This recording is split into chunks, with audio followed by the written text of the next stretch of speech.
Mercats, palm trees, revealed, possible desert stuff for Minecon Earth this weekend, guys. Stay tuned and find out. Hey there, guys, Skippy here for Skippy 6 Gaming. Guys, coming to you from this my autocraft. Yeah, we're here in the Let's Play world. Guys, we are talking about newly released information that they hammered out this morning on Twitter. It's sad because I made a whole video about things that could be in the desert update, and then they released this one like 1 minute later. So I have to delete that video, but this one comes in place, guys. For this one here, if you are hype, I don't know if the desert wins anymore. 346 likes. If you are one of those dudes, don't forget to hit me up below. Yeah, loyalty. And yeah, so let's do it, guys. Starts with the Minecon Earth this weekend. 3 biomes. We're gonna make a vote, and these are the things that they're gonna put in. And yeah, we make votes. This is the first reveal of what they're talking about. I think people were kind of looking at it differently, like maybe, you know, a lot more mobs, but they revealed it today. So don't forget, guys, if you always want the inside scoop, even for other people, follow Minecraft developers and stuff, and you'll get all of this information when it happens on my Twitter. Yeah, follow it. It's in the description. So let's do this, guys. First things first, here is the video by Jens and Lady Agnes, I'm pretty sure, and it talks about it. So we're just gonna throw it in, and yeah, we'll watch it and then we'll discuss after that.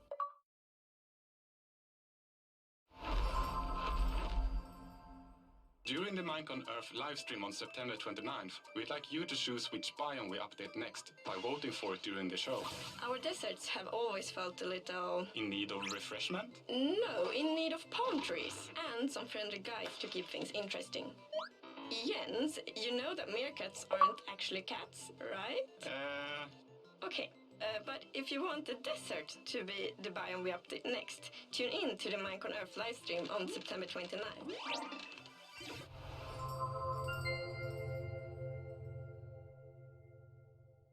Okay, so good information. Mercats is a thing. I'm pretty sure that's I don't know, I feel like a Lion King. I'm pretty sure mercats are in Lion King, like, you know, the Hakuna Matata song, and yeah, tricky little creatures. I think they're a little smaller. I'm not sure, guys. Honestly, when looking at like all the options I had, desert was winning. You know what? That's what they did. Minecraft actually threw everybody off because I think desert was winning the vote until they released that it's just going to be mercats and palm trees. So palm trees is pretty unique. I guess it's a cool thing. What I can tell you is that palm trees are already made so much. These ones were here before this ever was announced. Generous made these. It's a common thing that you make in Minecraft worlds with palm trees, and it's easy for them to generate, right? Because they already have the logs that you need. They already throw the cocoa beans on there. I mean, they could make I guess coconuts could be an item. Yeah, that makes sense. They'll make coconuts, and then you can make coconut pie and stuff like that. Either way, it's much better. Mercats and palm trees. I'm just gonna leave it at that, guys. Take it as for what it is. I don't know, guys. I feel like desert is less likely to get voted for now that they have announced that it's just mercats and palm trees, because I don't know, that doesn't, like, honestly, the video I was gonna do before this was like, oh, there's gonna be maybe snakes and, you know, all this cool stuff. So I don't know, I'll take it for that because I'm excited to get it anyway. But yeah, don't forget to smash that like before you go. Don't forget as well to subscribe to my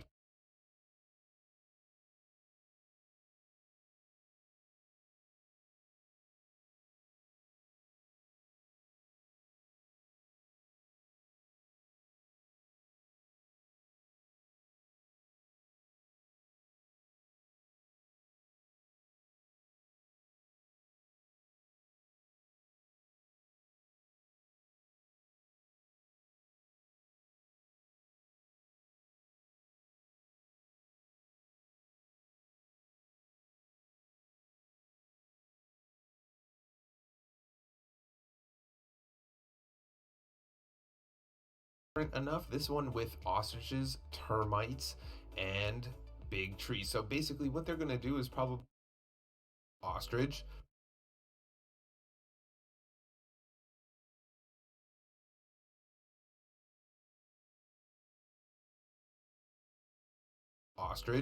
termite, and monster-sized trees. Some of the new things that could come to Savannah with this year's Minecon Earth vote. Hey there, guys, Skippy here for Skippy 6 Gaming. Guys, they have released the Savannah items that will be revealed this weekend at Minecon Earth, and today is the Savannah. They've been doing good. This seat's pretty cool, actually. Look, super cool village over there, and there's one buried like in the desert. Super cool. So for this one here, guys, 390 likes. If you are one of those dudes, don't forget to hit me up. So let's just jump right into this, guys. Starts all with this tweet right here. Bang, open fields, tall grass, and majestic acacia trees to rest against. What's not to like about the Savannah on September 29th during Minecon Earth? You can vote Twitter which one will get updated with this soon. So they all are going to get updated eventually. This is about which one goes first. Super exciting. And then yes, we got a video. I think what I'm going to do is, yeah, we'll play the video and we'll talk after. During the Minecon Earth livestream on September 29th, we'd like you to choose which biome we update next by voting for it during the show. Baobabs, crazy trees with a silly name. Still cooler than termites. Well, neither compares to the long-necked, feathery wonder that is the ostrich. Hello? So it's up to you to decide which biome we update first. Check out Minecraft.net for more details and find out how you can vote on Twitter. September 29th!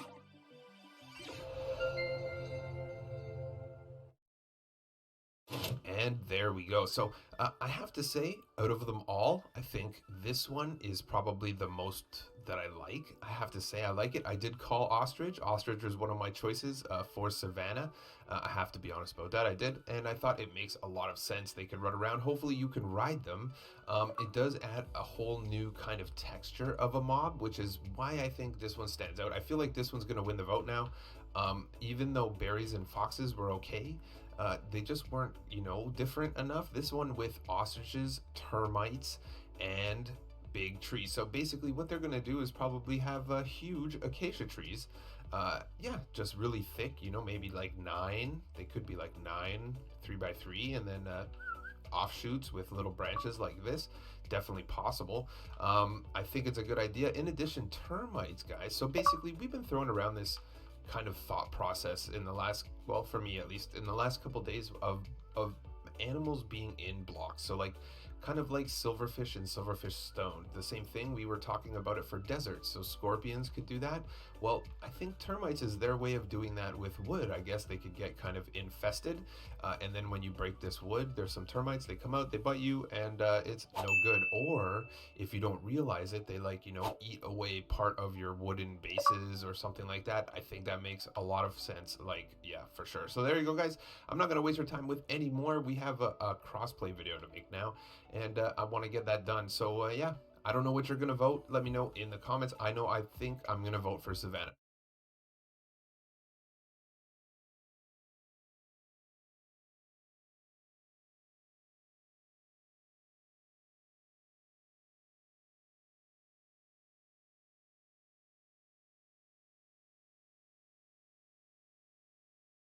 Shaw Internet 300 comes with $300, and it's our fastest internet ever. So no matter how many devices you have, it's got enough juice for the... Camp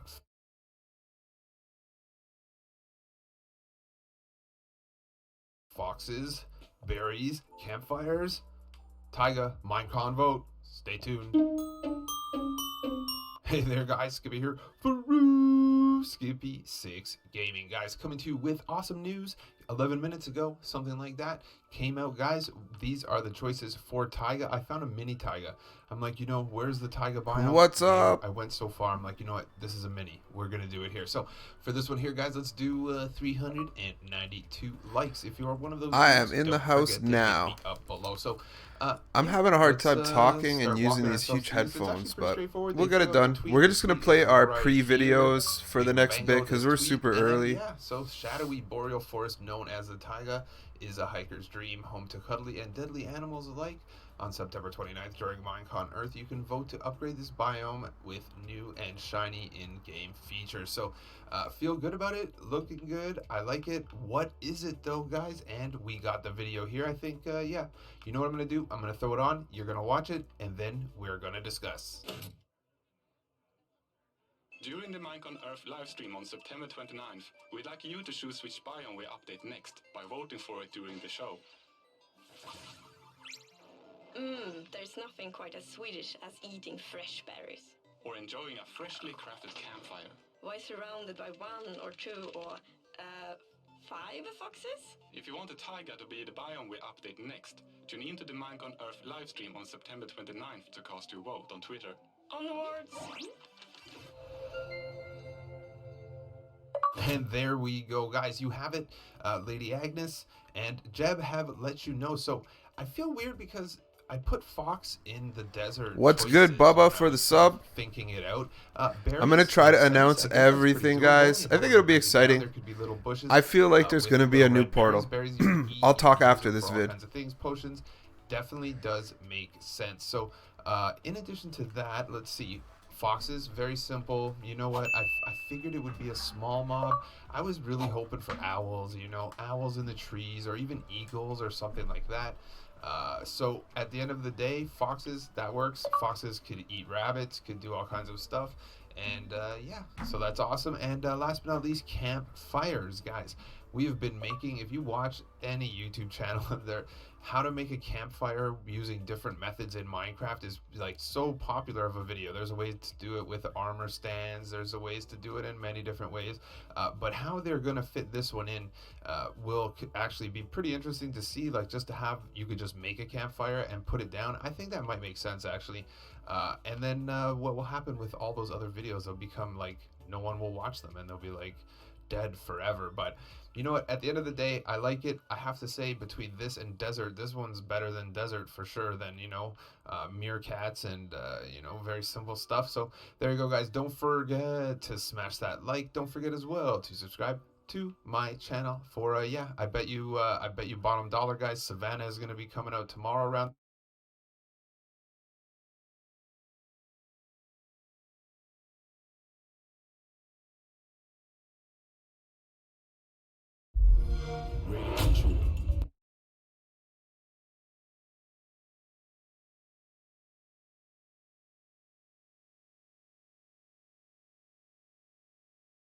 Minecon Earth is today, guys. This is the pre-game show. Predictions, thought process, votes. Stay tuned and find out. Hey there, guys. Skippy here from Skippy 6 Gaming. Guys, be excited, so excited. Minecon Earth is today. This is the early morning Saturday video, and I figured since we're going to be live streaming Minecon Earth when it starts, maybe now, maybe very close to now, we can have this one underway. So for this one here, guys, 370 likes. If you are one of those dudes, don't forget to hit me up below. So yeah, we're going to go through all the predictions, what's going to happen today. Again, I will be live.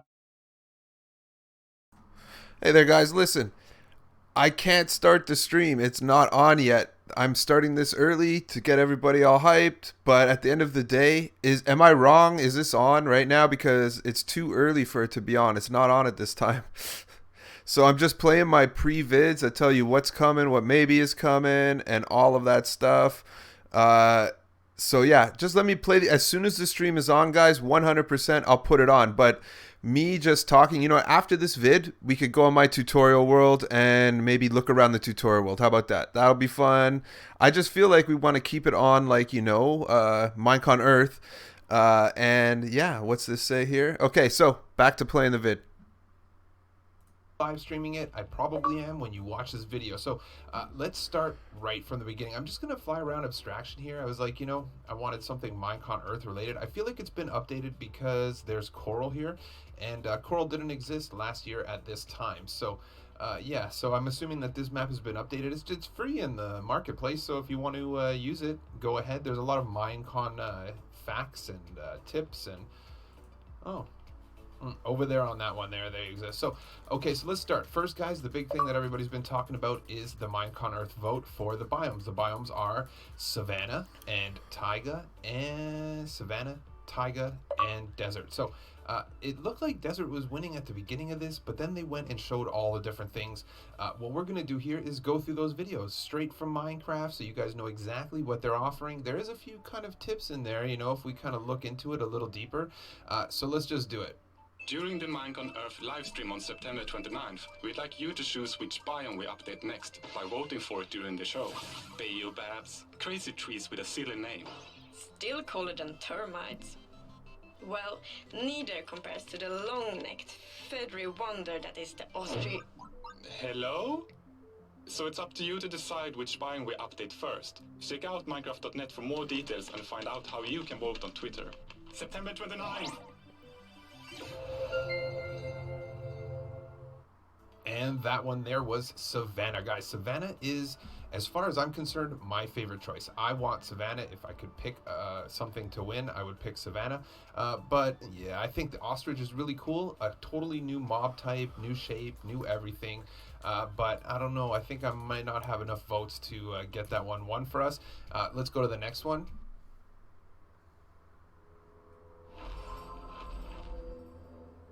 During the Minecon Earth livestream on September 29th, we'd like you to choose which biome we update next by voting for it during the show. Our deserts have always felt a little... In need of refreshment? No, in need of palm trees and some friendly guides to keep things interesting. Jens, you know that meerkats aren't actually cats, right? Okay, but if you want the desert to be the biome we update next, tune in to the Minecon Earth livestream on September 29th.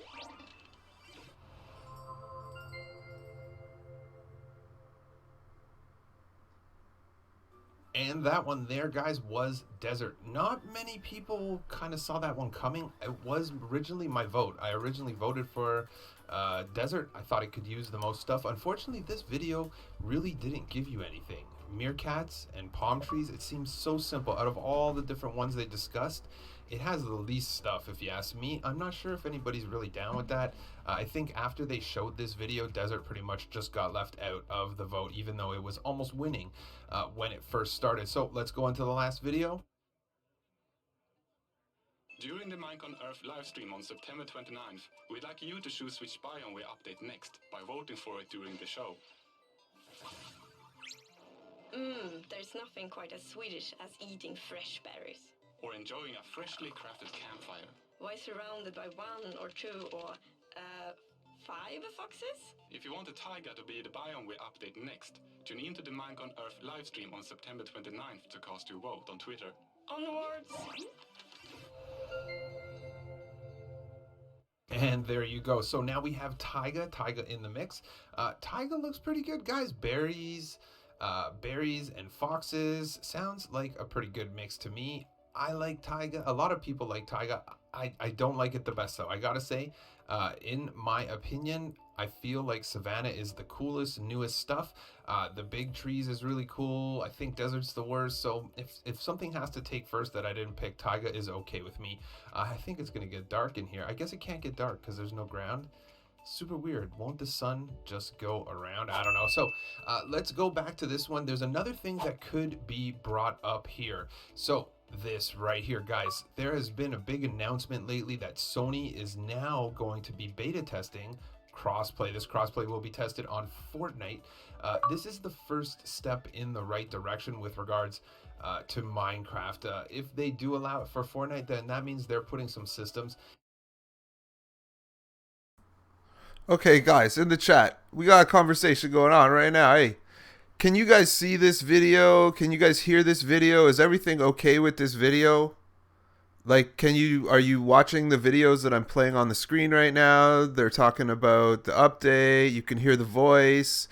Let me know. I need to know this because it seems like something's broken, but everything seems perfect to me and y'all seem good. Okay, perfect. I'll keep playing it, guys. Okay, vote, vote, vote, vote.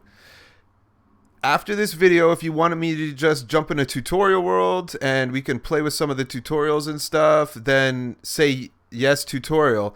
If you want some more of these videos, then say more videos. If the reason is the Minecon Earth doesn't start for another 40 minutes or whatever, so I can't actually do anything but either tutorial worlds or this. So call it in the chat right now. I'm going to play the rest of this video, though. There's 3 minutes left.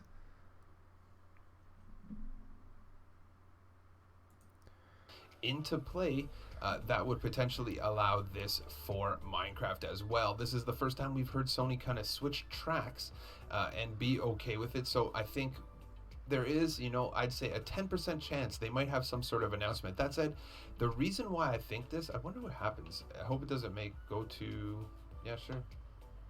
Oh, they're the two new ones. So this is 2018. Now I got it. Okay, so this is 2017. This is 2018. Next year they're gonna make a bigger one. Okay, I get it. Yeah, Roger Carpenter is pretty big deal with up in Minecraft land, and he's been posting a lot of pictures lately with him. I think I don't know where Sony headquarters is. It's in Asia somewhere, maybe Japan. But he's been showing a lot of pictures lately of him in Japan. So that means he was most likely talking to Sony. I know he was at Sony. He definitely showed some pictures of him at Sony. So I'm thinking that there's good possibility he was chatting up with them. Whether they're going to be quick to be like, hey guys, crossplay, look at this big exciting thing. I think it might take a little more time than that, and they might want to spend a little bit of time, you know, verifying before, especially with a community like this. The community may be mad if they were to kind of, you know, misdirect us on this topic, since it's, you know, a touchy topic. And last but not least, the thing that I think, you know what, I'm giving this one an even better rating than other YouTubers, but basically, guys, people are saying that there's a portal.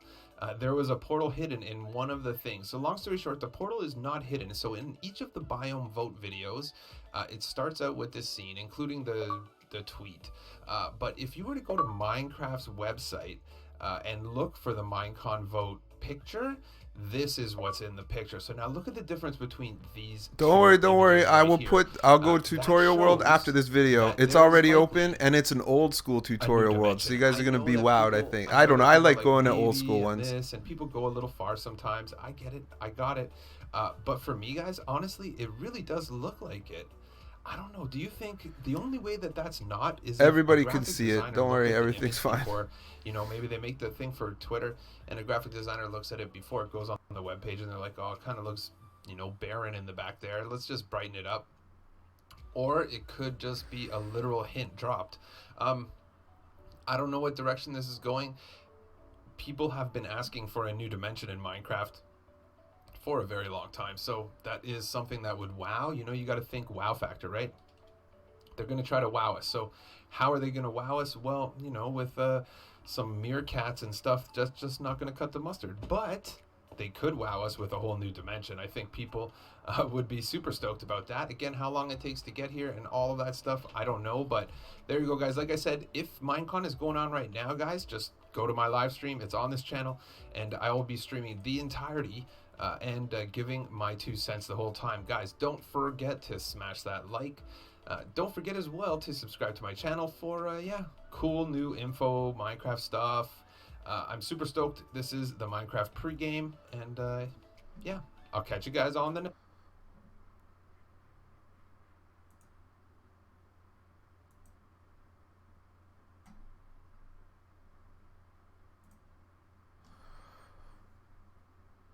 Okay, there you go, guys. Tutorial world. I made a tutorial world.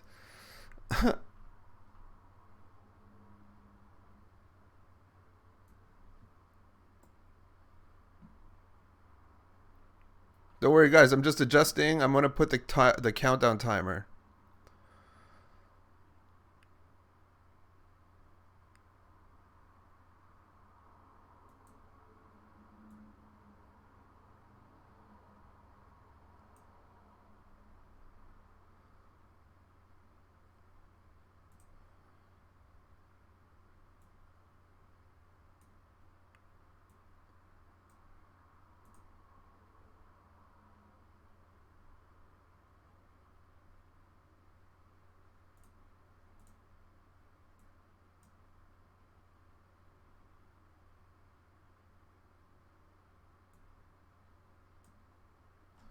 Okay. We're here. It's 34 minutes away, so we're just going to wait. And we're going to look in the tutorial world. Hold on one sec. Okay. Tutorial world. So this is an old... Everybody can hear. Everything's good. Okay, so this is my first Bedrock tutorial world right here. This was a cool door. I don't know where it came from. I have no idea what this is or what's going on, but it doesn't work because it breaks one of the sands. I don't know. It's a really cool up and down sand door, and it works really wonky, but it breaks the sand. You see that? I don't know. I think it was probably a build from PC, maybe. But it kind of, you know, in theory it works. If those blocks didn't break, it would actually work. But you see it's kind of hidgety, weird. And then when you do it down, it just goes up and down too fast. You'll see right, ding, ding, ding, breaks two. Breaks all of them but one. But it is pretty cool anyway. Let's see. For 33 minutes, let's go. We have some cool big stuff in this world, I think. I hope everything works. Look at all the mobs I had to kill, but hey, it's a door. Simple spiral door, I'm pretty sure.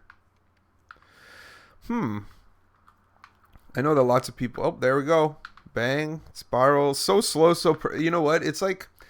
It's actually pretty cool because if it's important to you that it spirals, you see how exact that spiral is? Actually, I like that because it... Like, yeah, I really like it. I don't think you could slow that down. Guys, I just woke up not that long ago. You know what time it is for me? It's like 7 something. That was 7 in the morning or something like that. And I've already been up for like 2 hours. Helen confirmed the portal background in the biome vote is just cosmetic. Okay, fair enough, fair enough. I don't know if that's true though. You got to think about it. It might be true, might not be true. So let's see what's this. We got next door. Next door. Yeah, you could call that the Windows door. I just like the way that it spirals better. So, let's see. This one's probably... So this is the same door. I did the tutorial. Basically, you always notice in my tutorial worlds, all tutorials come in twos.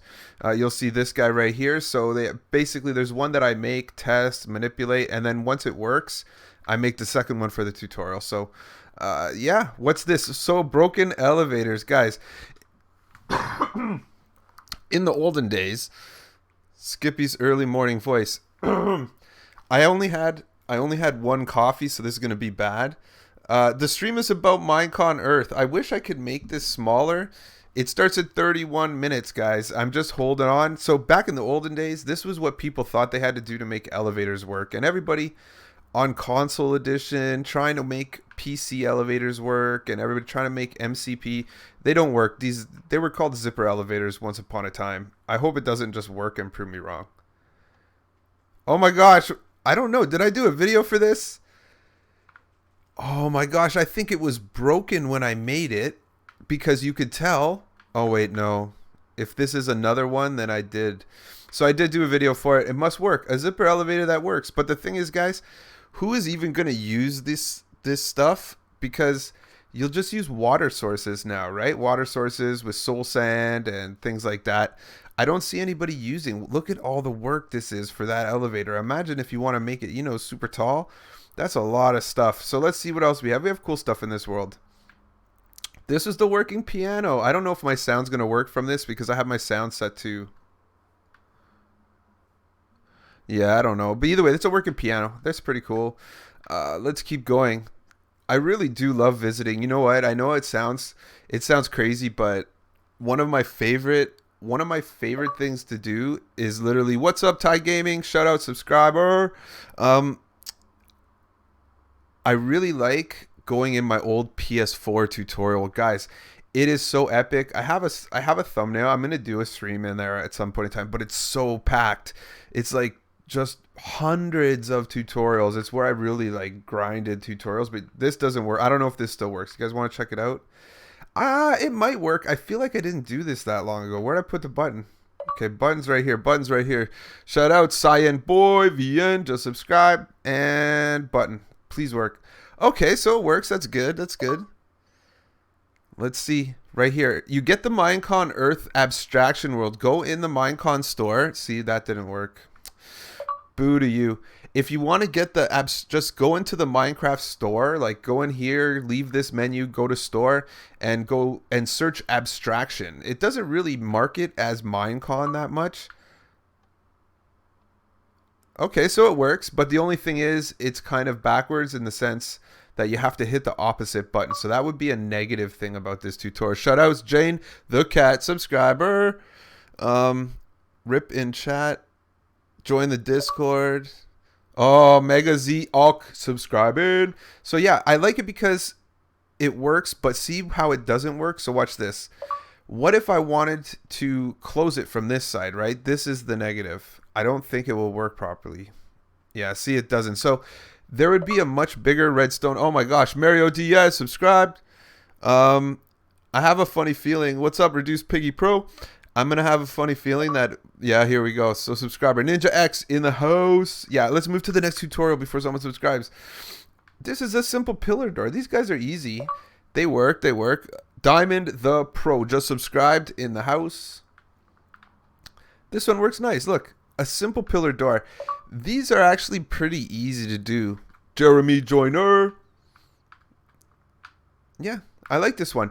I have a simpler one. We'll see when we go over there. Orange Duck Gaming in the house with the subscription. Yo, that. So, let's see. This guy here works off of a pressure plate. So this is, I think this one here will be set up right. I'm pretty sure. Oh, this works with, I totally broke it. So watch how this works, guys. This is an enchanting table where when you put something in, you see that? That's awesome. I remember making this now. You put this. I will shout out. Let's see what it says. You guys know he will not be able to shout out too much. When, guys, when the stream comes on, I won't interrupt it. I'll do this. Oh, we got a follower, guys. That's a different one. That's following on Twitch. So if you find my Twitch and follow, you get the zombie, I think, or Mixer. I'm not sure. But hey, back to this one here. So, crazy enchanting table flush to the ground. So look at this one, guys. Your enchanting table's flush in the ground. If you want to enchant, you just put an item in the item frame. And if you want that item to be bigger or smaller or lesser or more, you just spin the item in the item frame. See what's going on? Hype. I'm telling you. Look, you want the simplest one? Goes down to 1. And then it resets. Tell me that's not dope. That's super dope. Colin Doyle, subscriber.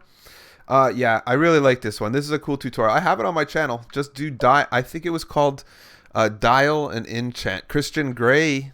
Is this 50 Shades of Grey up in here? What's this? What's this? So we already did that one. Let's keep going. Let's keep going. Fluffy. I think that says Fluffy. Nice, nice. Okay, so let's play with something else. What's this? So this is a very basic cobblestone generator, pretty much. It's as easy as this. As you break it, they should recognize it. It might be broken. A lot of these could. You see how this is happening right here? Something's broken. So the way I could fix this is by doing this.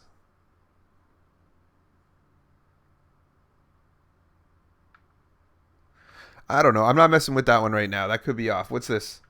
So this was an attempt. Some things don't make videos. This didn't make it. Crazy Gamer in the house. I can't wait for Minecon either, guys. I don't know when the next update is. Everybody's going crazy. El Minecraft Arrow in the house. Okay, so that's a fish farm that didn't work properly. That's what this is. Or it was a ghetto fish farm that doesn't. Elite Enderman YouTube. Yeah, I'm telling you, it was like a basic fish farm. Let's go over here. You guys want to see some more crazier stuff? These are some good things over here. This was an attempt at an elevator. I don't know if it worked. I think it might not have worked. I don't know. I feel like I've tested this. Big rock star in the house. Let's see. You should get Twitter. Twitter is a great way to do all of these things.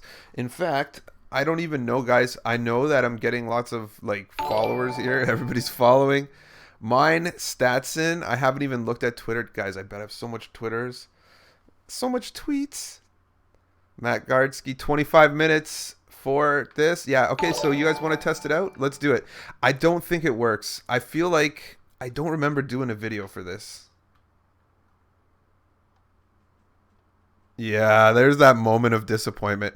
I wish I could put the Jaden 1205. This is an old school villager farm, guys, right here. I've killed the villagers off since and moved them. It had a little bit more of a flaw. I think this was the flaw was when looking at it, you could see it's working. This whole place is filled with baby villagers. Holy cow. Shout out. I missed that one. Sorry, guys. I'm trying. Mr. Extreme just subscribed. So you can see it works. They are trying to get back in. So the problem with this farm is the easy transition out of here by dropping them. This would take them into this nice villager holder type jobber, is that the baby villagers will come out the side here. And it's not always, because usually the baby villagers will get stuck in this hole of air right here. However, sometimes when a villager hits a baby villager, the baby villager can find a way to... And no, wait, let me even retract that. That's not what happens. Rodica. So basically what happens is too many adult villagers get to this hole right here, where once they get to the hole, what you do is you hit this thing, it takes a cart and it puts them into the slot. What happens is if too many villagers come right here, which is the case when this thing is pumping and all the slots are full, then these villagers here start making baby villagers and they start running around. That's exactly what's going on right here. Those baby villagers are coming from these guys here, and you can see my poor attempt at trying to get rid of it. But yeah, so that's okay. Guys, I'm sorry. What's up, Psychotic Sage, sponsor? I'm sorry I don't... I can't hit all of them. Oliver Carter just subscribed. I love it, guys. That's honestly a super cool problem to have, is that you can't, you know, shout out subs fast enough. So I'll take it, guys. I'm learning how to stream here slowly but surely. I wonder if my overlay will work on this. Let me see. No, it doesn't work. I tried. It's because the overlay's changed in size by accident. So let's go over here.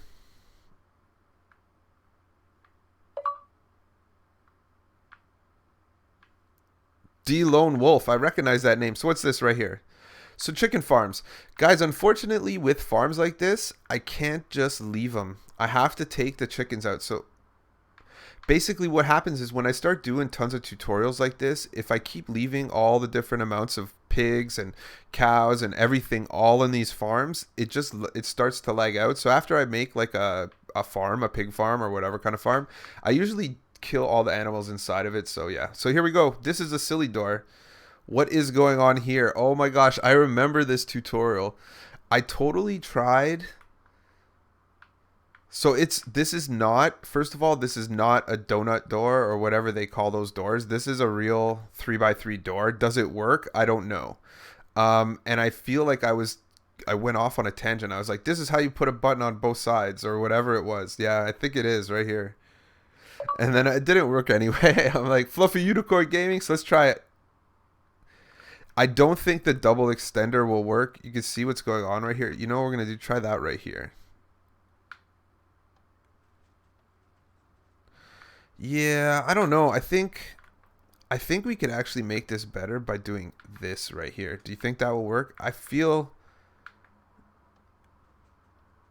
Yeah, an extender broke in the update. That's why. So let's check this one right here. Reaper, thanks for the donation, dude. You're hype. You're hype. So it works. So okay, so it does work. I mean, we can't really complain about that. So that means that this should work, except for I'm a noob at doing this stuff right here. So I'll skip by that. What's up? I can't even keep up. Oh my god. Let's keep going. We got to keep looking at tutorials. We got 20 minutes until Minecon. So what's this? This is an elevator attempt, guys. This is very unique. What's up? So let's see if this works. I don't... Oh, man. I feel like what you have to do is... Let's see. I don't know. Oh, my God. It comes close to working. So let's try this again. Press a button. Dude, it does come close to working. It doesn't work properly. And you can see that... What's up? Leaks subscriber. I have a few tutorials on my channel. Like 1,050 of them, I think, or something like that, maybe more. So this, guys, you can look at this. This will be fun.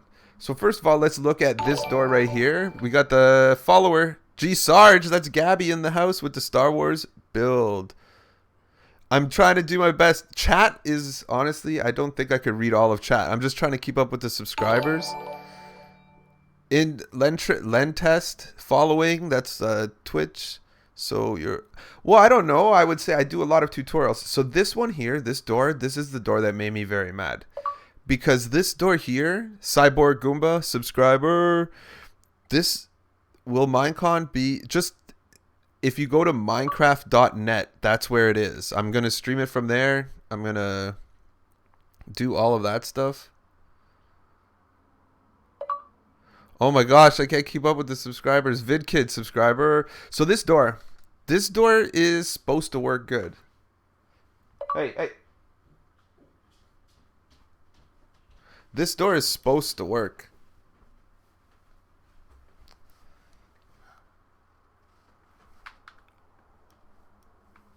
Okay. So, but it doesn't work. Everybody's going to say, but it does work. Awkward ping, just subscribe. That's hype. Okay, so it doesn't work every time, this door. That's the whole problem. Look, you think it works. I hope it doesn't prove me wrong. But this is a perfect example of a door. See, there you go. I didn't. What's up, new member? Darren Wood. That's MC Hardcore. I got quiet because my wife came in the room for a second. So that's why I got quiet. So this door, I didn't do a tutorial on. I spent 2 or 3 days of my life. I'm on Xbox right now. I spent 2 or 3 days of my life trying to find a different way to run this circuit right here. There is a dropper hopper comparator combo here, and it technically works.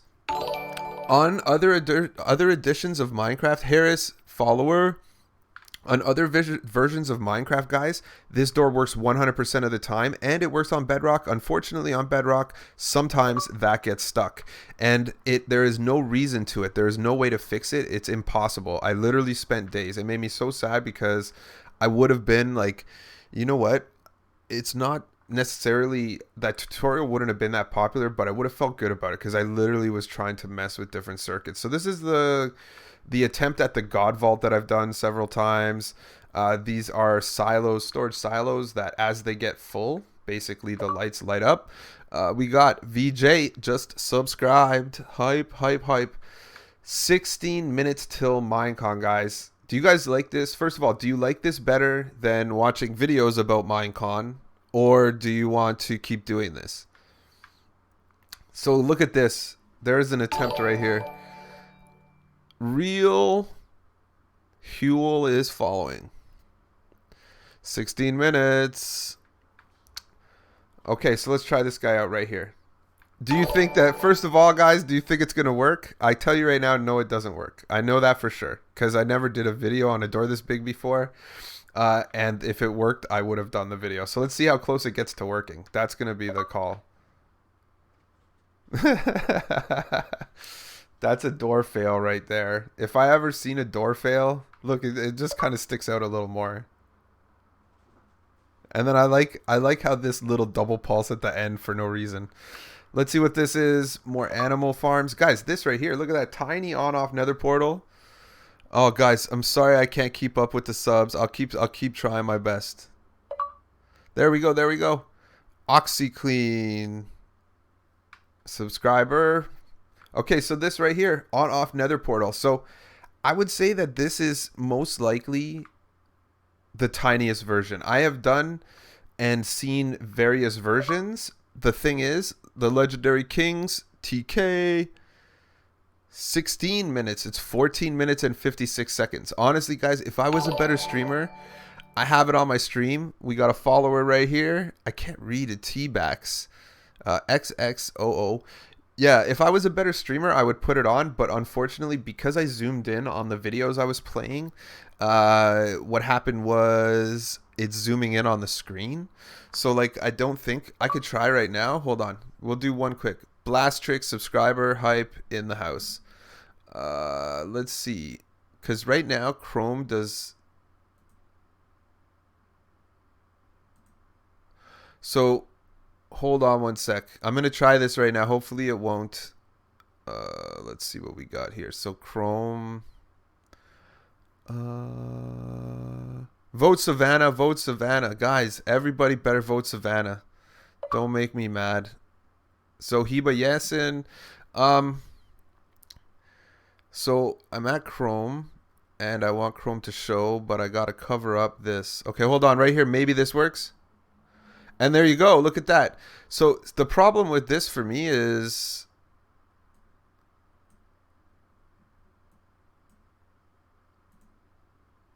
I wonder if I hit enter at that time. Yeah, so there you go. You guys can see 13 minutes, 34 seconds. So now what I'll do is I'll go back to that. Okay, perfect. See, I'll jump back and forth. So this is what I believe to be the smallest on-off nether portal. It only has one input too. I hope it works. So it does work. So that's the thing. I have a new on-off nether portal coming out tomorrow. The reason why, oh man, I think the one coming out tomorrow is twice as much stuff. But guys, I'm not the fondest of how that water goes. Like, if this is in your world and you're doing your thing, watch this. You see how it drops on the floor like that? I'm not okay with that. I don't know.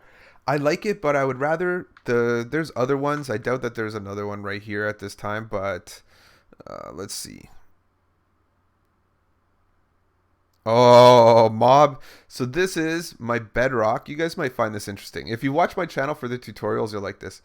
This is mob farm testing grounds. Bedrock mob farm testing grounds. So yeah, this is bedrock is not the best for mob grinders, and we were trying to test some stuff here and trying to get, you know, the exact distance where it needs to be. I think this is all like the turn it day, turn it night. So day, turn it night. But yeah, basically that's literally what this is, and the reason this is carpet is because we're trying to block mob spawns to try to time how many come into this thing. Basically, if you were to make a mob farm on bedrock, I'm going to give you a ghetto tutorial. If you're going to make a mob farm on bedrock, use any style you want. Something like this, I guess, could be the closest to best option, but basically stand where the beacon is and make it right about there. And if anything, you would make multiple in a circle around you, about that distance. I mean, if you're looking for the highest, again, I'm not going to get quoted on, you know, someone's going to be like, well, no, just do it. Just look at that and realize that that's where mobs will spawn around that diamond rim. Let's see. I think I just did this tutorial recently. Yeah, these are the recent ones. So actually, no, I made a much smaller snowball farm 2 days ago. This is the jam proof. I think this is the jam proof. You guys will like this. Where is the input? Right here. So this is a jam-proof door. This came from there's a guy in the Minecraft Discord no Taiga, Savannah. There's a guy in the Minecraft Discord. I think he works for Minecraft or does something. Maladjusted platypus, and he put this door in, and this is a jam-proof door. So I hope it's still jam-proof, but basically it's a 3x3 door, and no matter what you do, it always works. Not only does it always work, but even if you start messing with it, look what I'm doing. Look what I'm doing. Oh, this door is broken for sure. Oh, no. It always works no matter what you do. Like, honestly, it's a super cool door. Super tight. Look at that. One wide. One wide. I did a tutorial for it. Just look, jam-proof. I probably used the word jam-proof almost 100%. And this is, you guys, I didn't put this video out. It's just a simple, zip. I don't know, you could call that many different things. It's pretty much a zipper door. I'm going to do a small tutorial. Let's see. Iron Golem Farm, probably working, maybe working, not working. Let's go over here. We got Wesley Lockheelt. Shout out Zach. You can watch it here. Everybody is going to live stream it. Every YouTuber is, and I am that guy. It's not just tutorial visitor day today. It's Minecon stream day. This, you know what? Let's go over. Let's see if there's a different tutorial world. You guys, you know what's cool? I wonder if this is, let's save and quit. I'm going to show you, know what we're going to do? I'm going to do a new world. Watch this. I think I have my console tutorial world on here. Not my PS4 one. Let's see this one here. Wolf plus Vines. Shout out. Savannah.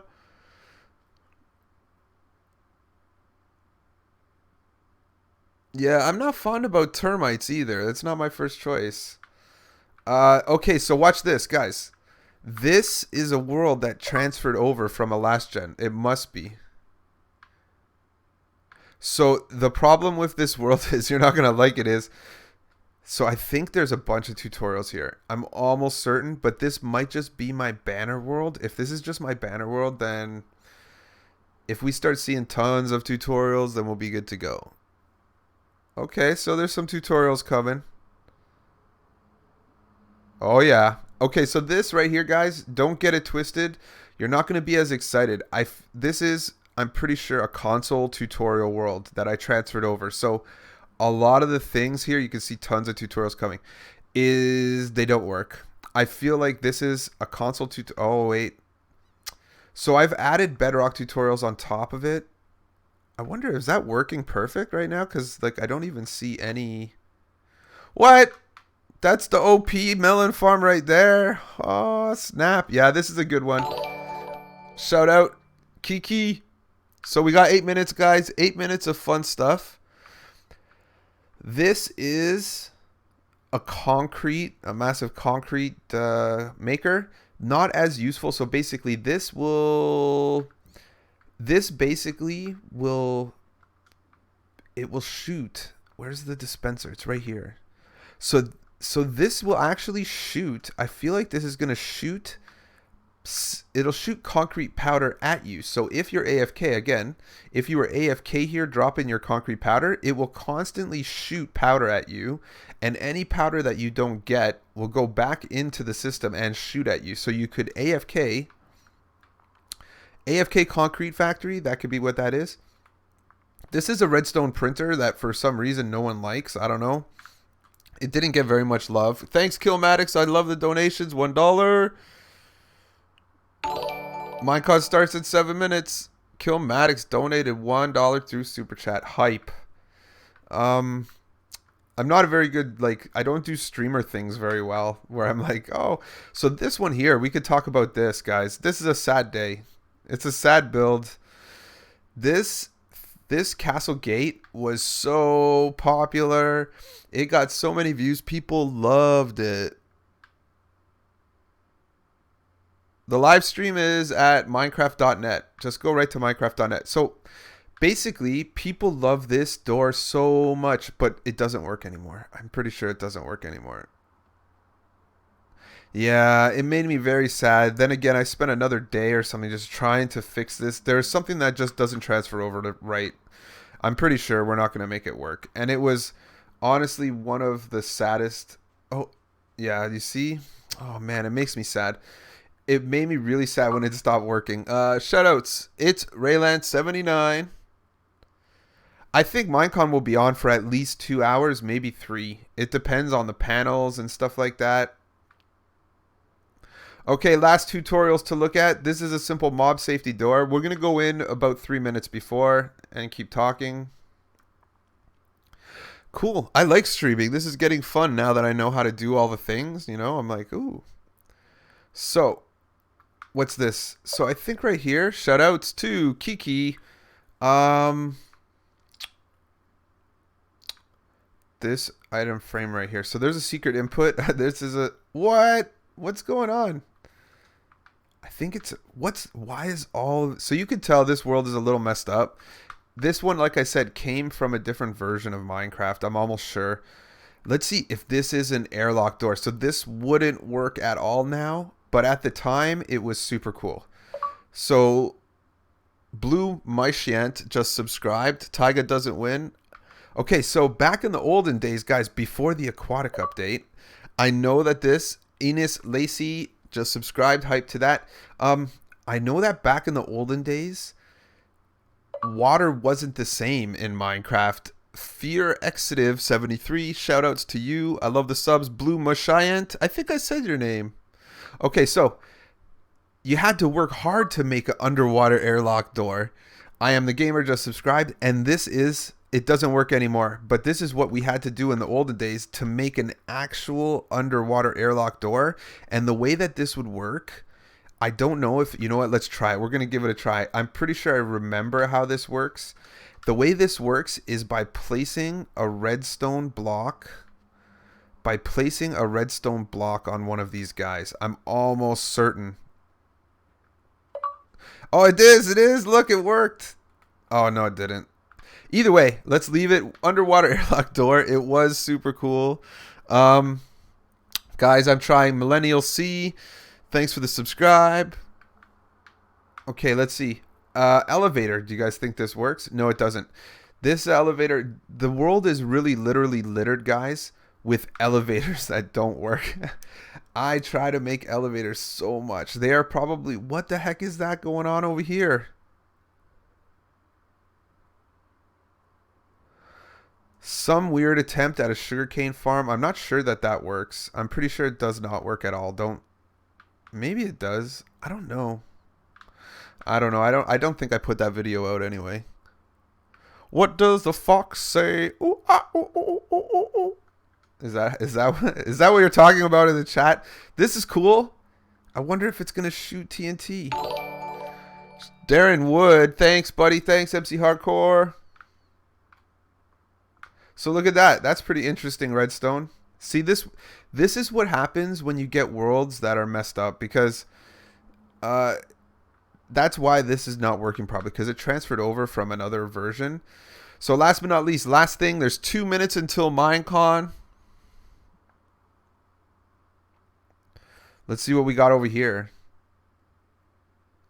A broken door. A broken door. My Sephiroths just fall. This does not work. This. No. I love watching broken doors attempting to work. It's pretty cool. I love how they just throw in that last double extension at the end to be like, haha, it doesn't work. Ding dong, ding dong. And yeah, okay, so 2 minutes left. The stream is at minecraft.net. And one day, guys, when are we going to be able to farm netherwart like this automatically? I don't know. So like I said, guys, when the stream starts, we're going to, you know what I'm going to do? I'm going to go over there right now. Let's go over to the stream.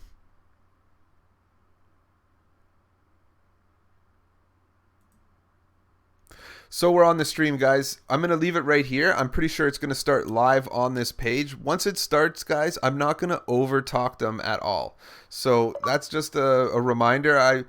I might show it subs. I don't know. I'm not sure. But you get to be in the video forever if you do that. So once it starts, like I said, I'll mute my mic.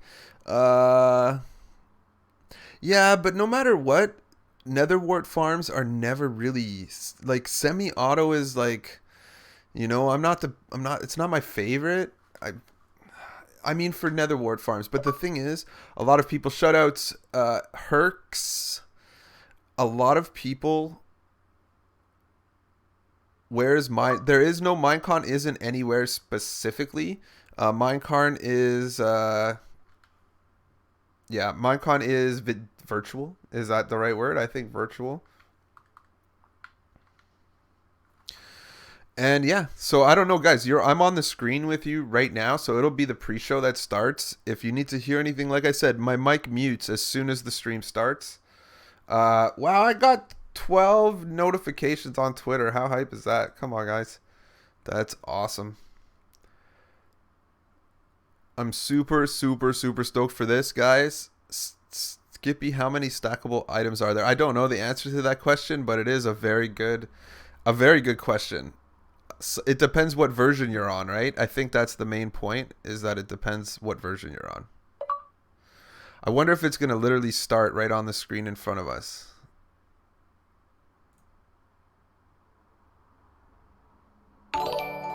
Oh no, it wants 30 more seconds. It says, no, 30 more seconds. Shout out. Lewis is following on Twitch, I believe. I'm pretty sure that's Twitcher.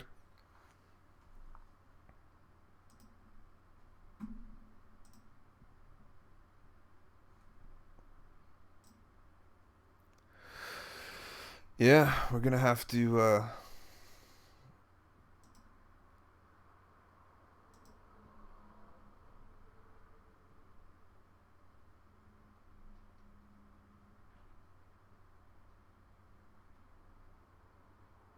Okay, you guys ready? You guys ready?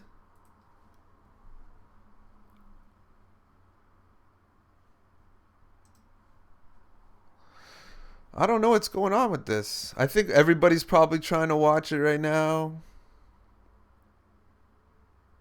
Mars update. Where did that came out of left field?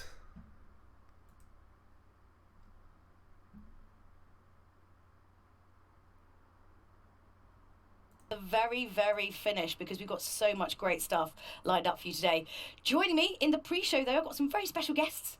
I've got Callum and I've got Lauren, who are going to be talking us through all of the excitement that's about to happen. So, Lauren, how are you doing? I'm doing good. I'm so excited. It's going to be really exciting. I can't wait. Like, yeah. I can't wait to see like what new biome gets picked. Like, make new videos around it. Yeah, it's gonna be awesome. How you doing, Callum? I'm good. I'm very excited. Yeah.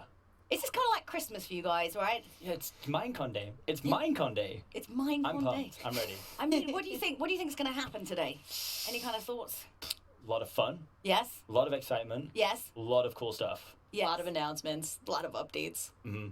Okay, all right. Well, I mean, things happen so fast in the world of Minecraft anyway, and actually this year has been incredible. We tried to basically cram as much as we could into one video, and it's still a very long video, but so much good stuff in there. Let's take a look.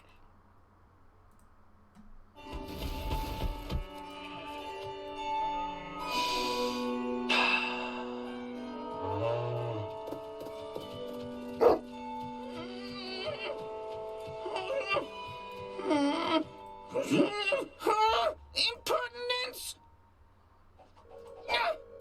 Grow!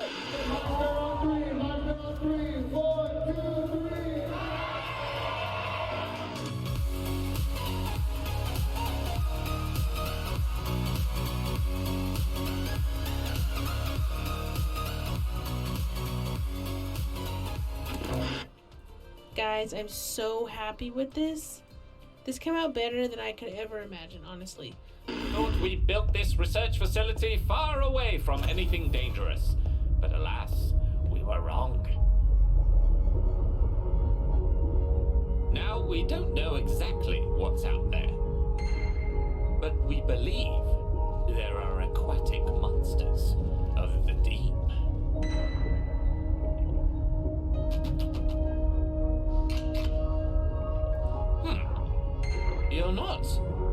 You're not scared, are you?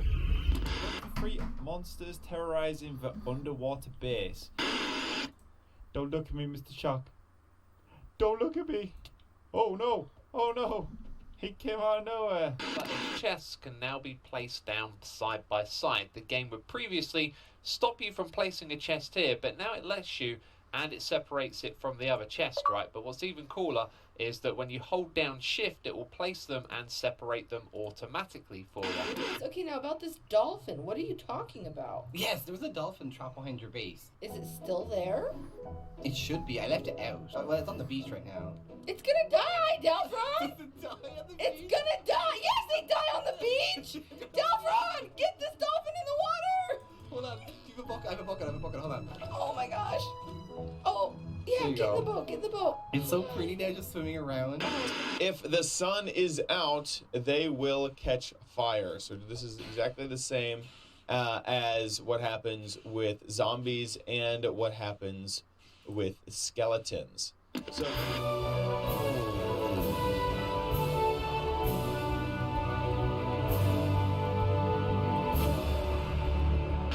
I am Cleopatra near Isis VII.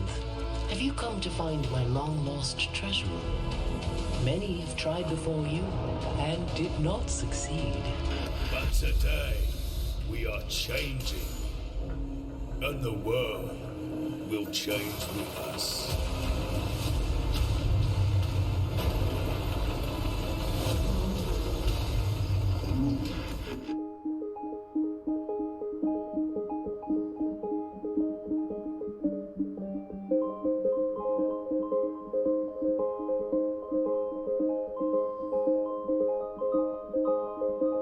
But yeah, you can see that they want carrots from you. Okay. And you get this peak, which is an Omni Harvester, and you run to the carrots, and you basically punch them. Oh, that's so simple. Easy.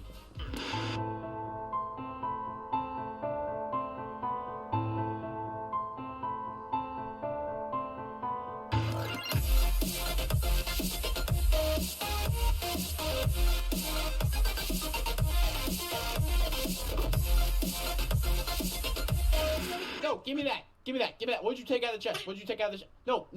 Stop. We need that. We need that. Hey, give me that. We need that to make cobblestone. Okay. Do you know... Can you understand me, by the way? I don't know what that means, but okay. And the Nintendo Switch is getting the Bedrock update, which means Nintendo Switch users will be able to play the game with Windows 10, mobile, and Xbox One users. That's crazy. Only one question remains, though. And overall, it's just a much better experience than the game that was originally released on Switch.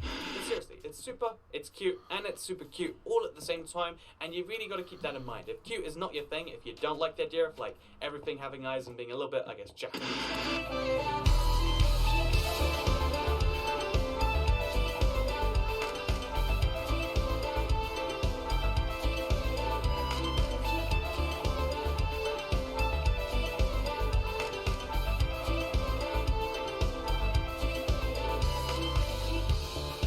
Such a magic world for us to play. Anytime we want from night to day. With the highest mountains, the biggest lakes. It's for us. Number 1, you can use string on top of a cobblestone wall at any point in the length of it to create a pillar, meaning you can create some pretty cool patterns for your animal.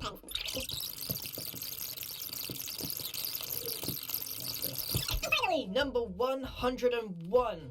If you've made it to this point in the video, thank you so much for watching. The final tip for you is to subscribe. Wow. That's a lot of stuff crammed into a video there. And even there was some stuff you guys were like, what? Yeah. When did that happen? Do we play? Do we even play this game? I'm not convinced. What things didn't you know about? Because there's so much that happens all the The time. last part with the string? Like, how does that work? They like put it on the cobblestone, it creates like fences, and me and him both looked at each other and was like, we had no idea that you could do that. No. Just like how big the game is. Yeah. Like, even people who do it like 24/7 are still like, wow, okay. Oh my God. All right. Yeah. We like live on it. We still don't know everything. So what were kind of some of the big things for you out of that year, out of that video? So the biggest one, well, actually, so one of the clips in it was from our friend Stacy Plays, and we're on her server, which is completely vanilla and explores all of the aquatic updates. So there was a clip with the dolphin when she was trying to get the dolphin back in the water because she thought it was going to die on land.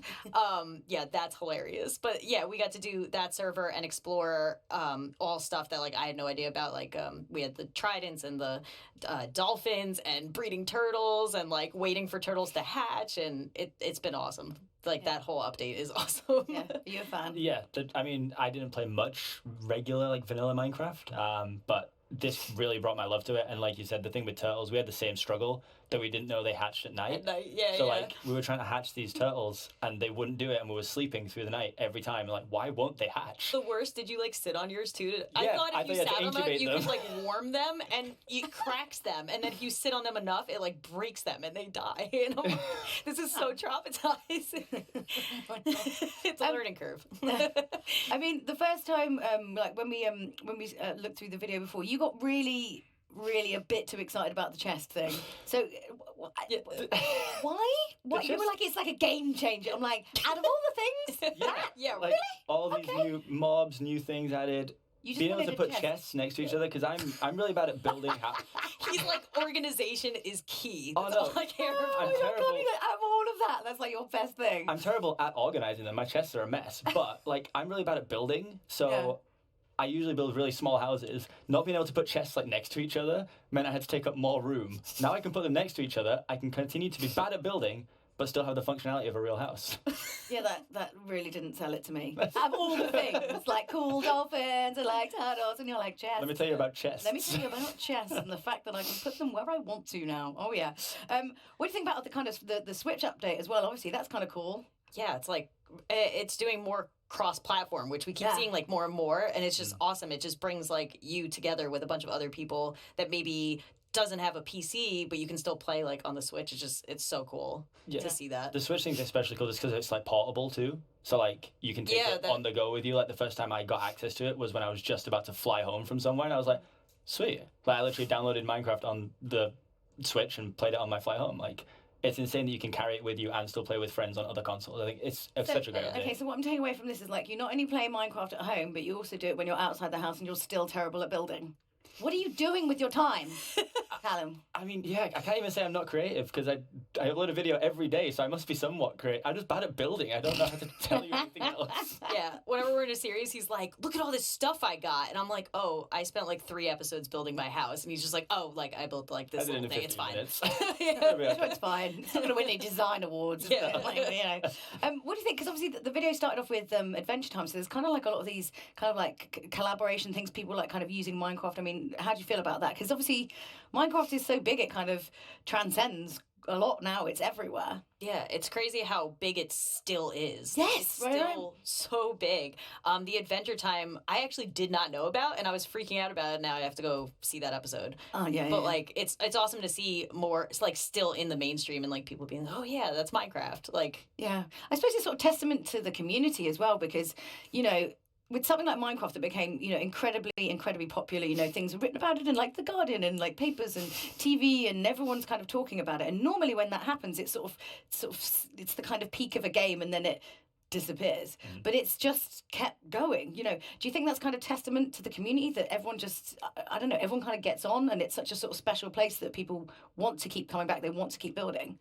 Yeah, I mean, I think because of the amount of possibilities in the game, like even like base game, like way back in like some of the earlier versions, like you could do so much with the game that you were never bored. Like you could always do something or find a map that someone made to play, and the story elements, and it's insane. Like people make like cutscenes now using like redstone. It's like I play through some maps that have like movie segments, and I'm like, what is going on?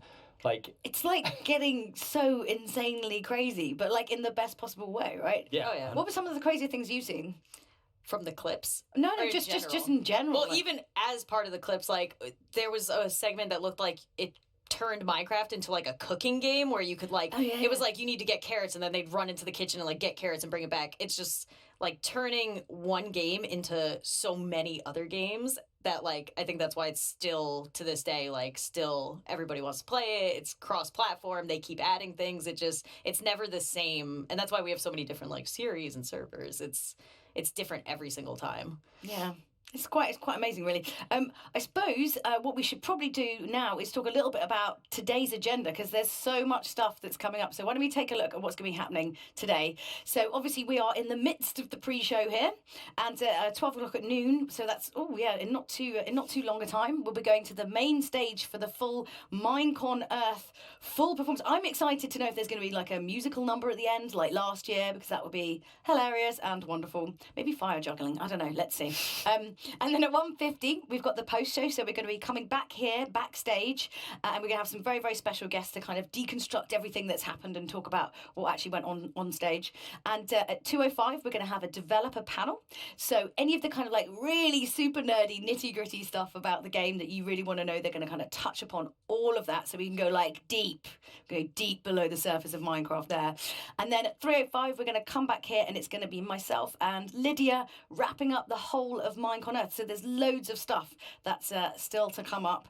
But obviously, like one of the biggest things that happens every year at Minecon is the biome updates. We had some fantastic stuff last year, but now this year we've got 3 to pick from, and obviously we're actually choosing the order on which they will be updated. So we've got 3 to look at. So first of all, we have Savannah. So in Savannah, we have emus, as you can see.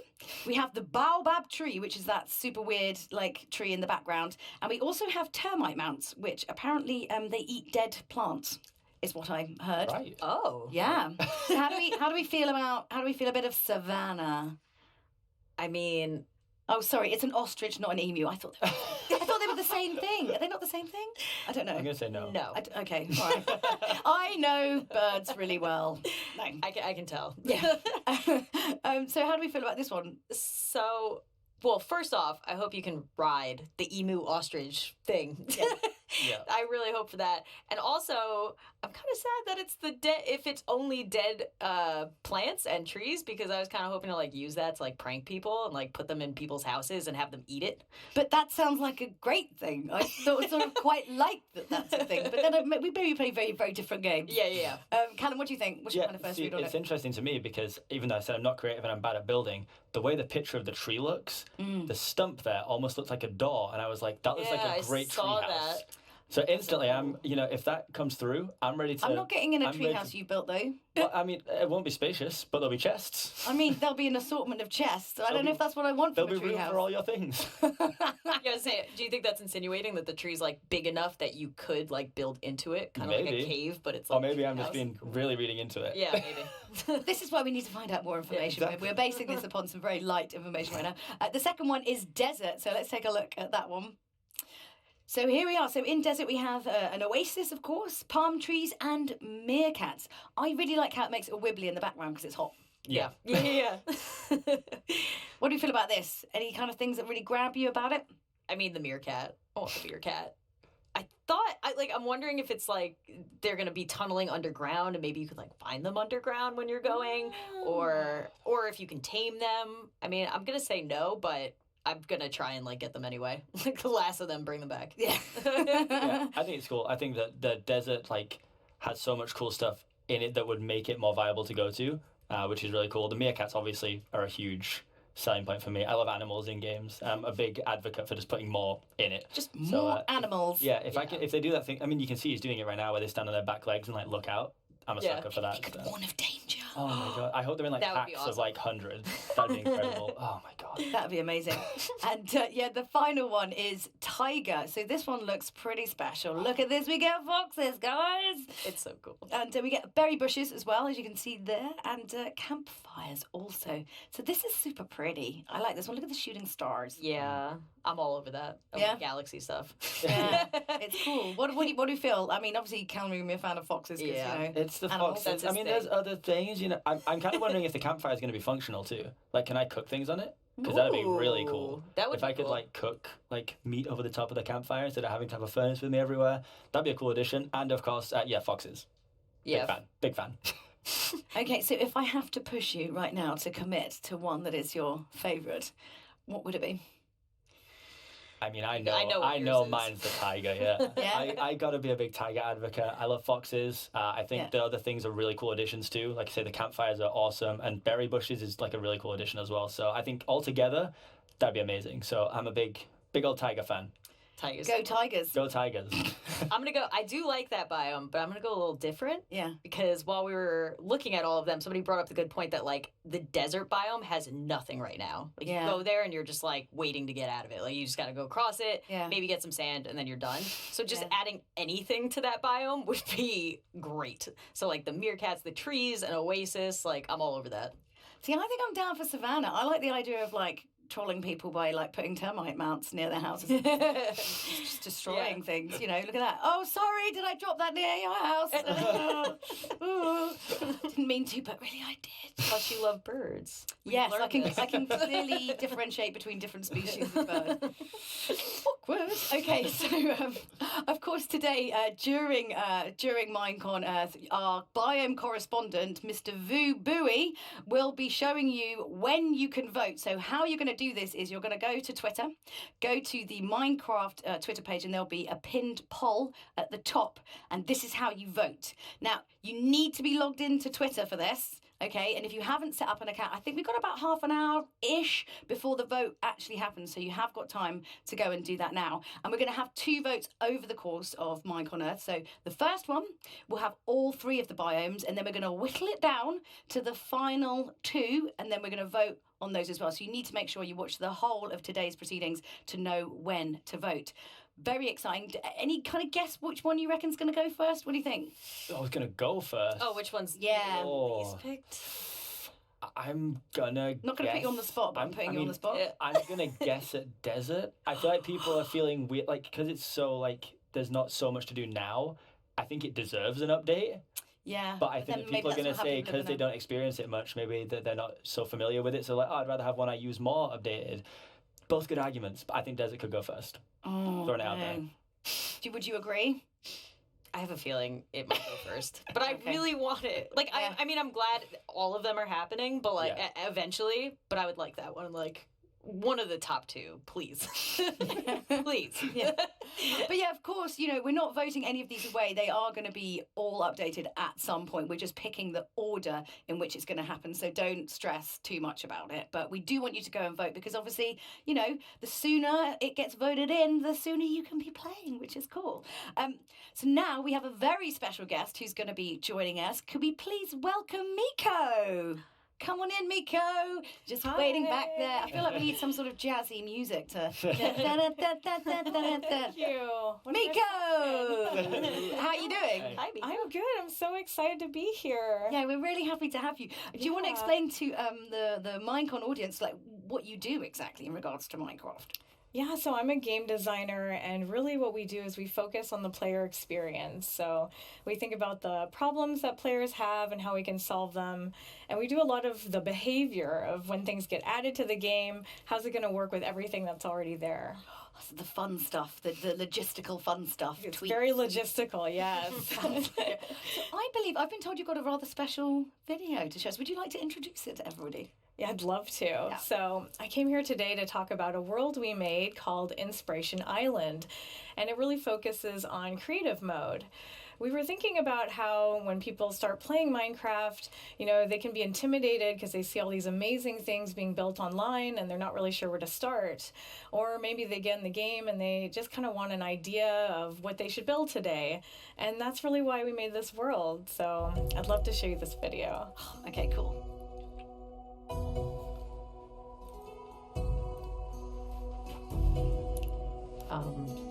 Callum, can we do a video where we have to go here and try to teach you how to build things?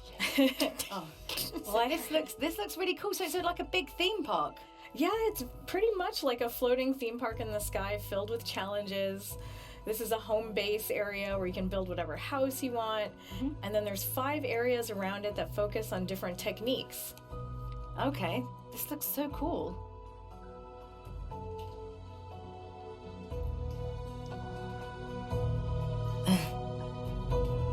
Oh wow, mirror. Yeah, this one's about statues and working with stairs and slabs to kind of build big structures. Oh wow.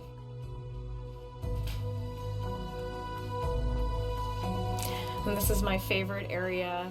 It's really fun because you put a map in your hand and you can kind of see it come to life while you put all the blocks down. Oh, cool. And this one has themed challenges to do. Ah, yes, we all need to learn more about this because, frankly, I just blow everything up and it's never really what I want to happen. Of course. And even though we made this world for people who are newer to Minecraft or new to creative mode, we also put a few surprises in there for advanced builders, too. Ooh, okay. Yeah. So that's cool stuff they can find and do. Yeah, they can really challenge themselves. Oh, that's so cool. This looks like so fun. Can you make this for real, please? Like in real life, so we can just go. I mean, it'd be quite expensive, I'm sure, but like, you know, that'd be so fun. I'd go there. I'd totally go there. So yeah, when can we get it? When can we get our hands on it? Yeah, so it's coming out later this fall, and it will be free in the marketplace. Oh my god, amazing. That's so cool. Are you really pleased with how it's come out?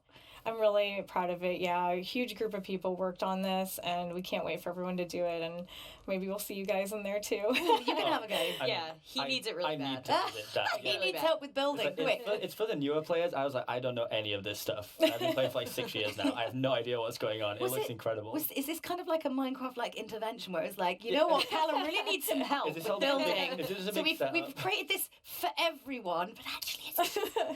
Yeah, maybe, I mean, I need it. I'm more than happy to accept the help. So let's go to Inspiration Island. I'm ready. Oh, amazing! That's really cool. I mean, we are almost at time for kind of the main show, but not quite yet because I still want to ask you guys some questions because you guys are actually in the main show, like a little bit, right? How could you leak the secret? What? But so what can you? I mean, I sort of want to know, but don't want to know, but do want to know. Like what's happening? Can you tell us what's going to happen? I mean, there's a little dash of us in there later on. Little sprinkling, little Salt Bay. Little helping of CPK Salt Bay. Little helping of CPK and Lauren in there somewhere. There's a whole bunch of cool secret stuff that we actually don't even know about.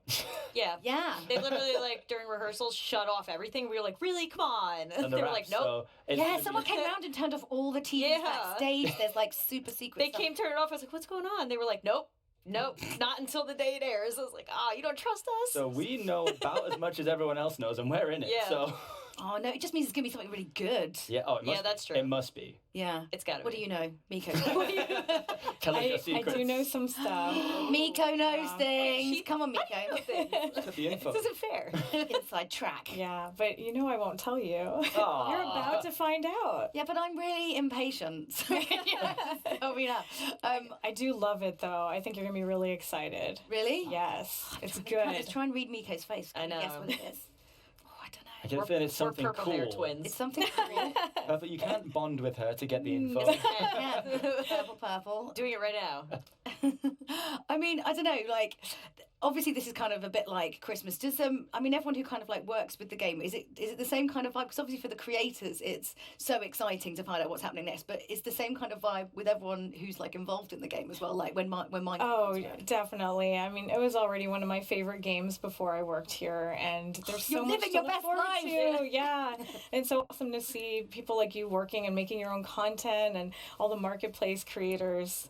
It's like the game that keeps on giving. It's so awesome. Yeah. So I mean, I feel like I'm really excited. They're almost ready to go on the stage, I think, but not quite yet. I feel like we should make a ridiculous guess as to what's about to happen in the show. Make a ridiculous guess. I liked your fire juggling suggestion. Yeah. Yeah. There's got to be an end musical number because that was amazing last year. That was like so unexpected. I would love to see the co-hosts for this year doing a musical that would be musical great. number. Who like do you that. want to see tap dancing most? Are we allowed to say who the co-hosts are yet? They're They know. announced. Does everyone know? They're announced. Yeah, okay. Yeah, they're announced. So, who would you most like to see tap dancing? Kind of Martin. Oh, I don't know. Oh my God, Martin! I don't know why. See, I don't know why, but I feel like he'd be good at it. He would be. He'd be like I wanna suddenly. see him do it. You know what it is? It's because he would look really good with a top hat on and holding a cane. That wouldn't look weird on Martin. That's it. At all. No. And you're like, he's probably been having like sneaky dance lessons all this time. Yeah. Lately. I think.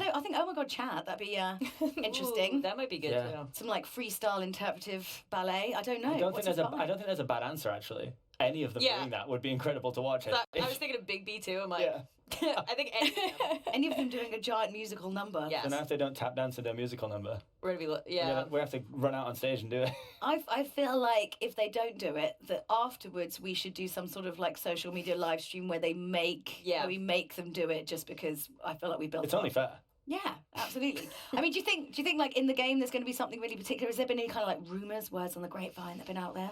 I honestly, it might sound weird. I try and stay away from it. Really? Because then when I come to events like this or when there's like big updates, I find out all about it at once and I'm genuinely like amazed by everything. Yeah. So like that's how I always tend to do it. Like 1.13, we joined this server that had it all in. Yeah. I didn't know what anything was. Like anything. Yeah, and I was like, same. oh my God, that's amazing. Like there was about 10 episodes of the series where I was still finding stuff and I was like, that's so cool. That's so cool. And people were like, how do you not know this? It's your job. I'm like, because I try and find everything out at once. I think it's a really cool way to do it. Yeah, I mean, I kind of feel that way sometimes about like film reviews. Like I don't read anything because then you can sort of be really surprised. As much as I'm really pushing to find out answers now, I'm moderately contradictory. But yeah, I don't know. I feel like this is a big year. This really seems to be like quite a big. You're like looking I at know. me, 'cause she's I'm like, don't look at my face I too know. closely. I know. I feel like it's going to be like a really big thing, and it might involve bats. I don't know. Like, You're just gonna throw random I words. don't know. I'm just just in saying case. random Is that what you're getting from her? You're just saying keywords, like you know, like, bats, elves, monkeys, fish. elves. I Oh don't my know. God, elves. Elves. That's a great shout for the future. Okay, though. that's your Let- crazy guess. Yeah, Elves. crazy Elves. guess Got is it. elves. What's Elves. Right. Yeah. Okay. Like gnomes that can tell the future. She gave us it too easy though. It can't be elves. She's like, yeah, Yeah, what, maybe what it's a that double energy bluff. Mika. You're the master of disguise. Could you? Oh my Oh goodness. well. So I mean, I think they're almost ready on the main stage. I just want to say thank you so much to all you guys for coming and joining me. And well, I mean, not really giving anything away, but I fully appreciate that that's what's gonna, what's gonna, happen. But I feel like I feel like we made like a really good team here. Yeah. I feel like I also need to like up my Minecraft game. Always watching those videos, it always makes me feel really terrible about. Like you feel bad about building, I feel bad about all of my Minecrafting. How am I this terrible? So you know, this is good. I feel it's a learning experience, and I really need to. I say this every year. Up my Minecraft game. Oh my goodness. Anyway, all that remains to say is a really, really big thank you to all of my guests. And yeah, we're going to be coming back here for the post show after the main show, which I believe they are ready to begin now. So let's throw it over to the main stage and let's start Minecon Earth 2018.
Hey Lydia. Hi Aurelian. I'm backstage getting my makeup done. Are you on the way? I'm almost ready. Could you check on the other co-hosts? Sure.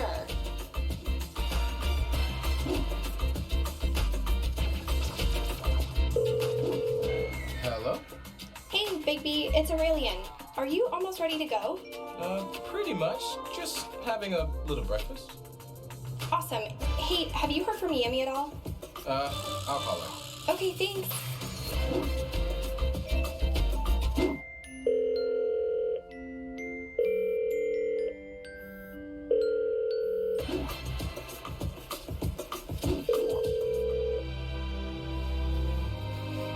Yellow. Chad, how's it going? Ready for the show? Absolutely. Just gotta change out of my pajamas. Oh, okay. Can you check with Yami? I can't get a hold of her. Yeah, see you soon.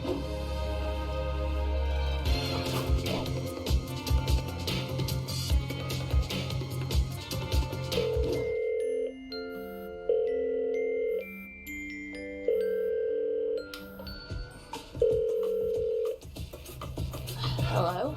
Good morning, Yami. You ready to go? Go where? Minecon Earth! Oh, yeah, just gotta brush my teeth or something. Okay, cool. Mind calling Martin? Sure. This is Martin. Hey, are you ready? I'm just about centered. Okay, will you let Lydia know? Will do.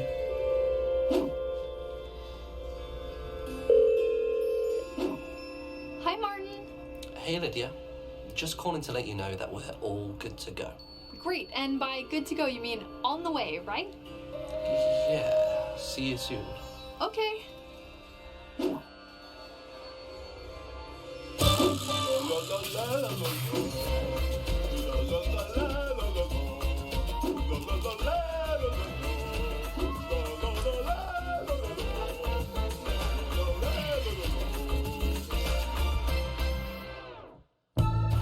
Please welcome your Minecon Earth 2018 host, Lydia Winters.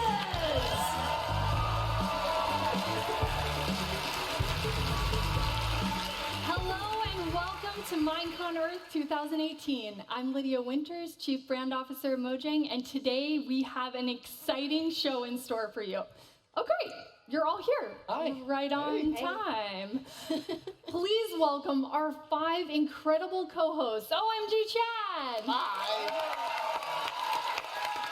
Martin. Hi.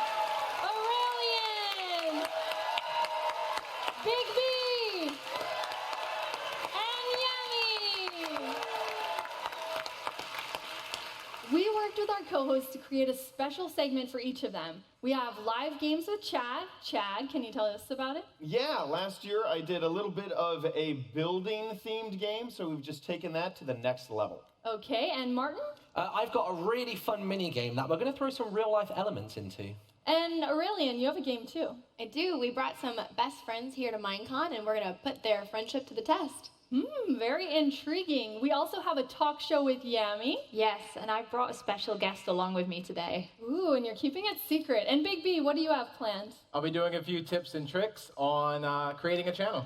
Awesome. It is going to be lots of fun.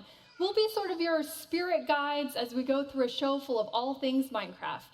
And speaking of guides, which one of us here is the oldest Minecrafter? Okay. Well, I actually meant not by age. I mean, my bad. I meant by start date. I'm November 2010. Chad? I am October 2010. One month ahead. That's suspicious. Okay, we'll check on that later. I think I'm around about March 2011. Okay. We started about the same time. Yeah. Okay, Big B? 2012. Sometime in 2009. Okay, have a winner. So in Minecraft years, we're senior citizens. Yeah. Yeah. We're retired by now.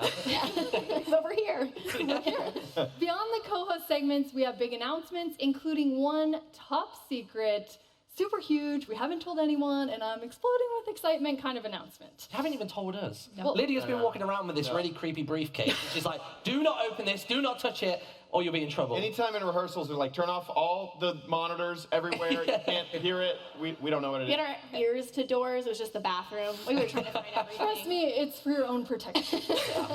You'll learn about future updates to the game, and you can vote throughout the show to pick the next biome. Any favorites?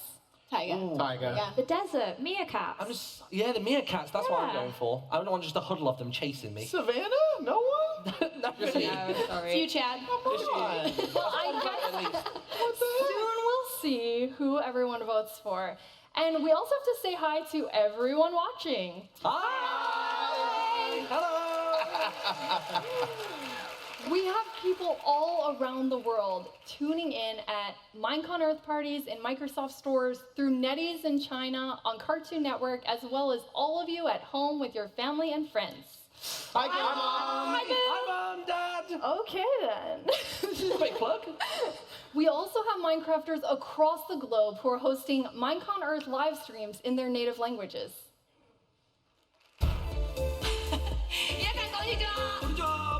日本で活動している足跡です。今から私たちと見て、楽しんで、盛り上がっていきましょう。イエーイ!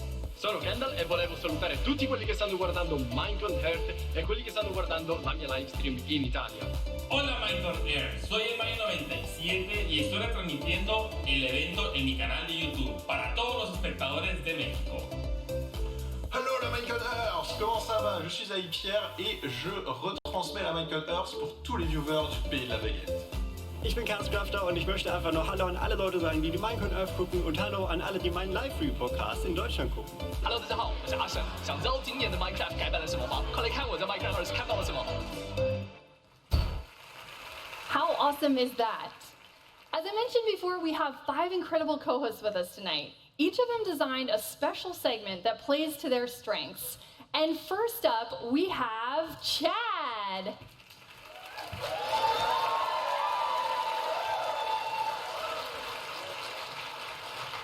OMG, Chad, you look amazing. How you doing, Lydia? Thank you. Good. So I was going to ask you if you're ready for your segment, but I feel like you are. Yeah, I'm a little bit of a ringleader in the next segment, so I thought I'd go full out. I really like it. Before we get to that, though, I want everyone to know a little more about you. So how did you get started playing Minecraft? I actually got started on a live stream, so it's really cool that through all this history that I have with Minecraft, that I actually started on a live stream, so it's recorded, I have the footage, we were watching YouTube videos about Minecraft, and then we just started playing. My biggest fear was, wait, you have to pick up things block by block?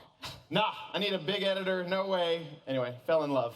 Been playing ever since. Good, then it's online, so I can check that October 2010 date and see Yeah, you can if hold me that's the really real hard to that, yeah. So in your segment, what are we going to see today? Well, last year I was part of Blitz Build, which is a total virtual building game. So we decided to take that one step further, put it in real reality, and see how our contestants do. That sounds amazing. So the stage is yours, good sir. Awesome. Welcome to my building game, the game of building. I like the name. Thanks. Good name. World of building. The game of building. We don't really have an official name for it. We have two teams here. We have Martin and Aurelian. Hi. You guys are Hi. Team Lapis. Yep. Yes. Team Lapis Block. And then we have Bigby and Yammy, and you guys are Team Purpur Blocks.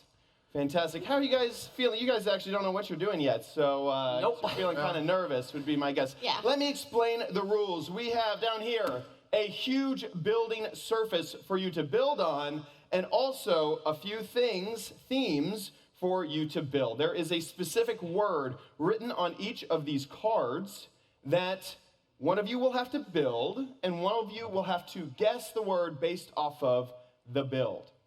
Okay. In order to make your build happen, we have blocks. Release the blocks! Oh! There we go! Over 150 blocks for you to build with. You could think of these as like wool blocks. We also have a few clear blocks over here on the side. Those could be used as glass or as air, as just air. That's as smart. Okay, we are going to start off with Team Purpur. Okay. Team Lapis, you guys can take a step back. Who's going to be building? Who's going to be guessing? So I will be building. Yeah, and I'll be guessing. Guessing, okay, Yami, I'll have you stand over here. Big B next to the big pile of blocks. You guys have 3 minutes, only 3 minutes to do your building, and there's a possible of 6 correct answers. If you get to 6, you've maxed it out, congratulations. Hopefully the other team will tie you, or, you know, I'm not that I have a favorite or anything, but Hey now. they could only tie Hey now. you if you get to 6. You ready? Ready. Yeah. Okay, ready. we got 3 minutes on the clock. You can start building your first word. There we go. Apple. House. Car. Bed. Well, a bed? Well, yeah, I guess. Yeah, Red, red bed. Okay. Strawberry. Looks a little funky for a strawberry. Yeah, I don't think I would eat snake. that strawberry. Stage? A snake. Oh, snake. No, it's not a Okay. An axe. Pickaxe. There's some pretty specific blocks here. Red blocks. Really close. Iron golem. Think this would be I love heart. a heart. There you go. Yay. Oh, wonderful. Okay, heart. 1 point down. Your next build is. There you go. Sun. A house. A car. House. Who would want to Chair. live in that? Sofa. A pig. It's not a house. An ice cream. A hot dog. A And remember, pencil. yeah, pencil, wonderful. You got pencil, that's 2 points. Your next build is, here you go. A wolf. Obsidian. End portal. Never portal. I like how you're guessing before he even has a build Cool. down. This is great. Boots. A sword. Legs. Legs, that does look like legs.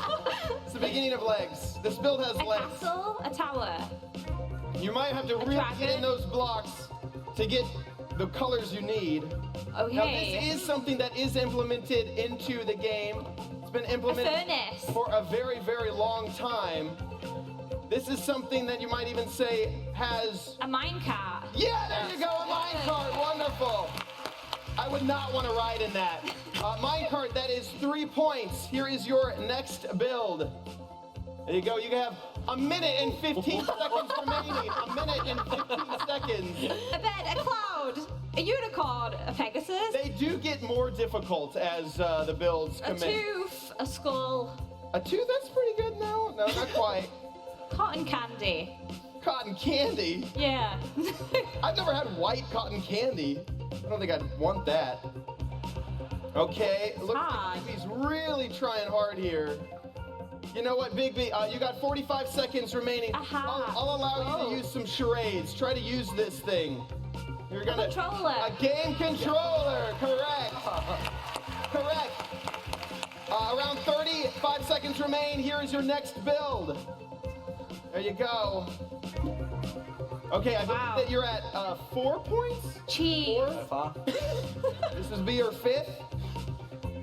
A school bus. What? Yeah, I don't. A car. This is a sad banana, is really what that is. Not a banana. I thought it was a banana. 8 seconds. Here we go. 5, 4, 3. Yes. House. Yes. That is time. That is time. You guys did fantastically. You guys got 5 points. 5 points. You got house at the very last second. Okay, Team Purpur, go stand where Team Lapis is now. Who's going to be building? It looks like you volunteered yourself. I'm coming to build.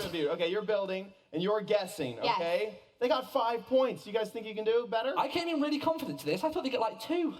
It's a lot of work. I'm pretty surprised about that. I'm gonna save my guesses. It's conservative here. You're safe as long I'm as you safe. don't throw out a Yeah. number. You got to get or beat 5. And Okay. you only have the option for 6, so good luck. Wow. Okay. You ready? Yeah. 3 minutes is on the clock. You can start building now. Okay. Wool, cloud, bowl. A bowl, maybe? No. Oh, wow. That's actually Nether star. pretty good, Bill. A This is, candy. you can get a version of this in the game. But it's not something that you would want to Candy. consume. A star. A flower. Grab some more block. Oh, wow. I'm Okay. trying to think how to rearrange it. A flower. This is probably so obvious. No, he really used the colors from himself, really. Yeah, This is lapis. No, not lapis. Air. Water. Eyeball. There we go. There we go. First point. Nothing like The a next spider build. eye, by the way. next build is. There you go. That looks nothing like a spider eye, by the way. No, but it is in the game cactus. uniform. The cactus, There we go. correct. That is 2 points. Your next build is. Wow, 2 points already. You guys are doing Sunflower. good. You're just gonna leave that cheese. white block on there. Cheese. That was bothering me. This is Banana. not in the mic. Banana. You had the one that was almost like banana. 3 points. Your next build is. Okay. There you go. He's Gold. trying hard. It gets difficult gold. and difficult. 1 minute and 27 cheese. seconds. 1 minute. Flower. Seconds. Cheese. It was yellow. I don't know. Go. House. This is the same thing. Stare. It's not a sunflower. A person. Oh my gosh. This is a very minimalistic version of this build. I'm working with what I've got, chat. Yeah, I know. A sandcastle. So this is not implemented into the game as of yet. You can make something that looks fairly similar to it. Yeah. He is a big fan of tea time. Teacups. Kettle. No. Tea kettle. Teapot. Nope. A coffee cup. Hot chocolate. I'll give it to you. It's a mug. A mug. Okay. A mug. There you go. You got mug. Yeah, you help him out there. Your next build is. Okay. You know what? Wool. Chocolate. Dirt. If you get this, you only have 24 seconds Chocolate, remaining. dirt. You will tie it up. A teddy bear. A teddy bear? I was brown. That is not snuggly at all. Candy. You can use charades. 10 seconds left. Charades. Swimming. Dolphin. Fish. Boat. Rowboat. Boat. Got it. You got 3 seconds. Build it. No. Time. That is time. Coal? No. Not coal. Sorry, the last build was castle. There you had. Oh, no. I don't believe. That means that you guys tied. Go ahead and join Ari over there. Come on down here. Good job, dude. There you go. Join us. I'm sorry, you guys tied. That means that there is no real winner. We only just tied the game. True. Yeah. So I guess neither of you have bragging rights. That means only I can brag. Woo! Nice. Awesome. You guys did fantastically. You should be really, really proud of yourselves. Thank 5 you. points each. Now we're going to toss it over to Vu.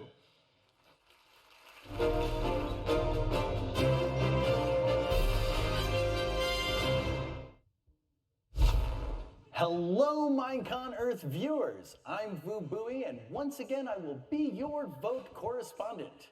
We are bringing you, the Minecraft community, directly into the decision-making about what goes into the game you love. This year, you'll be voting on what Minecraft biome will be updated next. We'll eventually be updating all of them, but as you know, game development takes skill, knowledge, and most importantly, time. So with this vote, your favorite biome gets to cut in line. At last year's Minecon Earth, you voted for the Phantom. Months later, and the monster of the night skies was swooping down and wreaking havoc on previously fearless but ever sleep-deprived players. The same players who, for some reason, felt that zombies, spiders, skeletons, endermen, and creepers didn't pose enough of a threat to end their midnight wanderings. I was recently enjoying a nocturnal swim myself and thought it was hilarious that phantoms couldn't bite me from my aquatic position. They may like to fly, but they do not like to swim. Unfortunately, as I swam further and further, I found myself swarmed as new phantoms joined their friends and took turns swooping down over my head. Let's just say it didn't end well for me that night. But on to today's vote. To explain what you'll be voting on exactly, let's have Tiny Digital Jens and Agnes take it away. Our deserts have always felt a little... In need of refreshment? No, in need of palm trees. And some friendly guys to keep things interesting. Jens, you know that meerkats aren't actually cats, right? Jens, everyone knows that meerkats are part of the mongoose family. To the Taiga! To the Taiga!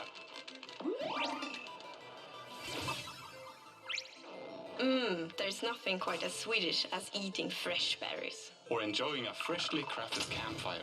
Why surrounded by 1 or 2 or 5 foxes? The foxes aren't planned to be a hostile mob, right, Jens? We haven't decided yet. Onwards!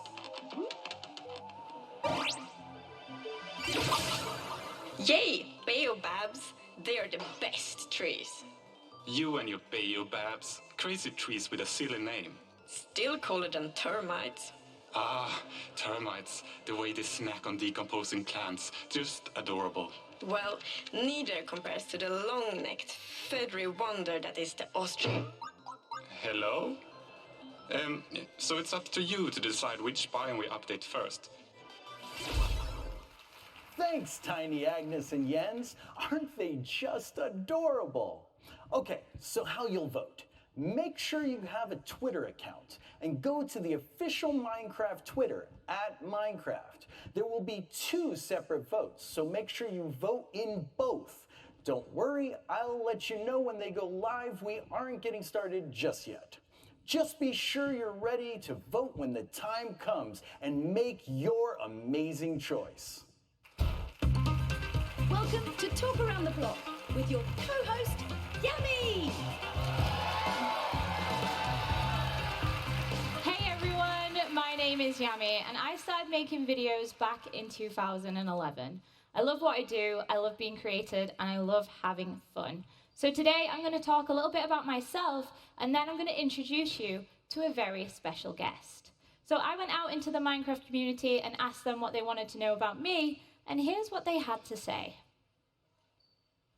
Hi Yami, I'm Georgia, and I have a question for you. When did you first start playing Minecraft and what was it like? So I started playing Minecraft back in 2009, and the game was on browser only. This meant it was just creative mode, and we could only build houses. And so I went on there, and I would build my in-real-life house on the game. And then they released multiplayer, which meant that I could do this with my friends. And so we all made trial accounts, which is kind of naughty. And then when they ran out, we would just keep making trial accounts because we couldn't afford to buy the game. We would build our houses together, and we would all be neighbors. And when I asked the co-host backstage who started playing Minecraft first, it's me. I'm kind of a Minecraft dinosaur. So what's the next question? Hey Yami, I really love your videos. What inspired you to make your channel and keep on creating content? So, I've always loved gaming, and I've been playing games since I was a baby. I would watch my brother play on the Mega Drive, and I'd sit behind him. And then I decided when I got older and I carried on playing games like Call of Duty, that I would kind of take that idea and put it into YouTube. People could watch me play games while I talked about my life, and I'd share my experiences with them, and they'd talk to me about theirs in the comments section. We made a little community, and we all felt like friends. So, people loved watching, and it was super simple back then. I decided that I wanted to make some friends, and I came across a girl who sounded like me. She liked the same games, and this was LD Shadow Lady, and we've been friends ever since. I messaged her, asked her if she wanted to be my friend and add me on Skype, and she said yeah. So through her, I've actually managed to make a bunch more friends, and these friends are who I create content with today. Next question. Hey, Yami. I was wondering, do you have any pets? So I don't have a horse, but I do have a dog, and she's called Sansa. I've had her for 7 years, and she's my best friend. I also have a cat called Misty, and when we first got her, she was super feral and afraid of people. And I also have another cat called Astrid. She's my pride and joy. She's so independent and fluffy, and I love her. She's Misty's teacher. And finally, the craziest pet I have is Sonic the Hedgehog. He's super old, and he has one tooth. He's super grumpy as well, but I love him to bits. Next question. Hey Yami, it's Nai, and my question for you is, what's your favorite part about running your own channel? For me, running my channel, I love when I get messages from people saying that my videos have helped them through a hard time, and that when, for that 10 minutes or 20 minutes that they're watching my video, that they can sit back and relax and think about nothing else than me being silly on Minecraft. Another really cool thing that I love is when I manage to bring people together. So, a group of people who I asked if they wanted to join my roleplay team were able to meet in real life for the first time at my meet and greet. This was so exciting for me, and it just made me feel so special. And it reminded me of when I was trying to make friends with Lizzie and how hard it was, but for these people, I made it possible for them to meet. That is just so cool. Hey Yami, I have a question. Next question. When you were a kid, what did you want to do, and what would you be doing now if you weren't running your own channel? So first of all, I wanted to be a pop star, but I can't sing. I'm actually terrible at singing, so that I couldn't do that. Then I wanted to be a vet, but I discovered I'm terrified of blood, so I'd be a terrible vet. Then I wanted to be a jockey, because I really like the idea of riding horses, but when I actually got on a horse, I discovered I was terrified of horses, so can't do that either. And then I was kind of stuck, because I'm more of a creative person. I like to express myself through storytelling and writing, painting and drawing, so I didn't know what I wanted to do. And then I decided I was going to do English language at university, and I was going to be a teacher. But then, that's the same time I was doing YouTube, and YouTube took off for me. So I had to make the hard decision of, do I want to be a teacher, or do I want to do YouTube? And I decided to do YouTube in the end, and I'm so happy that I did, because I'm still managing to teach people today, which is really, really cool. Even if I'm teaching people about being bad at Minecraft, or how to build a house, I'm still teaching people, and I absolutely love that. Teaching of any kind is super important. And now I'm going to introduce you to a woman who is changing everybody's mind about science and learning. She's combining fun and education together. Please put your hands together for Kate the Chemist. Hey Kate, do you want to start off by telling people who you are and what you do? Absolutely. My name is Dr. Kate Bieberdorf, and I'm a chemistry professor at the University of Texas at Austin. Hook 'em horns!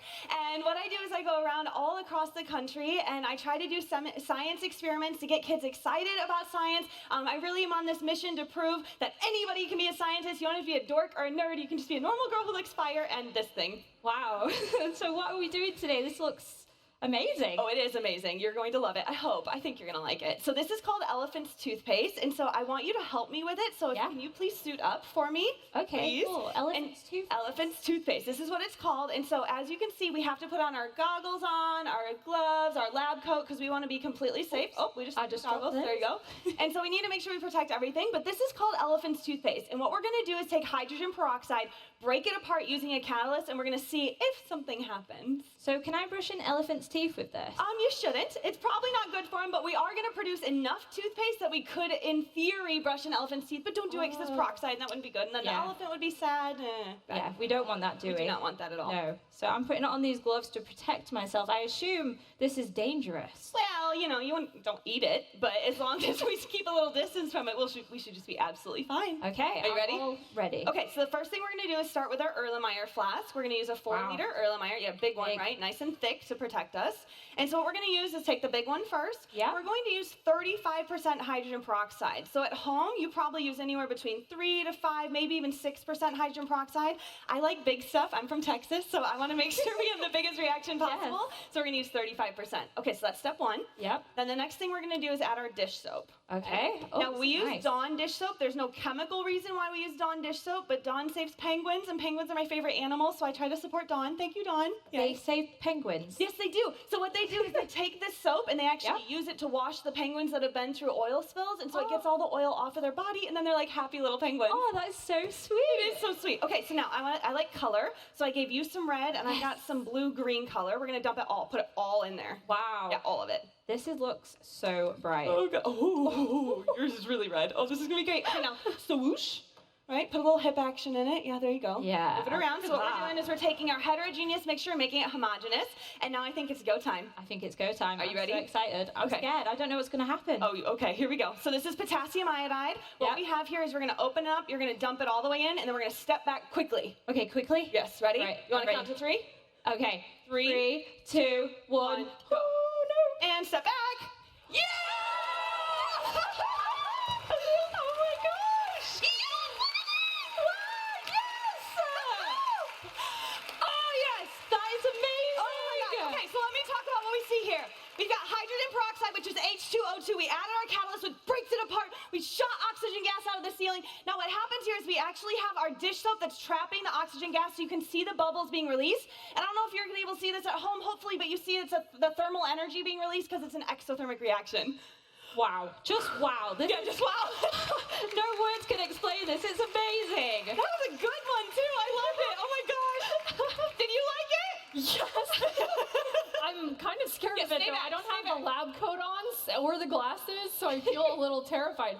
Did you know that you can actually do this experiment in the new chemistry update with Minecraft Education Edition? Yes, you can. You have the peroxide, you have the cat, you can break it all apart, and you can do this actually in the game. It is awesome. I love Minecraft. Do you think it's as messy as this is? I don't know, but I think we should do it anyway, right? And then, watch this video over and over again. Guessing you don't have to wear the goggles for that in the game. No, you probably don't. Right. Please give a big thank you to Kate the Chemist and Yami! Thank you.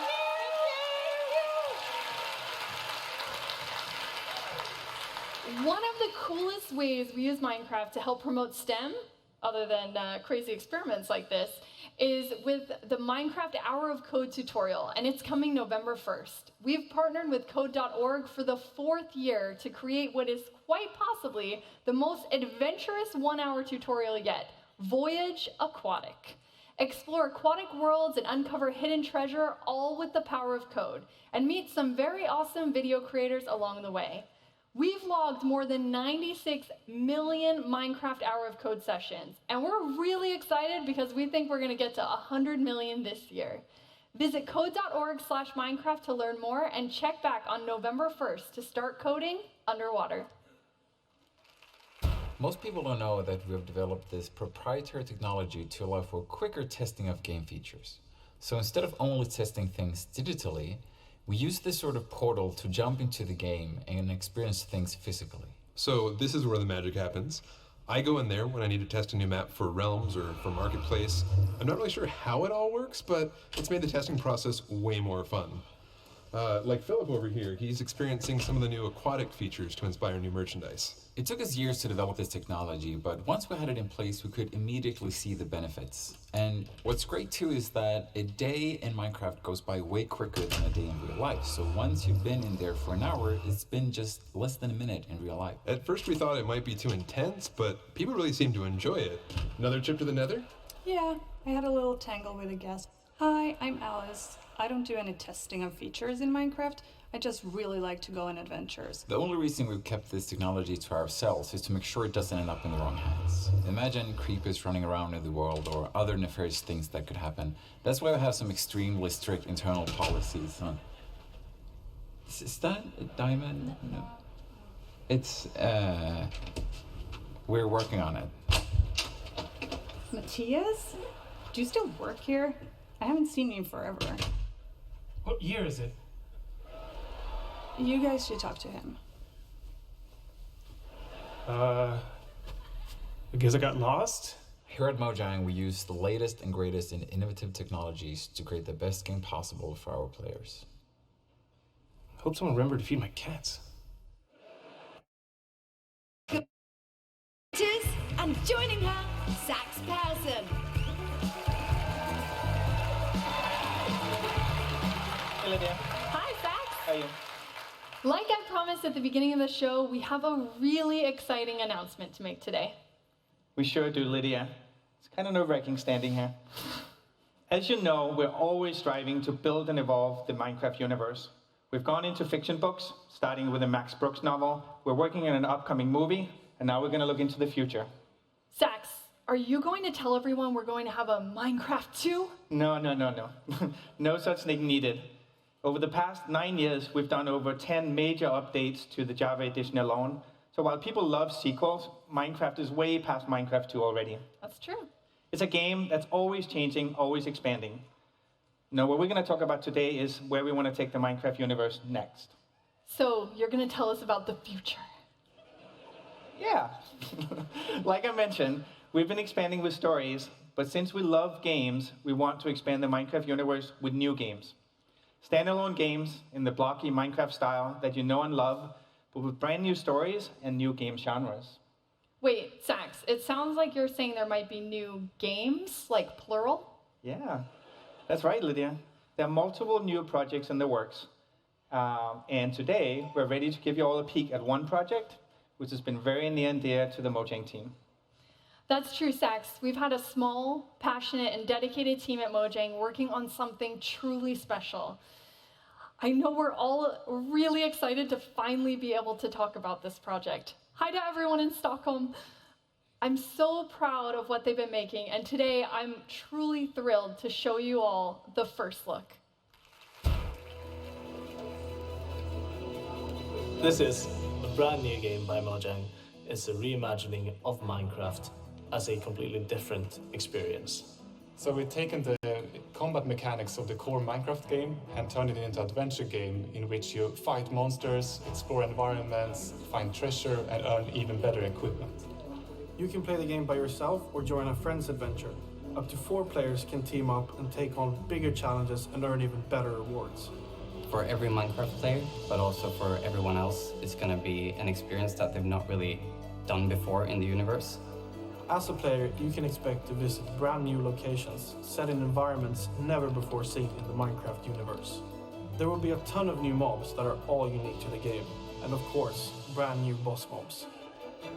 We're so excited to reveal what we've been working on and to see what you think.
How cool is that?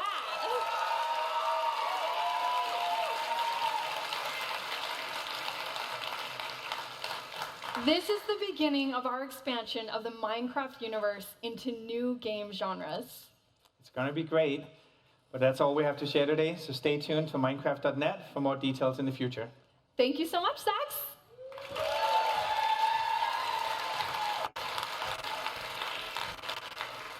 At Mojang and Microsoft, we believe in using Minecraft to build a better world. Through education, our joint program with UN Habitat Block by Block, or new initiatives like Coral Crafters, taking Update Aquatic and adding an aspect of making the world better. We've been working to use the game to have a worldwide positive influence. But we're not the only ones who are building a better world. Since the very beginning, Minecrafters have been using the game to impact the world around them. Our new Meet a Minecrafter YouTube series aims to highlight inspiring stories of what people are doing with the game. Let's take a look at our first Minecrafter, Stephen Reed. He's using Minecraft to help give people a new perspective on a very difficult issue by allowing students to have an in-game experience of life as a refugee. I've always been a believer in teaching the tough stuff. The important thing for me is putting children in the shoes of others. What's it like to be in the position of someone else? So we developed a refugee crisis learning resource within Minecraft, and that's a series of lessons that the teachers follow and a series of Minecraft worlds that the children work within and follow that narrative. You are a refugee. You have just been forced to leave your home because of conflict, and you need to take a journey to try and reach a safe place. At one point you are trafficked, at another point you cross a minefield, you meet other refugees, you stay in a refugee camp. That's the narrative. So it's ultimately an adventure map but a very dark adventure where children become refugees.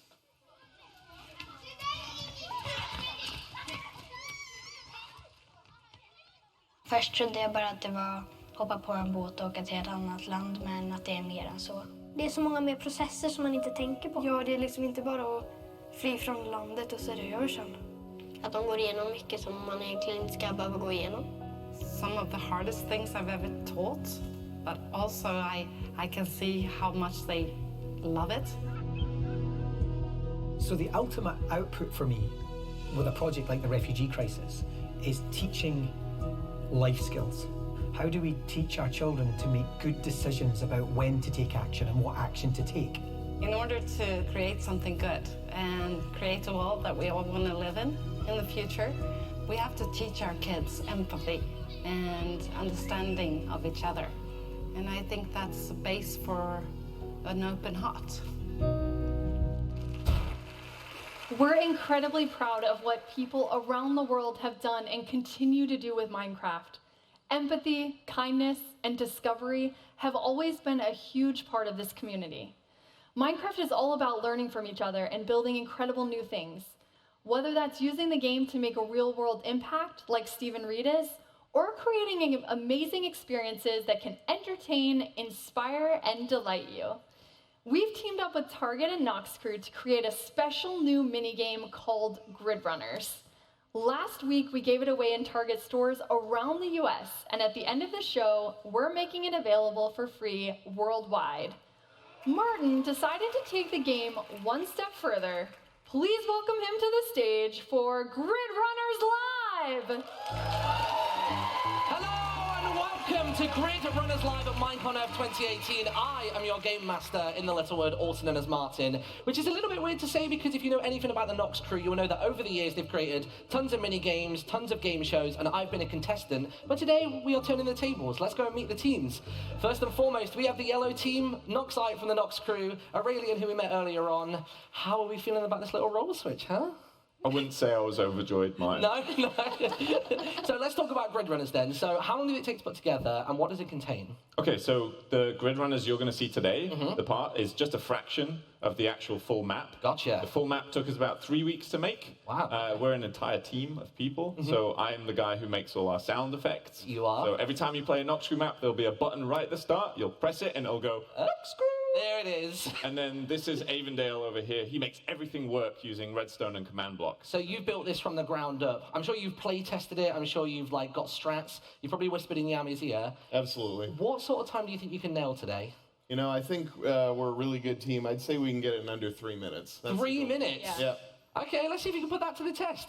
Yellow team at the back of the stage. Okay. Let's go over here with the blue team. So this is going to be a series of challenges. There's 5 of them in total. Yami will go first, Avondale will go second, and they're going to leapfrog until they've completed all 5 of them. And are we ready to go? I'm ready. Okay, let's get the countdown going. In 3, 2, 1, go, go, go! Oh no, it's parkour. First challenge is climb the cliff. It's a really simple parkour challenge with a couple of little tricks inside of there. Okay. First and foremost, pressure plates and pistons, which is straight across it. Yeah, I'm a pro. Wow. I think hitting the post here seems to be doing the trick, doesn't it? Oh no! We're down already! Oh, you're okay. There's no room for failure. You've got to land every single jump to get through this entire part of the course. There you go. Oh, are you normally good at parkour, or is this normally a weakness? I'm actually known for being super terrible at parkour. Really? I genuinely wouldn't have guessed that. Oh, up to the top. Now we've got this little sneaky portion. Got to stay crouched to get around there. And then this is the cool action movie hero-like leap. There it is. You nailed it. Awesome stuff. Okay. All right, hit the button. No, Joe. Come with me. Come with me. So we are bringing it into the real world. Instead of playing there, you're going to take these beanbags, knock down each of those zombies. You can throw all the beanbags, and whichever one's left standing will be 5 seconds added onto the clock. Go. First one's out. What? Yes, First one's hit. Hey, you get back out of there. Get out of there. Come on. Yes. Here we go. Come on. What have we got? Yes. Oh, that was a string one. Maybe go for the others. Wow. One more to go. That works. 0 seconds are going to be added onto the clock. And we are on to challenge number 3. Copy the painting. Okay. Very simple concept. You've got a piece of art on the right-hand side. You have to replicate it on the left-hand side. So don't mirror it, replicate it 1 for 1. Okay, any tips? Gonna help me out? I'm light blue next. Go top down if you can. Do those and then do light blue. So how many different variations of the paintings are there in this map? There's 5 different ones you can get in this room. Okay, and what's this on the scale of difficulty? This one's okay. This one's alright? Okay. Potentially the yellow team are going to get a really, really difficult one. I hope they get the hardest one. Yeah, me too. I'm rooting against them, I don't know why. Yeah. So, if you do make a mistake, we'll get it later. use the shears to get rid of it, obviously.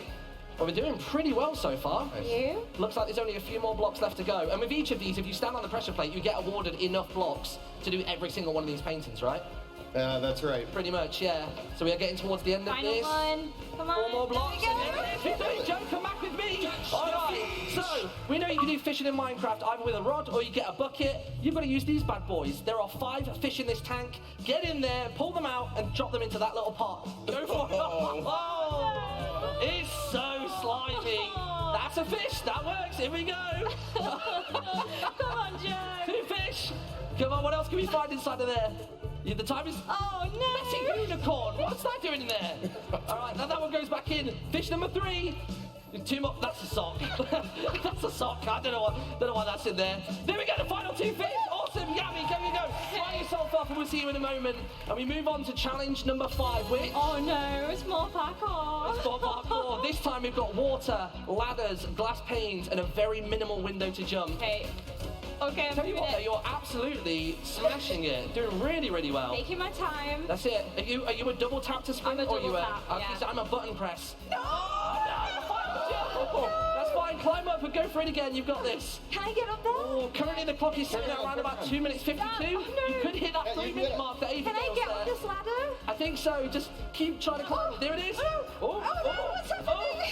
Come out slightly from it. There we go. You're up. Okay, try and make that jump. Yeah. There we go. Stop the clock. Finishing in a time of 3 minutes and 8 seconds. Blue team, head to the back of the stage. Yellow team, come down to me. And let's see how they fare against that time. How are we feeling? You've now got the challenges. So are you a parkour master or not? No, I got to see Yami do it, but You just don't know if it's going to work. this is like my biggest fear, and now it's come true. So here we are. And that wasn't quite under 3 minutes. Oh, yeah, that's it. There's a little bit of tension going on. So what time are you predicting for your team then? Under 3 minutes. The yeah, same under goal. 3 minutes. All right, well, I think we just get straight into it and find out if you're full of it or not. So, 3, 2, 1, let's go! And this is your voice, right? Yes. Ready for it? Oh, we didn't trigger. Oh, no. Do it. Climb the cliff! Climb the cliff! So the big spring jump at the start. Oh, we're skipping the corner.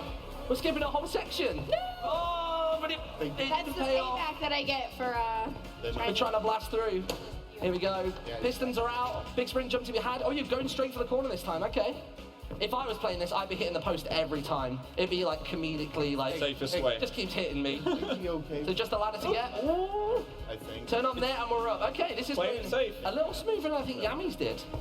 So now we've got to sneak around the edge. If you fall on this big jump, you've got to do the entire course again. Wow, no pressure, Mark. Yeah. Thank you. That's fine. I'm piling it on. Oh! Inventory! Okay, next time I won't pressure. Zero pressure next time. Oh. It all went. Okay, maybe not under 3 minutes. Maybe 3 minutes. 3:07. 2 seconds. Yeah. Still beating 3:08. Okay, here we go. Into the corner. Oh no! We're back again. Okay. You've got this. Slow refs. Take it Breathe easy. it in. Actually, we have the creator of this game. You wanna? Oh, come on. Don't put that pressure on you. All right, well, I think he's already. I guess you got this this time. You've got this. Okay. This is looking strong. Oh. All right, I'm gonna have you. All right. You step Okay, in. Step fine. in. Oh, no, now I'm gonna. It's all gonna go wrong. The pressure is on. I'm looking over at Avondale and he's like, these guys. Yeah. How do you sprint? No, I'm joking. Whoa. Oh, that's brave not going for the post. You could end up overrunning it. This is so good when you're the game master and not the player. Yeah, this is I really can enjoy It's this. so much more nerve-wracking when you have all these people like looking at your time. This is 4 or 5 years of me being on the receiving end, and now it's your turn. I've got this. To Grimace. Oh, there we go. He's Got it. Okay. Okay. Let's get a drum roll as he goes for the big jump. No, don't do that. Oh, we're gonna scare you. Yeah, got it. There we go. All right, you press the button. You press the button and you come with me. Okay, so much like yeah. Just as a little bit of revenge, I've slightly modified your version of events. So, same amount of beanbags, slightly Can I bigger just go zombies. punch them? No, Okay. get back here. Ready? Go for them. Knock them down. Oh, wow! Alright, back we go! Aurelian, go, go, go! You knocked one of the heads off. Really? The power of that arm is unreal. Alright, once again, copy the painting. All you gotta do is match the picture exactly and you're good to go. There's a lot of like yellow in this one. That's pretty good. There we go. Oh, you're throwing them all out. This is tactical. This is pro strats. This is like, yeah. And then she's just gonna collect them all. That's not you. Yeah. What? Normally it would replace them. This is a big time save. I didn't even think about doing that. And here we go with the painting. This one's relatively easy, I think. I think it's easier than their one was. Yellow across the bottom, a nice blue sky. Look at this, absolutely flying through. The problem's going to be is trying to reach those top ones because you either have to stand at a really specific angle or you're going to have to make a little leap in order to place it down. Only a few more processes to go. Look at this. I literally, in all of the rehearsals we did, nobody did it like this. I was saving I'm it. genuinely surprised about it all. I was saving it for now. Cards close to the chest, Oh and there's my that gonna be the God. final block. There we go, all right. Come along with me, Noxai. What? Yeah. Slightly bigger. We've just scaled everything up. Where were they hiding this? So, once again, 5 fish, 2 hands. Let's get them, all right? I'll put this here. Right. Oh, don't be. I got one. You got one. Oh, no. Okay. Here we go. I'll bring your ball over. I probably should be touching your glasses. Right? Let me run these over here. I can't. Oh, this one? Yeah. There's a fish. All right. I'll take it off your hands. Yeah, that's what I'm here for. I can get more. Yeah? That jacket is ruined. It's a splash, man. Oh, there's 3. 2 more left to find. Have you got it? Oh, it's slipping. It's going. Are you okay there, friend? I can't. You should have brought your goggles. There's only 4, right? No, it's 5. What? Time's up. Time's up. Oh, no, mate. Everybody come to the center of the stage. Oh, yellow team. Can I have a towel? Ready? Oh, yeah, you get a towel. There we go. I'll tell you what, I've got this for myself as well. Look at this. There we go. So, there we go. That is Grid Runners Live. The first team doing it in about 3:08. Yellow team, we couldn't even give you time to finish. So, let's talk about how that went. What was the feeling as you saw each challenge? That's a serious question. A little bit, rhetorical slightly. So, before we head on out then, thank you so much to all the contestants taking part. Congratulations to the blue team and Noxai. When can people... Yeah, round of applause. I've just tried my hands. Good game. So, when can people play this game for themselves at home? So Grid Runners is going to be on the Minecraft Marketplace for absolutely free, and you'll be able to play it right after the show. I'm going to go backstage and press a big red button to You'll try your hands first, though, yeah? No. No, okay. Yeah, we're going to be slimy the rest of the show. So, thank you very much for watching. We're heading over to Vu now for an update on the votes.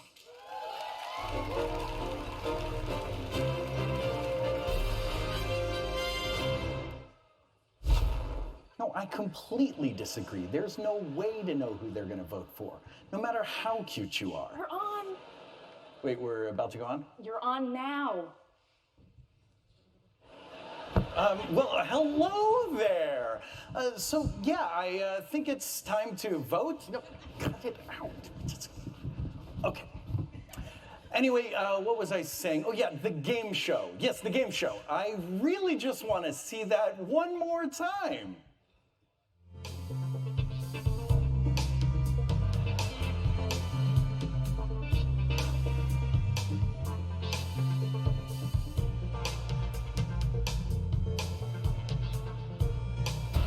Oh, poor Stefan.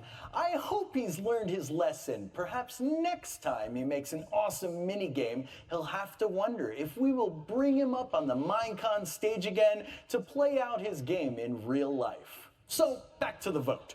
I was chatting with my own co-hosts earlier, and we just can't decide which biome will win your support and votes. Maybe we should review them once more. We have the Taiga, a cooler climate full of spruce trees and sometimes wolves, not to mention a great place to gather wood. If you vote for the Taiga biome, you'll soon enjoy delicious berry bushes, warm, crackling campfires, and wily foxes to keep you company as you wish the night away.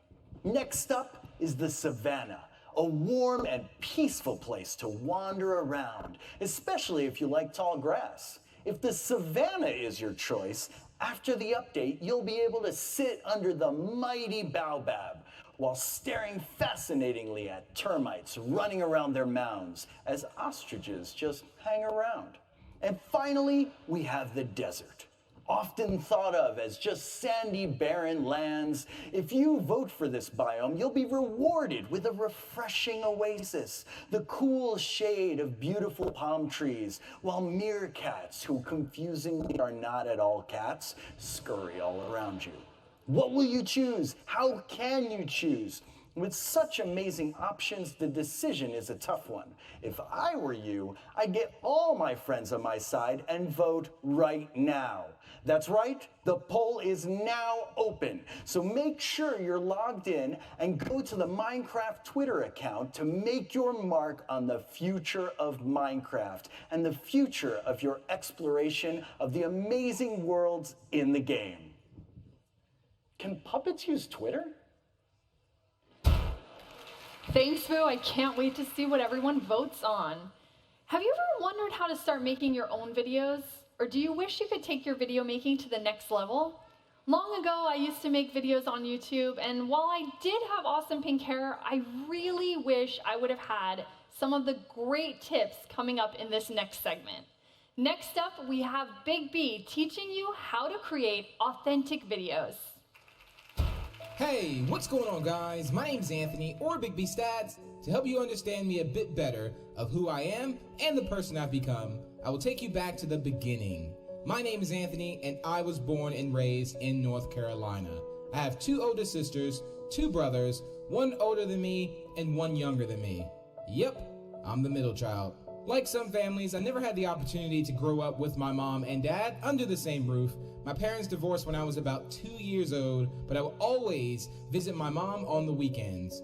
Me and my brothers lived with my dad and my grandmother, and my sisters with my mom. It was always exciting to see them, and of course, sad when the weekend was over. Looking back, my family struggled financially, but my dad would use his last to make sure his sons were happy. That's just the type of dad he is. And it just so happens that we were big video game fans, including my dad. So we would always play games together, and that's where it all started.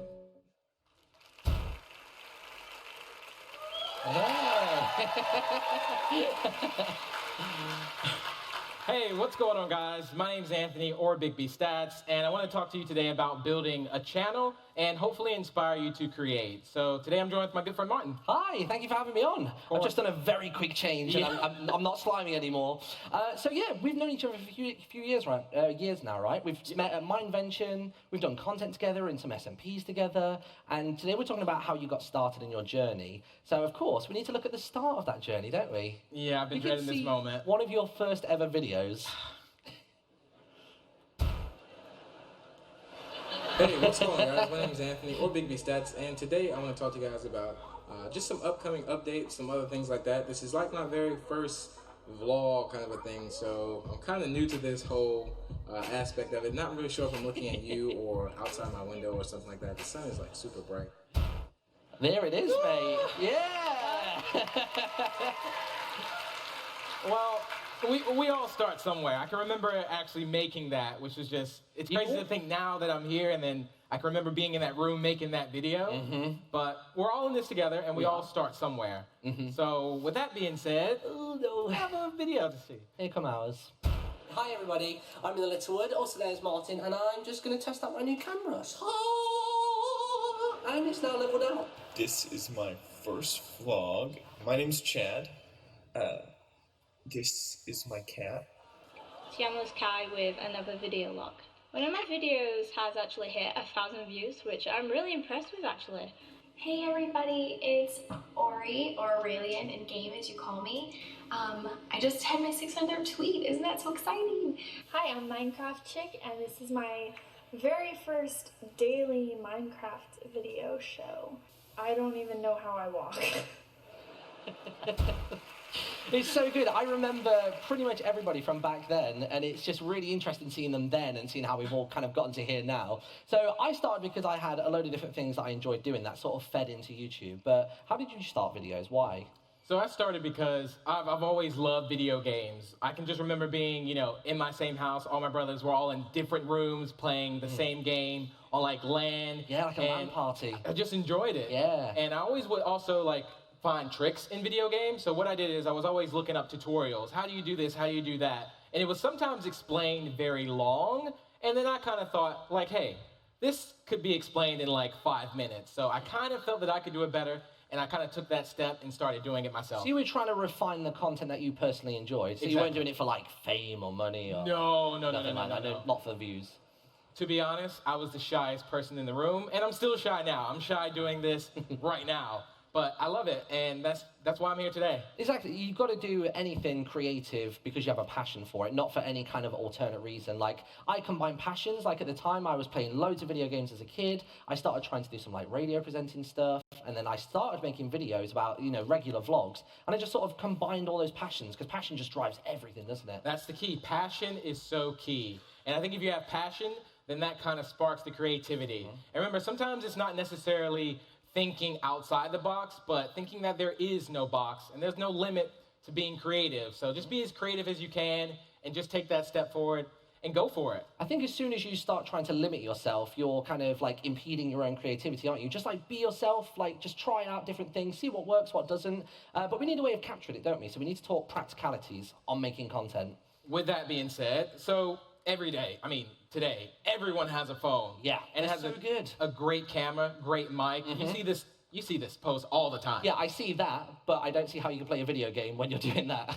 I can play with one hand. No, I think you should pull out something like this. They're pretty affordable, just little tripods. That's not bad to use. I can remember actually using one of these, and if it didn't match my height, you could use things like books to also match to make sure it's level with you. Yeah. It's also good. I used to use books and plant pots and I even know people who use a selfie stick nowadays just planted in something. It's so smart. They plant a selfie stick. Yeah. And with lighting. Yeah. Now in our early videos, you can see I had too much light. We had a lot of light. A lot of light. But daylight is not bad to use. Daylight is perfect as long as it's day, of course. Yeah. But a desk lamp is also perfect. Make sure it's not too close, not too far, but just enough to be seen. Dark videos are hard to see, so again, make sure your scene. You want to make sure as well that you don't put the light directly behind your camera, because otherwise you're going to have like the shape of your phone and you're just going to have this huge rectangle on your face. Like, exactly, it's just a shadow there. Yeah, Like, so, yeah. Here's half of me, everybody. Like, is he wearing shades or? Yeah, futuristic glasses.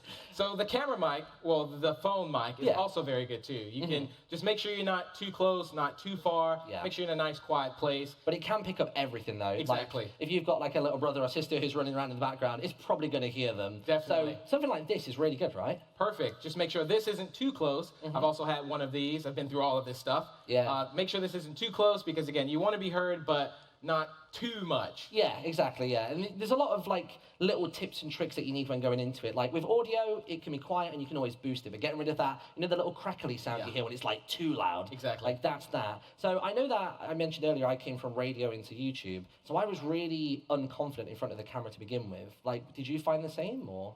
Big time, big time. I'm very, very shy, again, and the one important thing I learned is really looking into the lens. That's very important. We spend most of our days in our room, looking into a lens, talking to ourselves. Yeah. But it's fun, and I enjoy it. But one thing I did note that whenever I started doing commentaries early on around that time, is that I would just talk. I would just press record and just talk.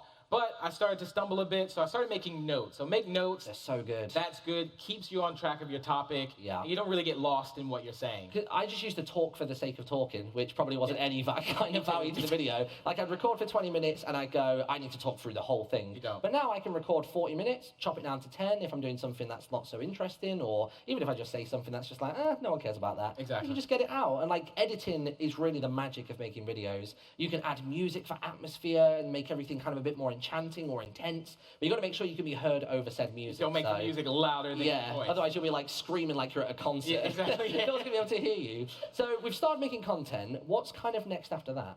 Next after that is just being consistent. Consistency is super important, and consistency builds trust. Yeah. I remember me being a kid, and let's say I would come home every Wednesday, and I knew like a particular show that I loved would be on every Wednesday, 2 p.m.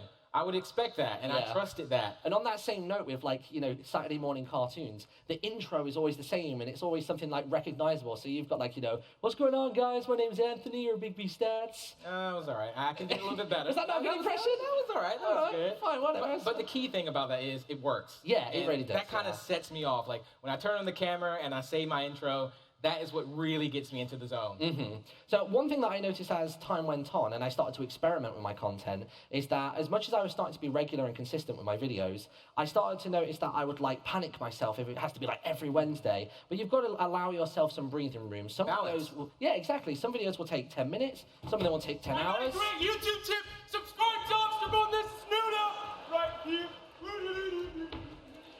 Hi, we made it to the compilation, Mum. Yeah. Hi. Hello, every channel. So no, let's go back to it then. So we were talking about consistency. Some videos will take 10 minutes, some take 10 hours, some take 10 days. But you've got to be patient with yourself, right? Patience is super key. Yeah. And I can remember me like being at Minecon Orlando, and what happened at Orlando is I showed up, nobody knew me. So you really gotta, so what I did is I almost took that as motivation. So what I did is I worked really hard, and now look at me, I'm an actual co-host of Minecon Earth. Right?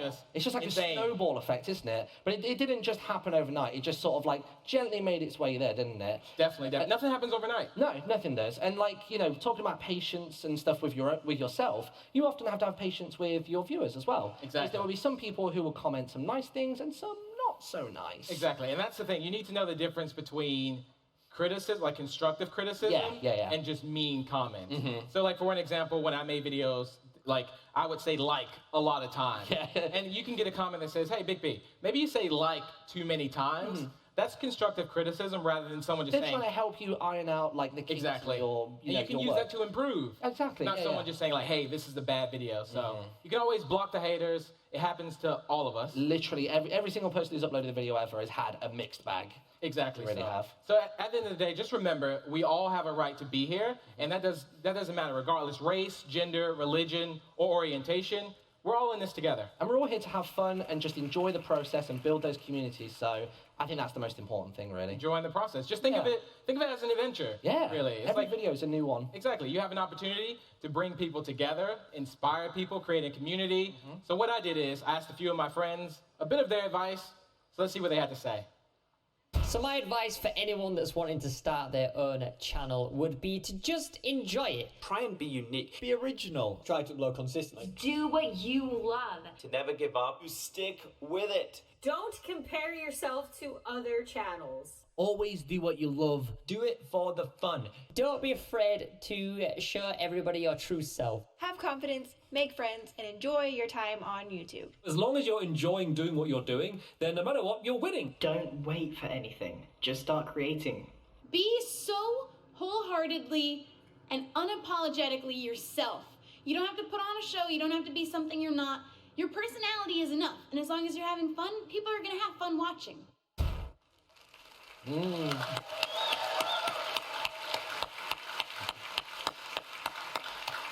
So remember, nothing happens overnight. Be bold, be creative, and most importantly, be you.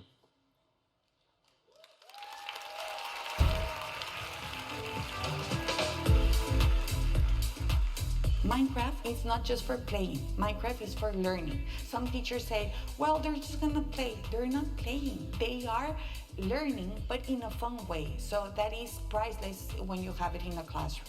Aprender de Minecraft es como para mucha gente un sueño que lo hayan incluido en el currículum oficial de la escuela. Muy padre. We have found that actually working with Minecraft has actually helped them develop skills that they didn't even know that they were going to be developing so far. Una oportunidad que la verdad nunca pensé que iba a tener. Just a couple of months ago, we were part of this incredible program named Coral Crafters. With that, we were helping the environment in our country, well, actually worldwide, to create a coral reef. Se siente muy feliz saber que algo que tú diseñaste va a estar ayudando al mundo. Our students were actually going to create a sculpture built in Minecraft. And after it was built in Minecraft, that was then going to be made with an element named Vire Rock, which helps to foster the growth of the coral reef much faster than in regular circumstances. And once it was constructed, now it was going to be placed on the coast of Cozumel. Algo que él y yo diseñamos que va a servir al mundo, algo que lo está ayudando a que viva más tiempo. Es algo fantástico. And for them and even for us, it's amazing that something that they love to use and they like to work around has helped them develop something in order for them to help their planet. And that's what we want to teach our students. It's really incredible to see what Minecraft can do in the hands of a fantastic teacher like Patricia. We have amazing educators across the world using Minecraft education to inspire their students. The first voting poll is about to close. Don't forget to vote and pick which biome gets worked on next. Last year at Minecon Earth, we introduced the features of the Update Aquatic. Since it's been released, it's been one of our most loved updates. Underwater became a magical place where anything can happen. Ah, the ocean. What a grand venue. A vast space of nothing. Peace and quiet. A place for solitude and reflection. Oh well, at least it used to be. Yes, we get it. You're adorable and you can dive. Big whoop. Come on, hurry it up, you dawdlers. I haven't got all day. That's more like it. Majestic. How terribly sad. It appears this ship capsized. Oh good, a survivor. Here's why all those stupid ships sank. Bubbles. That's... a creature that resides in the sky. Not very aquatic if you ask me. New ruins to explore? That does actually sound somewhat entertaining.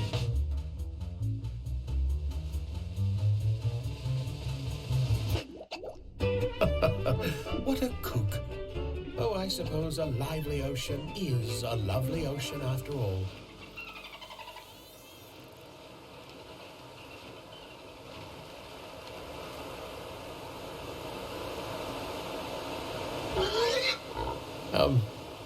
Best of luck to you, little guy. I hope that guy does find his way home safely. We've come to one of my favorite moments at any Minecon. That is the costume contest. And we have here on stage our 3 costume contest finalists. All of these have incredible builds, as you say, when it comes to these fantastic costumes. So first, I have Leo. How are you doing, Leo? Good. And inside of there is actually a person. Lean, how you doing in there? I'm doing good. Lean! She's having a great time in there. Lean, actually, I heard it's your birthday. How old are you? I'm 11 years old. Well, congratulations. Happy birthday. Where are you guys two from? Where are both of you from? We're from France. France? All the way from France. Was that worrisome traveling with your costume? It was difficult. A little bit difficult? Okay, and I can see that there's some movement. This chicken jockey can flap its wings and move its arms. You're doing great, Lean, inside of there. And what was your inspiration for creating this costume? Well, Minecraft. Minecraft was the inspiration. Good answer. Great job. This is absolutely fantastic. Our next, yeah, give them some love. This is also a costume. Daphne, are you in there? Yeah. And where are you from? Virginia. And why a rabbit? Why did you choose a rabbit? I have no clue. You have no clue? Give us a little bit of a sign that you're actually in there. Can you give us some movement? Now, this is something you would not take like on the street. This is something you just keep at your house. Yeah. Fantastic. And then what does this rabbit eat? What is its favorite lunch? Vegan stuff. Vegan stuff. It's a vegan rabbit. Thank you so much, Daphne. Give her some love. And finally, we have Misha. Misha, where are you from? South Africa. It's a great country. A great country. And is a blaze your favorite mob? Not really. It's kind of annoying. What? What is your favorite, though? Wolf. A wolf? Why do you build a wolf? It was last year's number 3.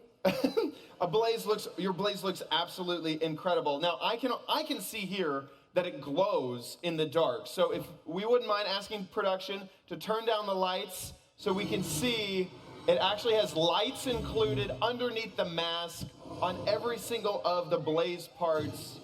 Absolutely incredible. All of these builds are great. Great. And they should be so proud. All of you are our 3 finalists, but we do have a trophy for a 1 winner. So we only just decided today, earlier this morning, who the winner would be. And I'm very happy to say that Leo and Lean, you guys are our winner of the costume contest. There you go. Oh, sorry, Lean in there. Give us some mob action. Give us some mob action. Nah. Shock. Now we're gonna toss it on over to Vu.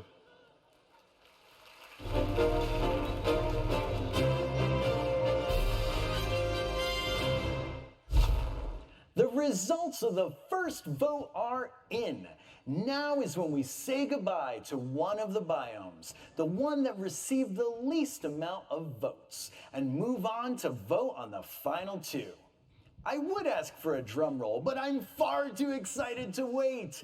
Drum rolls can sometimes feel like they go on for ages. Meanwhile, all you really want is to hear the results. Why spend all that time making meaningless noise? Just give the people what they want.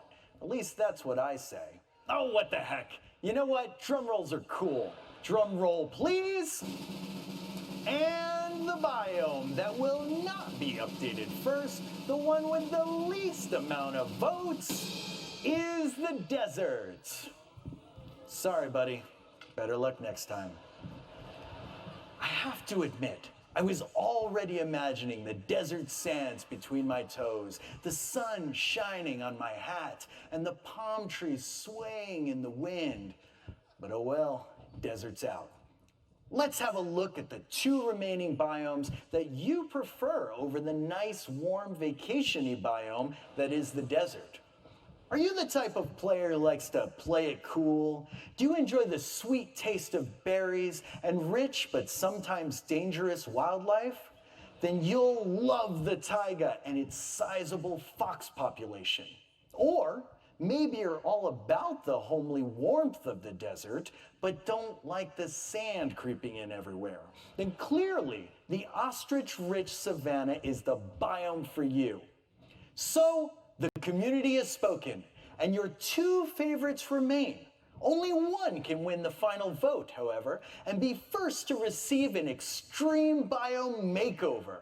Remember, make sure that you're logged in and go to the official Minecraft Twitter account @Minecraft. We've just opened a brand new poll, and only the taiga and savanna are options. Even if you've already voted, remember, this is a new vote with the two remaining options. Choose your favorite and click the little circle. Your vote will be cast and you will be part of history as someone who helped shape the development of Minecraft. So get over there and cast your vote now. This final poll is only open for a limited amount of time. Then stay tuned because later in the show, Jens and Agnes will reveal the winner, as well as some other awesome things about upcoming updates. It's really heating up. Taiga and Savannah, very exciting. Next up, let's welcome Aurelian back to the stage. You look amazing. We all costume changed for you. Chad did it, so like, if he gets a cool costume, I want him to. I'm really impressed. I need to up my game next year. Yeah. You might not all know this, but Aurelian and I met back in 2013 at Minecon in Orlando. Yep. And since then, we've become friends. We've made videos together. Sang in one. We sang in one together. And now we get to share the stage at Minecon Earth. It's really crazy because I don't think we would have met otherwise without We wouldn't Minecraft. have at all. I know that it's really important to you, but how big of a role has Minecraft played in helping you form friendships? So basically, I'm here because of Minecraft. The friends that I've met, the people that encouraged me to get into YouTubing and making videos and live streaming, and even all the way up into the job that I have today, is all because I started playing Minecraft way back in 2011. That is really incredible. So what are we about to see? So we talked about being friends and making friends. There are people from all around the world of all different backgrounds who come together and play Minecraft together and become friends. So I brought 3 sets of friends to Minecon with me, and we're gonna actually see how much they know about each other. Okay, amazing. Yeah. Let's get into it. Take it away, Aurelian. Thanks. Before we get started, though, we are going to meet our contestants. Hello, contestants. Hello. Hi. Hi. Are you guys excited? Yes. Super excited. Good. Well, let's start with some introductions for all 3 sets of you. Ifat and Anat, you guys run Toya, which I actually got to play one of the maps that you guys made called Gorilla Adventure, where you highlight the adventures of a woman named Diane Fossey. What inspired you to do maps like that? We think that Diane Fossey, she's an amazing ape researcher, and we thought it would be super cool to explore the kids for her world. And first of all, we love gorillas, so we want to create ones. It was a good opportunity. Yeah. Good reason to make a map, right? Minecraft, Yeah. and especially the baby ones, which are Yeah, super cool. they were so cute. Yeah. So that's And we're a female-led studio, so we do worlds and skins on the marketplace, and they're all inspired, you know, by the achievements of amazing women who changed their world. So we want the girls to become the heroes, just like boys can be heroes. So this is what we do. That's awesome. We are so excited to have you guys here today, and we're going to learn a little bit more about you later. But our next set of contestants, CPK and Lauren Z-Side. Hello. Welcome. I am personally really excited to have you guys here because aside from me, my daughter actually watches your videos because you guys get to make Minecraft content together, and that's pretty rad for people who are friends, right? It is. It's amazing. So where can people find you two making videos? Well, right now, our current series are The Deep End, where we explore vanilla Minecraft for once and all of the aquatic updates. And then we also do One Life right now, where we only have 1 life in Minecraft, and if we die in Minecraft, we're out of the server and the series. So with all this Minecraft you two played together, you guys should know so much about each other. Yeah, we're best friends. We're the dynamic duo, people call us, actually. Well, we're going to see compared And our final set, he laughs. But do your outfits match? Kind of. Oh yeah, I guess there's a trend. Never mind. I'm gonna take a point away already. That was What? not Thank you. good. Oh. Actually, we got to learn a lot about your friendship earlier in your segment, but a lot of people may not know that Martin and I actually go way back, and Yeah. Martin is the reason why I'm here today, because I was out looking for people to say, come play on my Minecraft server, and I messaged you on Twitter, I think it was, and you were like, yeah, cool, like, let's do something together, let's live stream. I didn't even know that there was a whole That was even world a of thing. people that, like, made videos and people who watch videos, because I was just alone playing Minecraft. And so you got me encouraged, you taught me, like, pretty much everything I know, and now we're here. That's a big claim. I know. I'm actually responsible for Aurelian. So when things go wrong, it's Martin's fault. My fault? I'm down 1 point and everything's my fault. Check. But I love you, and I'm glad you're here. That's fine. I can deal with that. All right, let's get started. So before we came here to Minecon, we actually asked all 3 sets of friends some questions about themselves, about their experiences in Minecraft, and about the things that they like. And so now we're gonna go group by group and see how much you know about each other. Ready? You think you're gonna do good? Yeah. Perfect. Okay, we're gonna start with you guys. Efat and Anat. We asked Anat what her favorite memory of your friendship was. What do you think she said? This one is easy. It's easy? Okay. I think so. Way back in like 12 years ago, we were working together and we actually gave birth in the same day. You had your babies on the same day. Not the same hospital, but Not the same hospital. I mean, I think you guys like worked together, you were friends together, you had your babies together.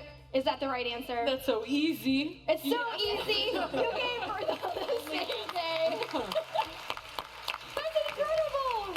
You guys are 1 for 1. Callum and Lauren. How do we follow giving How do you follow that? You can't. You can't. You can still get this question right, though, okay? You may not be as good friends, but you can still get this one right. Callum, we asked Lauren to describe herself as a Minecraft block. And what do you think she said? I think this is what I would describe her as, so I hope she thinks the same. Okay. I think she's a little diamond. Aww. I thought you were gonna be mean and say like dirt or something. I would never What did you say? Obsidian. Oh, why? What does that mean? Because it's purple. Come on, Callum. Yeah, okay. Okay, you're all wearing purple. You know, well, it's an honorary point because it was very sweet. Very good friends. That was very We'll take it. Martin and Big B. Yeah. Yep. We once sneezed at the same time. Just want to put that And off. Yeah. That's not even close. That's not even. That's what we've got. Yeah. And no one can prove that's true. Anyway, Big B, we asked Martin if you were to play a round of Minecraft survival games with your wonderful co-hosts, who do you think would be left standing? Well. So who do you think Martin would say is left standing? Well, it wouldn't be you. Well. What did it? What? No. It would be me.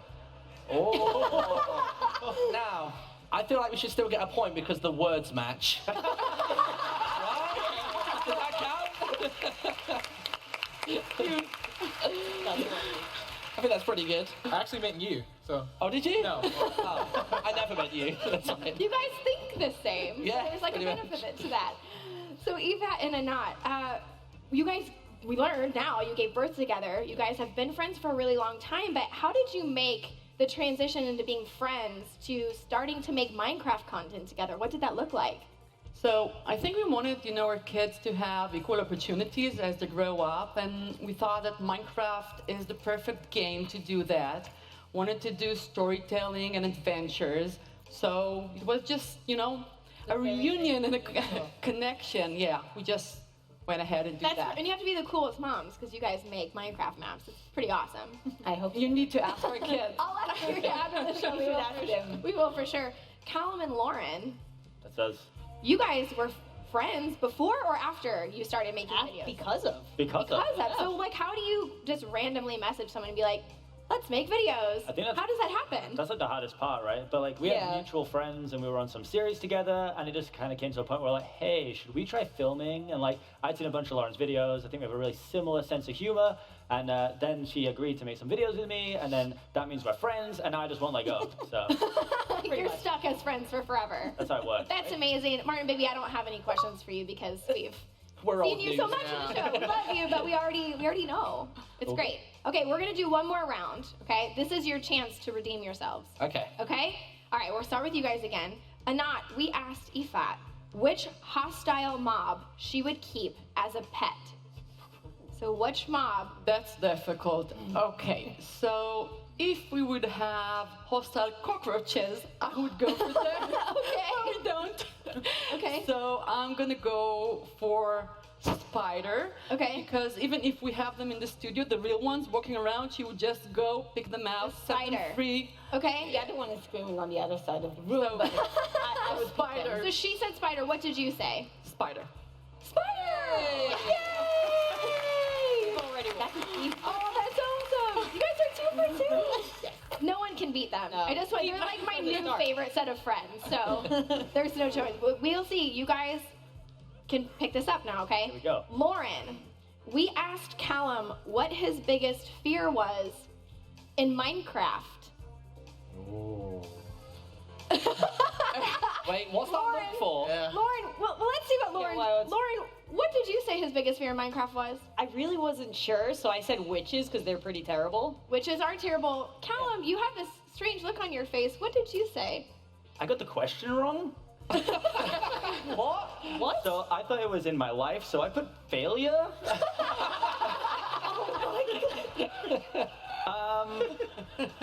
Are you scared of witches? Yeah, they're pretty terrifying. Then it counts! Yay! You okay? All right, Martin and Baby, this is your last opportunity. Let's do it. Yeah. To get this one right. Okay. Martin, Yeah. this should be the easiest question. Oh, don't say that. We asked Big B what his favorite snack was. I mean, we've even had evidence of this already today. Yeah. It 100% has to be cookies. Cookies. It just has to be. And that's It's part of your brand, like Yeah. cookies, right? There's a massive pile of them backstage. Yeah. Well, there was. You're wrong.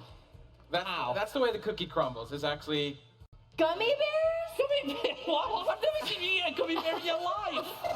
I have. That was the least convincing I have ever. Gummy bear. All right, boys. Oh, no. We know you're so good friends. Everybody here is good friends. We would encourage everybody at home to try this with their friends. Ask them some questions, see if you can get them right, and we hope that you guys enjoyed it. Everyone, let's give a final round of applause for our amazing guests. Lydia, we'll take it back to you. Thanks, Aurelian. I think we're gonna have to try a version of that in the office to see how well everyone knows each other. And I'm not sure about Big B's survival game skills, but I know that Martin used to win all the time, like every server that I was on, so my money's on him. It's hard to describe how much Minecraft has changed things for so many of us. When you hear about the friendships, the people who were just on stage, it's really incredible. And I can say that's myself included. From living in Florida to moving to Sweden to work on this incredible game, to making many of my very best friends, Minecraft is an undeniable force in bringing people together and changing lives. Our last Meet a Minecrafter video introduces a company that's working to give even more people a chance to play. So he's got cerebral palsy. It's a very wide term, but it's basically damage to the brain, and what it means for Ian is that he's got no independent use of any of his limbs. The fact that Ian can access a computer game that everybody plays is no longer special. It's actually for everybody. It's very inclusive. My favourite thing to do in the game is destroying buildings. I also love attacking animals and zombies with my sword. iMine is a way of enabling someone with a very severe disability who finds it very difficult to be able to use their hands so that they can use a keyboard or a mouse to be able to join in with everybody else and play. It's an interface that lets them play Minecraft. When they look at the game, it's as if it's a mouse, their eyes behave like a mouse. So if you want to be able to dig, then you look at the dig button, you go back to the screen, look where you want to dig, and you'll start digging. If you want to fly, look at the fly button, look back at the screen, and you will be able to fly. I love it. It gives me a new level of independence, so I can play the game without someone helping me. It's now an accessible game for lots of ages and abilities. I wish more games were liking this. He can sit and watch TV by himself, but that's a very passive activity. Whereas with Minecraft, he's flying around, exploring the scenery. His life is so limited that everything that opens these avenues is amazing. And when you see people who with very severe involuntary movement, who find it so difficult to be creative in any other way, to see them being so creative, which is what Minecraft enables them to do, for me, that's terrific. It's so inspiring to see technology like iMine help make Minecraft truly accessible to players. That's really what the game is all about. Every year, one of the most exciting and anticipated segments of the show is the Future Updates, where you get to find out about all the cool stuff that's coming to the game. And this year is no exception. We've brought in our word specialist to conduct this important interview.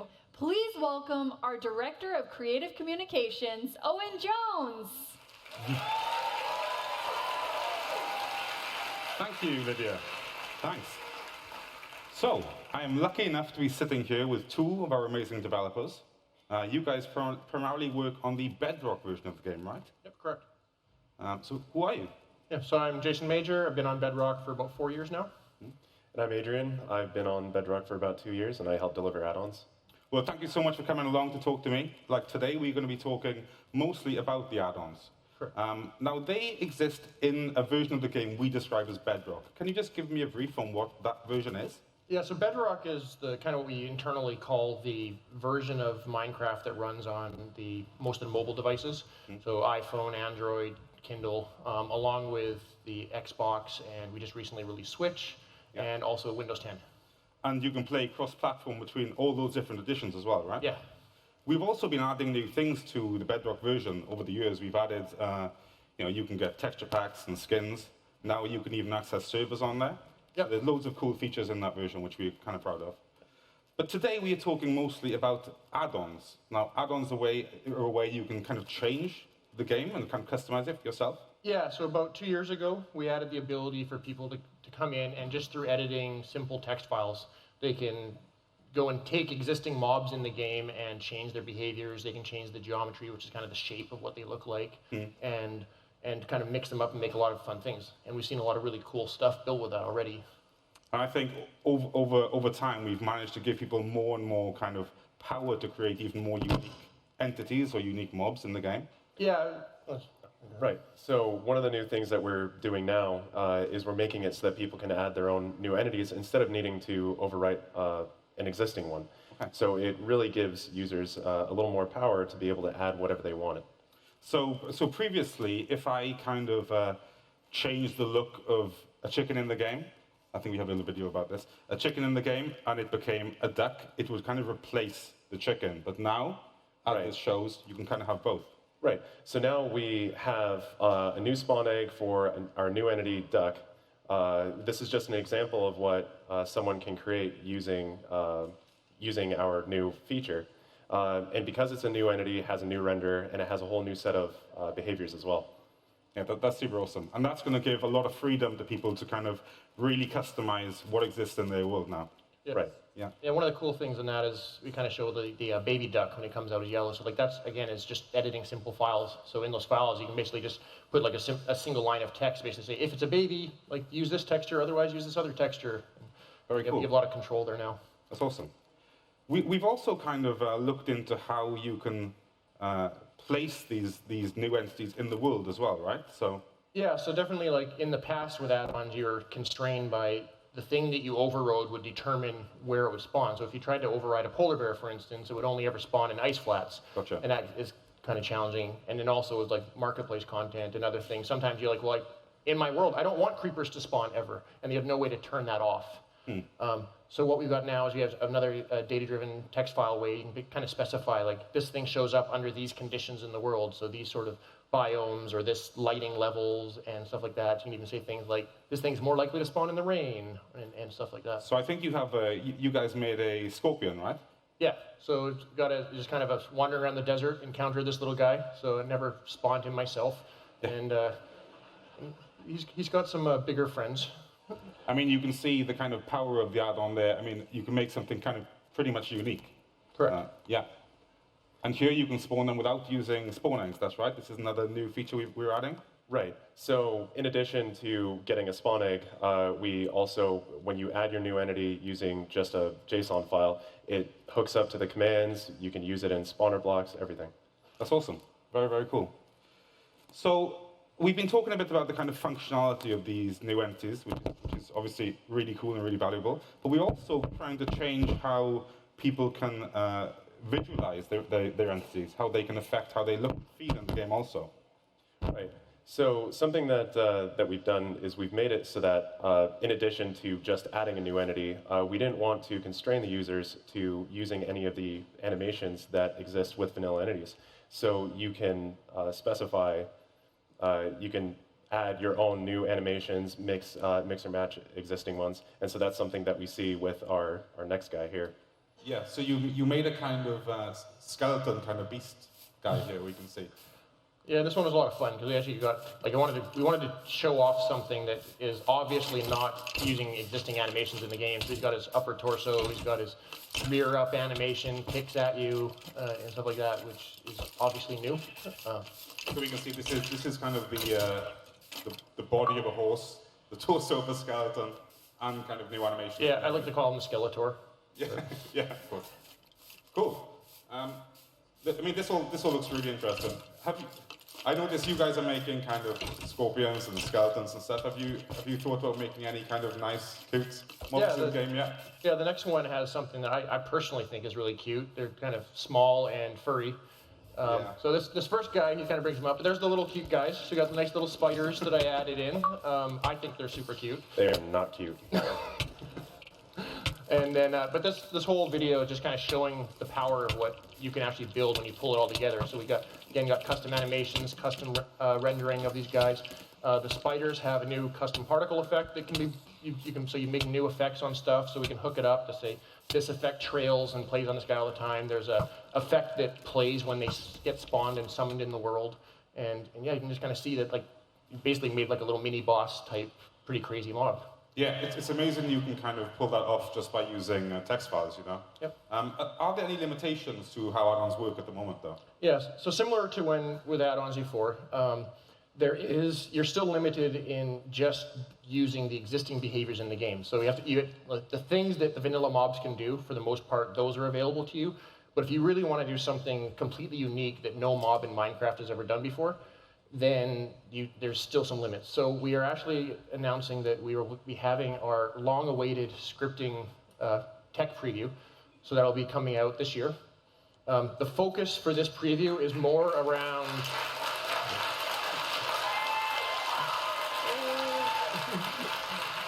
So for this tech preview, the focus is much more around more of like a mini game, high-level control aspect, but the goal is to eventually start being able to build.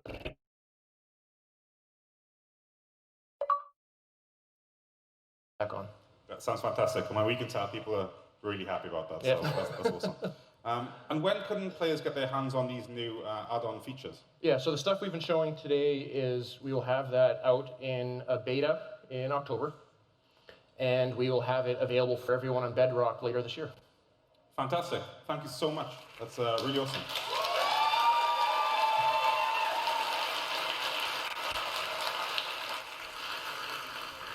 So for more information on how add-ons work and how you can get your own creation into the game, check out minecraft.net, where we'll have more info soon. But for now, I'm very proud to announce that I have two very special people coming on who've been working on the next major Minecraft update. Please welcome Jens and Agnes.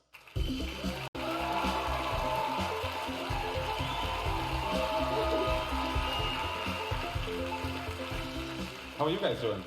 Great. Right, yeah? Are you enjoying the show so far? Yes. I think it's a lot of fun. What's been your favorite bit so far, Agnes? Yeah, I think the costume contest. I think it's great to see all the lovely costumes. I'm really enjoying that. And it's kind of cool because the costume contest is kind of a legacy part of Minecon.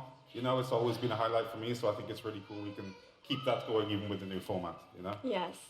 What about you, Jens? What's your favorite bit so far? Well, for me, the best part is that we finally can reveal Minecraft dungeons. So I'm really looking forward to what people will think about it. And I already checked a little bit of the comments, and people seem excited and curious, to say the least. And we have a screenshot, actually, that we can show. Awesome, let's have a look. So this is an environment in the game that you can kind of expect. So this is a screenshot from the actual game, and you will fight your way through in kind of like a dungeon crawler genre. So it's kind of like a top-down dungeon crawler. So you're traveling around various environments, hacking up mobs. Yeah, absolutely. It's the hack and slashing. Very cool. And I guess you travel to different kind of biomes and stuff. It's not all set in actual dungeons, though. Yeah, no, there's a bunch of different areas and environments, and a lot of new bosses and really cool stuff. So that super sounds awesome. excited. I can't wait for us to share more information on that. So yeah, coming soon. Okay, so let's talk a bit more about the core game, about Minecraft itself. Now, you guys have obviously been working really hard on our next major update, and I'm sure people will be extremely excited to hear what we've been working on. So, what's the deal? Yes, so we always try to find like what's a good theme to update next, and this is something that haven't been really improved a lot since its original implementation almost 7 years ago, actually more than 7 years ago. So the theme this time is going to be village and pillage. Okay, awesome. Yes. So, I mean, it's been almost like 7 years since you've done a dramatic change to the villages, I think, when I checked the Wikipedia recently. So it's pretty amazing we're finally doing that. Yes.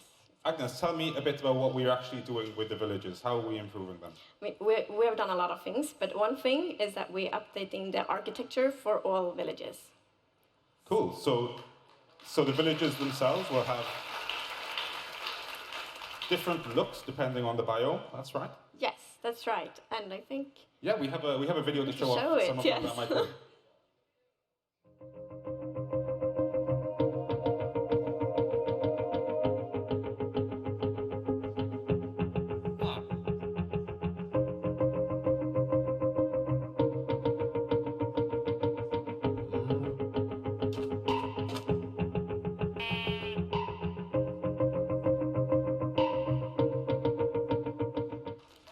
That's absolutely awesome.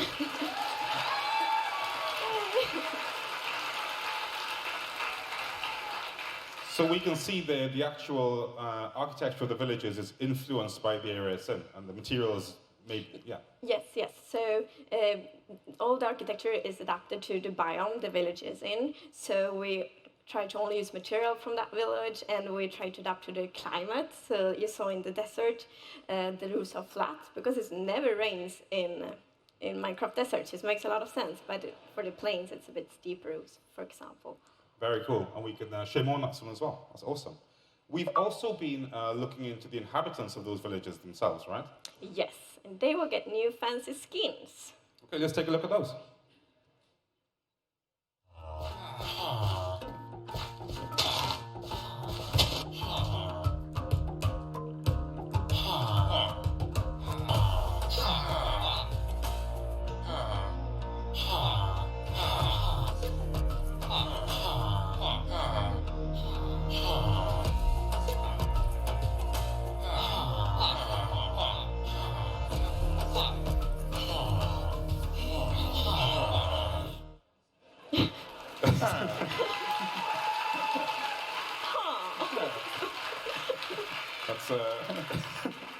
We could have updated the sounds of the village as well. Oh, the sounds are amazing. But that's awesome. Tell me a little bit about how that works. Oh yeah, so the skins are biome dependent, and they also get unique details depending on the profession. So yeah, there will be lots of different variations. And we also do other things to villagers and the village mechanics. For example, we want the villagers to be more intelligent, so they will have like a schedule, going to the work, going to a meeting point and stuff like that, and we are updating the trading as well. I mean, that sounds amazing. So basically, everything about the villages is going to have more life, feel more unique, Yes. and kind of more consistent from the villagers themselves to where they live and how they interact with the player. So that's awesome. Okay, so we talked a lot about the villages. We talked about these cool, nice features. But Jens, you said it was called the Village and Pillage update. Yeah, exactly. And I should mention that one of our principles is that it's up for the player to build the world.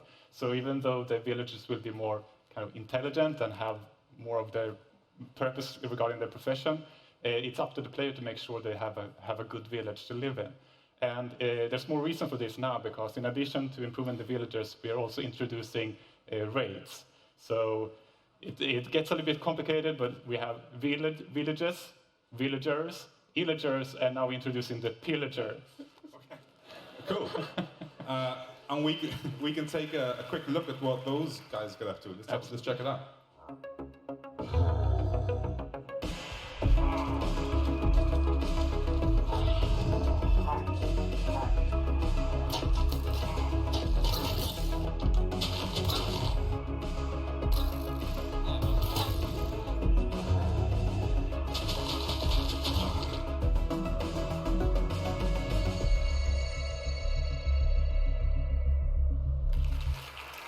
That looks great.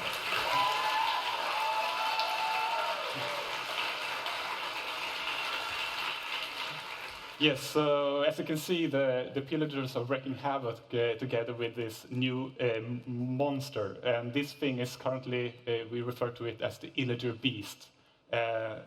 It will join the raids and is really, really tough. So it's quite a challenge to take down. It seemed to be smashing its way through the whole place there. Yeah, absolutely, yeah. And so these raids will attack villages and you will have to defend against them. And I also want to say, like, the illager beast, if you have a name suggestion, I'm all ears. But we kind of grown fond of just calling it the beast. So do we know kind of why these pillagers are kind of doing what they're doing, or is that not quite decided yet? It's one of the Minecraft mysteries. Okay. Oh, I also noticed, the eagle eye in the viewers might have noticed, that they were wielding something that looked kind of powerful as well. What was that in their hands? It was a crossbow. Crossbows? Mm-hmm. So tell me a little bit about the crossbow. Is that replacing the bow, or? No. They are kind of well balanced. So the crossbow is really powerful. It deals more damage, and the arrows goes further, but it takes longer to load. And it also comes with new enchantments. I just want to say that because it's cool. Great. I think we can check that out as well. Show us the video of the crossbow.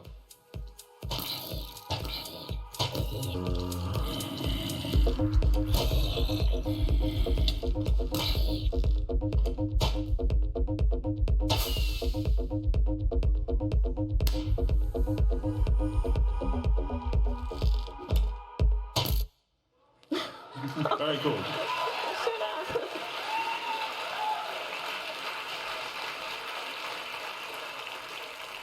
And the crossbow, is that going to be similar to the trident, where you have to kind of discover it in the world? Or? No, you can craft it. Cool, so that's a craftable item. Yes. And say the kind of multi-shot thing there, that's how the enchantments work with the crossbow. That's one of the enchantments, and we have fast load, and there are also another one. More to come. Okay, More to come, yes. Yeah. Cool. So, I mean, this stuff all sounds absolutely amazing. Can you divulge when players are going to get these features? So the Village and Pillage update will officially come out early next year, but we are in the Java snapshots. You will be able to try out some things in the experimental phase, but we'll also release some features before the holidays. Okay, some of those features or some? No. So first of all, we're gonna introduce cats as their own mob. Instead of being ocelots. Yes, so we thought that ocelots and cats are amazing, so they deserve to be their own mobs. And we have done lots of updates to the cats. So there will be stray cats walking around in the villages, and you can have them as a pet, and they can bring morning gifts. And also, the phantoms are really scared of cats. What kind of gifts do the cats bring you, like diamonds and stuff? Not really diamonds. This is a secret, but not diamonds. Okay. Cool. More cat kind of gifts now. And I can see here, so you've updated the. I mean, we used to have 3 cat skins, right? Yeah, exactly. So we are gonna add more skins for the cats, and we thought it was funny to have 9 skins. And as you may know, one of the original skins, the tuxedo cat, was based on my wife's old cat Newton. And you can see the big question mark here in the middle that we are going to ask the community to submit pictures for their cats and have kind of like a competition. So one community member is going to have their cat immortalized in Minecraft. So they can get their real life cat, then we're gonna make it into a Minecraft cat, and that'll be the 9th cat skin in the game. Exactly. So there will be more information about this, exactly how it's going to work on Minecraft.net in a few weeks. Okay, that sounds amazing, and that's a pretty cool prize, I think.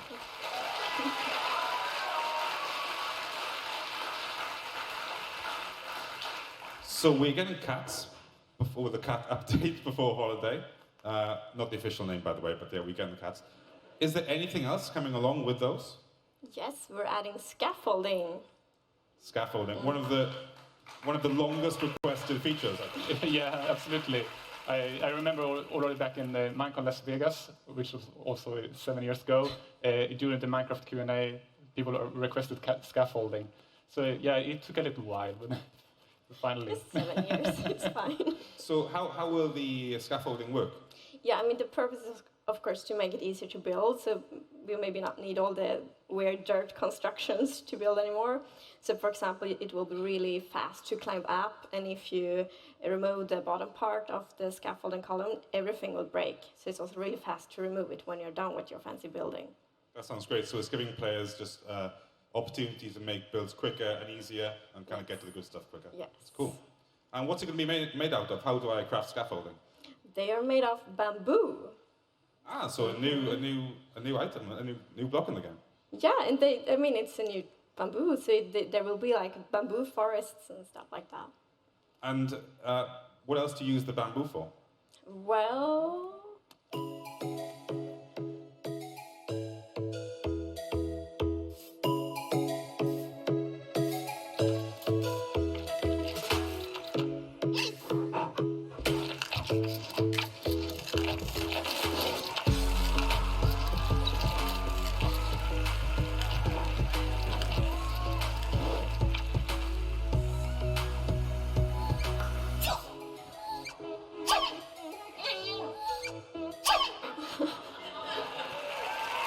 Adorable.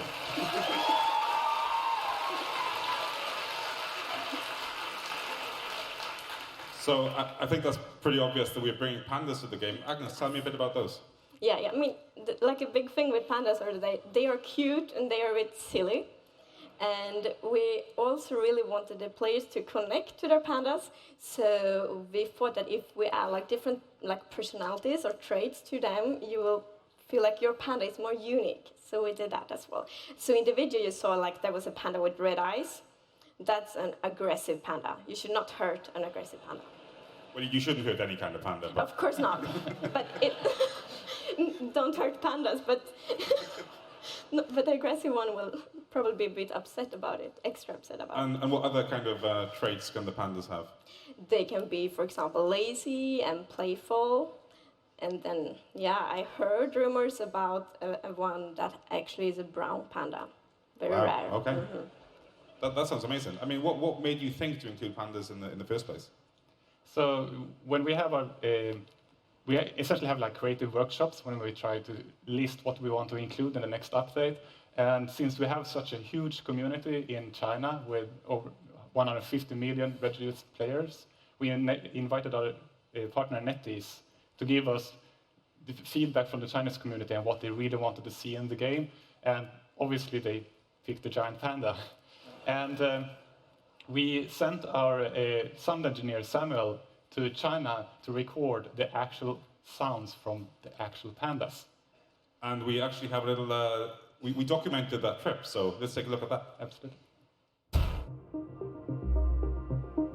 我想非常重视中国的 Minecraft 玩家，在一次沟通中有提到是否把中国的特色生物加入到 Minecraft 中，而我们第一个想到的就是国宝大熊猫了。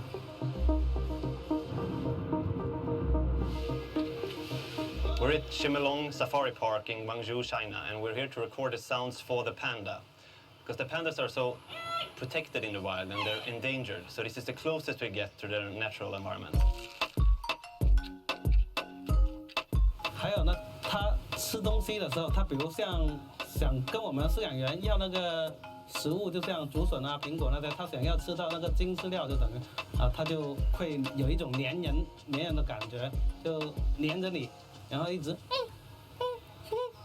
也是这样叫的。What I think is interesting about pandas is that people think they are very, very quiet, but they have a variety of sounds. They have panting, bleating, and sort of squeaking.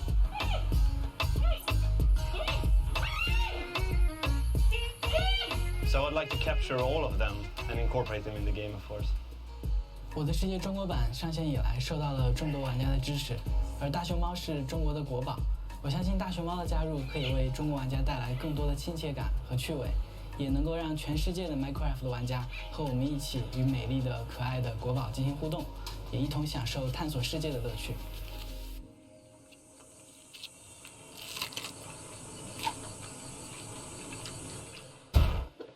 It's okay.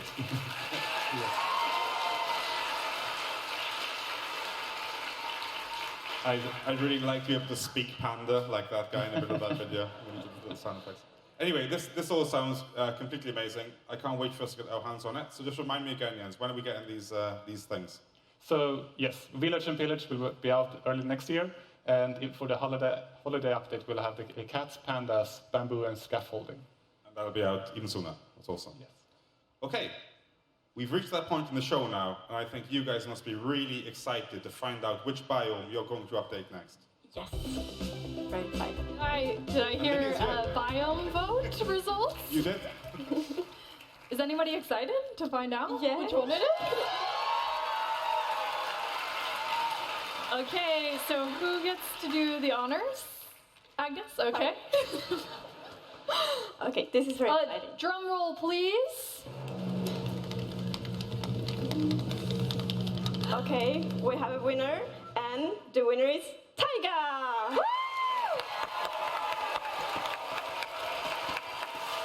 Tiny Agnes and Jens are very excited over there. Yeah, we are. And the foxes are super excited. Are you excited about updating the Taiga? Absolutely. It's going to be fun. It will be a lot of fun. Well, thank you so much for sharing all these updates with me and for sharing what's going to happen to Minecraft in the near future. Let's take a quick look at the recap and see again what's coming to Minecraft soon.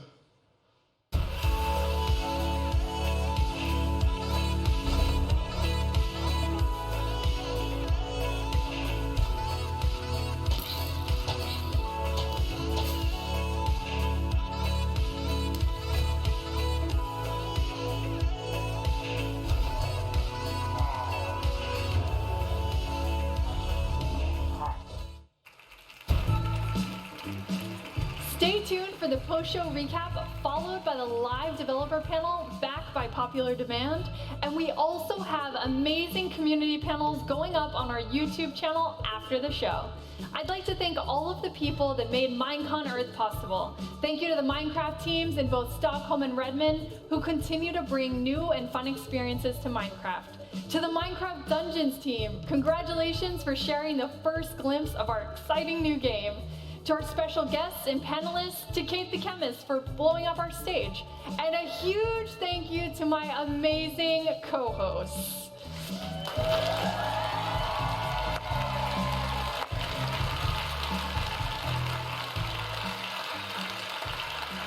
It takes a lot to put on a show like Minecon Earth, so thank you to the team and crew who worked so hard to bring it to you.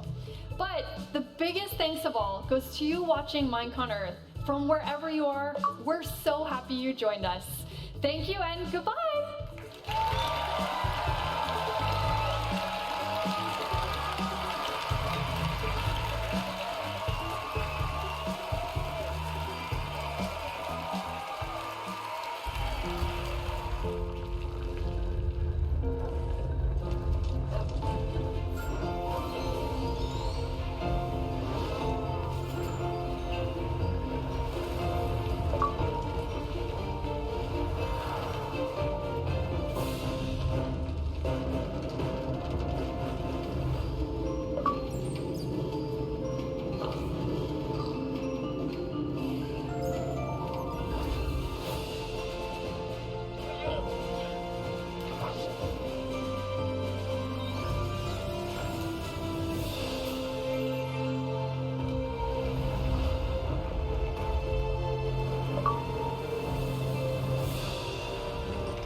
to backstage here at Minecon Earth. That was an incredible show. I have to say, this is going to be really hard to fit into 15 minutes. We were just talking about this. So I'm joined by Ren Dog. Hey, how you doing? I'm freaking out right now. How are your notes there? Because mine have just like gone a bit big. I've got lots of scribbles going on here. There is so much amazing stuff coming up. There's a lot coming up. It's crazy, you know. And also we've got Stress Monster who's here with us as well. Right. How are your notes? My notes I try to remember. I've put them over there, so I'm trying to remember them up here. It's all right. We'll go through. Well, I don't even know if we can get through all of it. No, there's so much. It's crazy. We were kind of watching it together here in the backstage studio, and like every 3 minutes, you guys were like, "What?" Yeah. Yeah, we got a bit overexcited. Yeah. No, like it's good, but it was kind of like back-to-back announcements. So I suppose we should probably start off with what was your favourite one? What was the kind of biggest one that you saw that you think like, oh yeah, I'm totally down for that. That's totally my jam. Well, 5 days ago, I was playing on a Hermitcraft server with my fellow hermits. DocM77 and I were making a stock exchange. Of course. Escal85 and False Symmetry are putting a bikini on it. Standard. Right. Okay. I was with the exchange. Yeah. Now I'm here on a couch and I've just seen a giant land beast decimate a village. I mean, that has got my blood flowing. That looks awesome. That looks amazing. Yeah. Yeah. Terrifying. I'm scared of that. But the crossbows, I'm so excited for the crossbows and the multi-shot.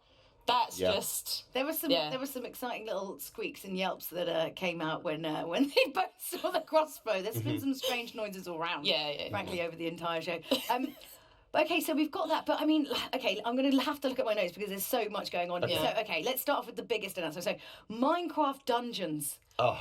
Wow, that looks super fun. Yeah. Mind blown. Yeah? What are we thinking? I love the fact that it looks class-based, like there was a magician or a wizard type thing. I thought that's my role. Yeah. Yeah. That is When I your play jam. That is mine. That is your jam. I mean, I'm a big RPG fan, a big Diablo franchise fan, and that to me looks like we now get to be a wizard or a soldier of some kind in Minecraft, get to go into scary dungeons and slay some seriously scary beasts. I'm a little bit overexcited about this one. I can see that. The couch is moderately vibrating underneath you as you talk about it. Let's be honest. Yes. Oh, God. So let's also talk about, we had some amazing game shows in the actual show as well. I thought they were brilliant. This year was so good. Loving the slime. The slime. We should have more slime. More slime needed poured on top of people. Can you guess that for next year? They were just covered in it though, and then it was all on the floor. God, I feel sorry for the person who's clearing that up. Yeah. They did put a bit, I think, a bit of tarp down there or something. Right, okay. I think. Fair enough. Yeah. Because the science experiment was one of my favourite things. How do I do that? How much trouble am I going to get into if I do that in my flat? Well, if you do that at home, it's going to be all on the ceiling. But what a magical few moments for basically a month of my flatmate being really cross with me. Yeah, it was good. We don't recommend you do this at home in any way, shape or form, just so we're clear. I particularly enjoyed watching the boys and girls playing with the little fluffy squares. Oh yeah. The pixel stuff. I mean, trying to make a house in 3D in under a minute, kind of tricky, that was quite hilarious. Yeah. I would have just made the recipes in Minecraft, Yeah. But, There's something about suddenly bringing it into the real world where you spend all your time in Minecraft. You're like, wait, how do I? How do I do that? Do this? I mean, I know how to do it in Minecraft, Yeah. but this feels very different. I have a question about the slimy bit. Okay. Were those real fish? No. No one used real fish. What kind of humane society? No. And a salmon, casual salmon. I don't think they were real fish. Okay. I think they were just they looked really real because they were kind of covered in slime. I'll retreat back into my imagination. No, that's fine. It's good that they look real. They fooled you, so that's job well done. Well done, crew. What was the other thing? Oh, I really loved when we had the kind of like tutorial of how to do YouTube videos, but we had that where everyone they cut back to everyone's first video. Oh my God, Martin! My God, you look about 10. It was amazing. It was very cute. Yeah. The cuteness level of Minecon 2018 is definitely through the roof, guys. I mean, it is. It is insane. Those cats. Yeah. I mean, Good Times with Scar is literally freaking out right now. Good time with Scar cat jelly. We need that. Yeah. Can we get a jelly? We need a jelly. I don't know. I really liked because I think sometimes people are a little bit scared to try something and to start something, especially with something creative. And Minecraft has so many incredibly talented creators out there. It's almost like if I was sitting at home and I was going to do that, I'd be like, what's the point? Everything's really, really good, and what I'm going to make is not going to be good. So, but it's more about. I think it must be the same for you guys. It's just you learn through doing. You learn through just deciding to make content, and then you get better. You're never great at that. Nobody is great at the start.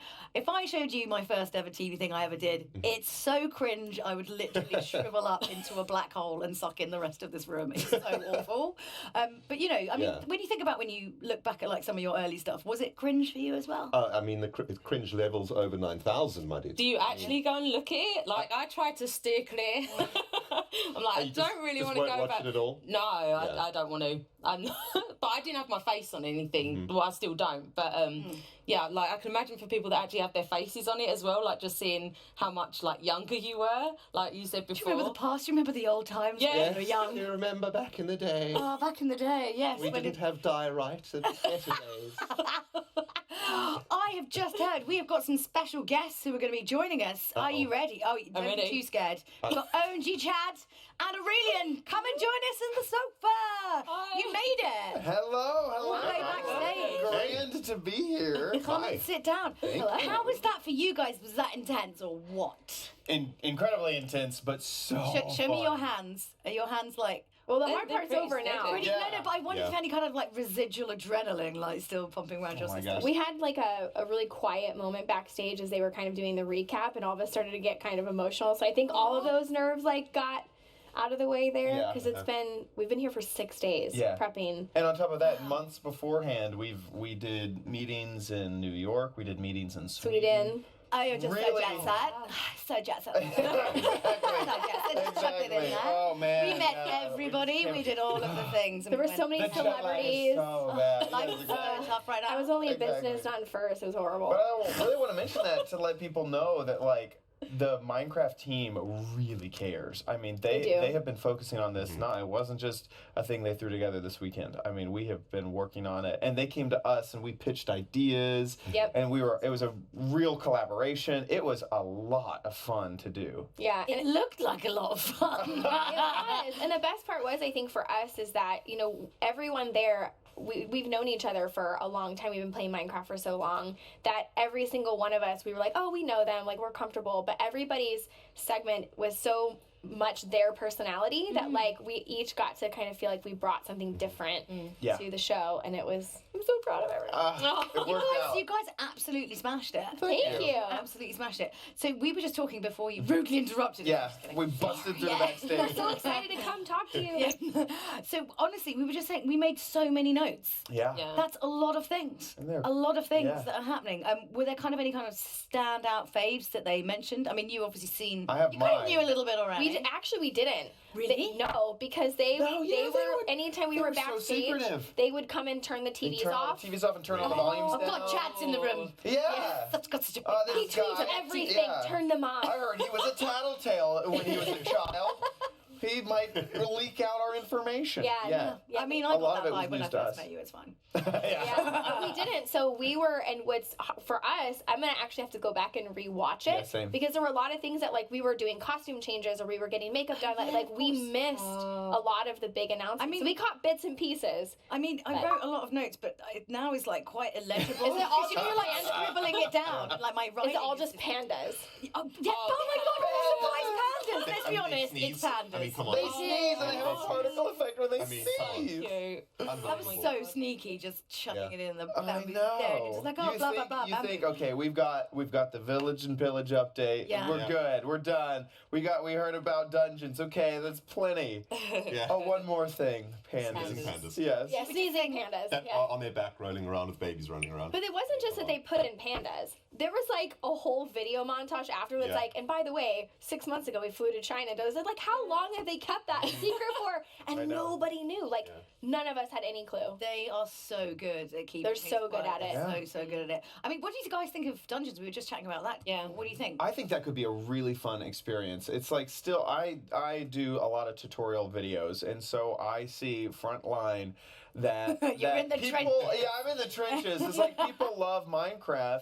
Sometimes they just want an experience. They don't want to have to install a map, get the right add-on, add the texture pack. That's why servers were so popular. But I think that this can be another grand experience for people who love Minecraft. They love the characters, they love the story, they love the setting, they love, I don't know exactly we didn't get to see a lot. And once again, I have only seen what everyone else saw on stream. Yeah. I have no idea if there's like a mining ability. Like, can you mine in dungeons? I'm not sure.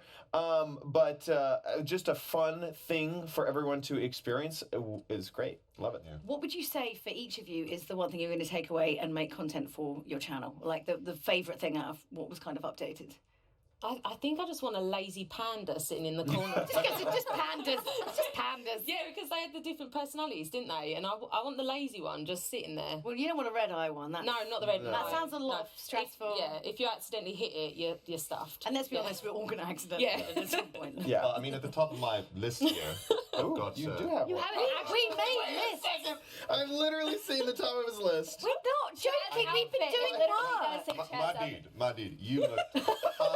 Okay, so they came to me. So after we had pitched, so we all pitched our idea. And you're like, I want to look like Hugh Jackman in The Great Showman because that's the thing. That's exactly That's what you said. Exactly what we went for. joking. No, So we pitched the idea. They come back and they go, we'd really like to take this a little bit over the top. We just want to make sure that you're comfortable with doing this. And I was I've like, already got the jacket. 110%. Let's go. If anyone's going to do it, it's Chad. Oh my gosh, wasn't that incredible? They have a costume team and they are so good. It was fantastic. Yeah. But crossbow's probably my favorite thing. Yeah? Crossbow's pretty incredible. That's pretty cool. And the land beast. I'm quite excited about it. I got so sad when it trampled all the crops. Yeah. I was like, those crops, villagers. All that work. Yeah, adorable. I mean, And the could you actually pick something that's going to be in Minecraft as opposed to the fact you just got like a really cool outfit that you get to take home? I mean, that is great that you can wear that in your house. But I really think that this is the smallest, itty-bittiest update. Okay. But the cats, how they're giving cats a lot more skins. We were arguing about And we backstage. are- 9 lives, 9 skins. Except there's a 10th that someone in the community I know. can get their cat as. And I will throw my career on a fire to get my cat. We were arguing. It was One me of and the him skins. and Martin, because Yes. we all own cats, and we were all like, it's going to be my cat, no, it's going to be my cat, no, it's going to be my cat. And then we started negotiating, okay, but what if it's like my cat's feet, and your cat's color, and your cat's face, then we can be all our cats. It's like some sort of like UN brokerage deal No, going on I backstage. was, We're all I was thinking, they had the big reveal envelope that said, what it was going to be, Chad's cat. Savannah. And I was over there, the Waffles the cat, as the 10th cat. It was, and Lydia's like, what? This is something's gone wrong. Yeah. So that would be, I think that's going to be really exciting, but you're not allowed to win. You Yeah. guys can't win. Hashtag vote for Jelly. Yeah, I don't think that's. It says because you have a cat? Is this already been on the I live stream? in a Everyone? flat in London, so Oh. I don't have cats. Dang it. Sad. But yeah, I'm really excited about everything that's going to be updated. I'm really excited to see obviously what you guys are going to create from all of this wonderment. We all know your videos are just now going to go IRL, and it's you going to be dancing around your kitchen as some kind of ringmaster All for your your cat. streams. Hello. Fancy Fridays are so Yeah, different from check now. out my top hat. Yeah, absolutely. You weirdly look a bit good in a top hat. You're like, I'm glad. oh, I finally got He a top discovered hat. his new persona today. Yeah, it's You're just gonna a have to change ringmaster. Yeah. All the time with those pants and boots. Those boots were something else. We But talked about in rehearsals too how he put the boots on and he like even walked like differently. Like he was like Strutted around. He was That's like right. had this very like fluid like, and now I'm gonna walk to the bathroom. Like it was very like it was great. It was a whole personality change. Suddenly, that's obviously the you were supposed to become. Yeah, exactly.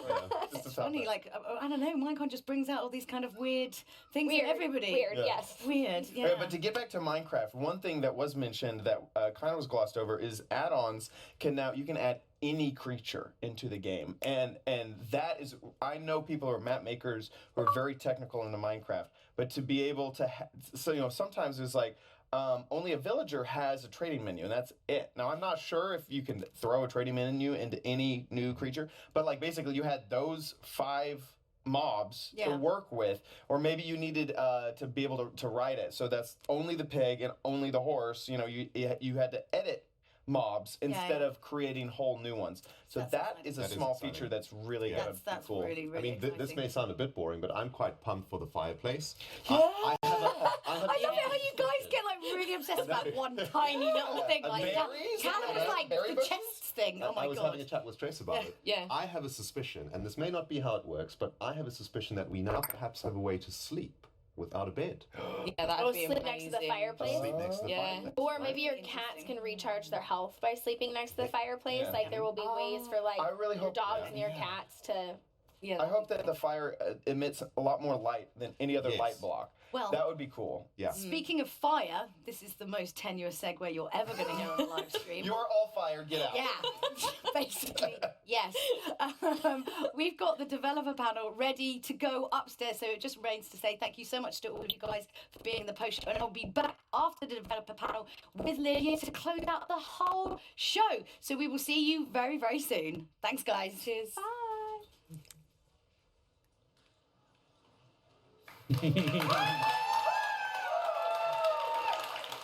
All right, welcome everybody to the Minecraft Developer Panel, where we will be answering questions from the community. So we'll start off with some basic introductions. I'm Adrian, I work as the producer for the Java edition, but today I'll be the moderator for this panel. I'm Anita, producer on Bedrock Edition. I'm Nathan, or Dinnerbone. I'm a developer on the Java edition. I'm Jason, or Argo Major. I'm a developer on the Bedrock edition. And I'm Corey, or Kojo, and I'm a developer on the Java edition. All right, and with that, we'll just get going with the questions. So the first question we got here is, does Mojang think of keeping Minecraft Java edition up to date with the Bedrock edition as long as Minecraft exists? What do you say, Anita?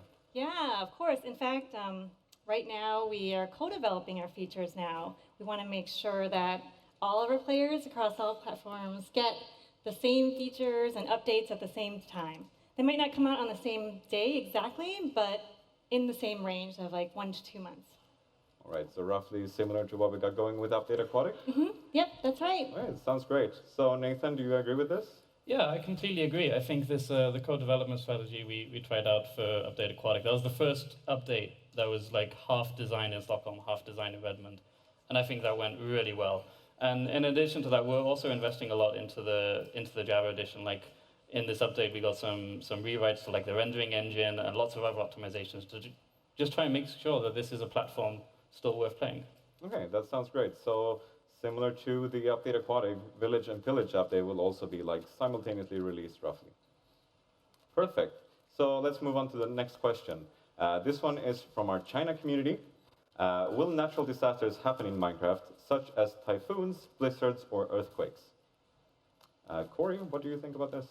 So while all of these things are very cool, one of the key features of Minecraft that we like to follow is that the player has to cause the events in the game to happen. Like if you have a typhoon or an earthquake or a hurricane that just happens without the player causing it, that sort of disrupts the game and causes destruction that the player is not responsible for, and that's not really what we want, even though those things could be really cool. Yeah, back probably about 3 years ago, I actually did implement a tornado, and it was super cool, and I was super excited about it, and it was all this fun stuff going on with it. And then we started sort of thinking about it, and we're like, you know, that would really suck to be in my world. I've been building my house, working on it for 5 years, and a random tornado comes down and destroys the whole thing. Yeah. And we're just like, it didn't feel right, and we ended up abandoning that work. Okay, did it ever happen to you that a typhoon or a tornado, destroyed your house? Not personally. You just went on with your happy days, basically. All right. Okay, next question then is actually about bugs. So what goes into fixing a bug on the Bedrock edition? So Anita, can you give us some info on that? Yeah, I can start with bugs come from lots of different places. We find them internally.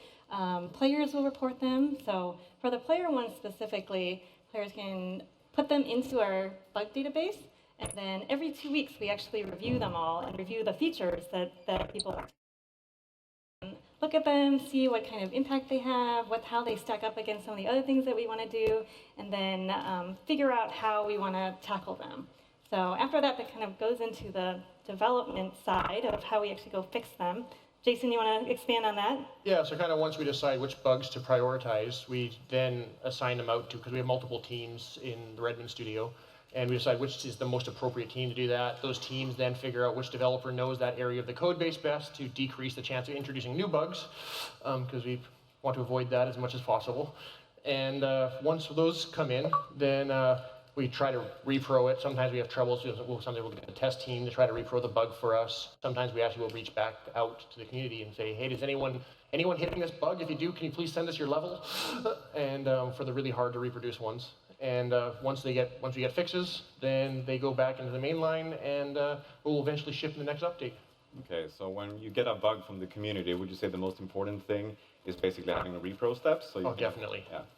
Okay, so let's get the repro steps in there, and then we'll be able to fix more bugs.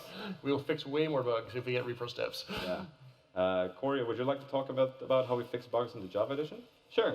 So we have this really awesome community that helps us collect bugs, and that's you all. And then we have the smaller group of volunteers that help us take all the bugs that the community posts on our bug tracker, sort of similar to Bedrock has. And they help prioritize them, help us decide maybe they're working as intended already, and then they sort of compile these bugs into a list, and they send those over to Adrian and the developers on our team. And then Adrian helps prioritize them, and then helps the developers on the team decide which bugs we're going to fix first. Okay, that sounds great. Yeah, with that, we can move on to the next question, I believe. So the next question is, will there ever be brown mushrooms? Or mushrooms is what I'm saying.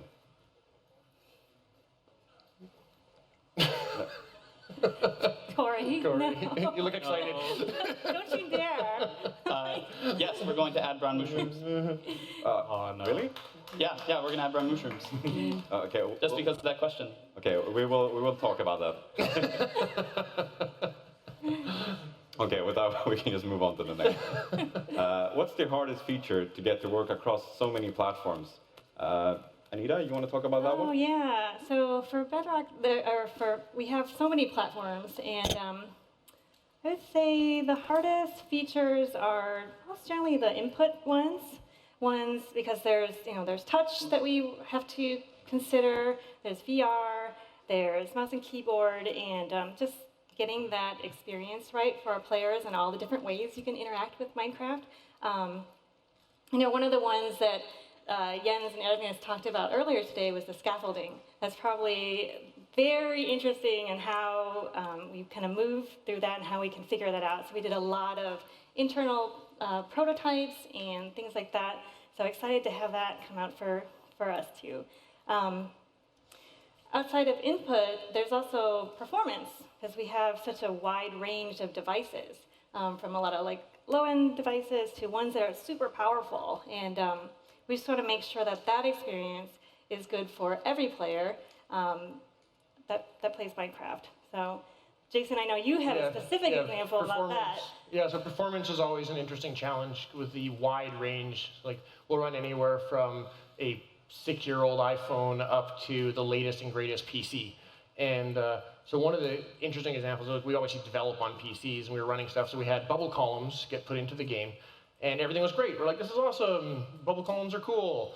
And then we tried running them on phones, and they weren't running quite so well. So we had to come up with a new solution, which was basically on the block, we put an animated texture on the sides, and we actually put a toggle in our game to kind of control, so I believe we did.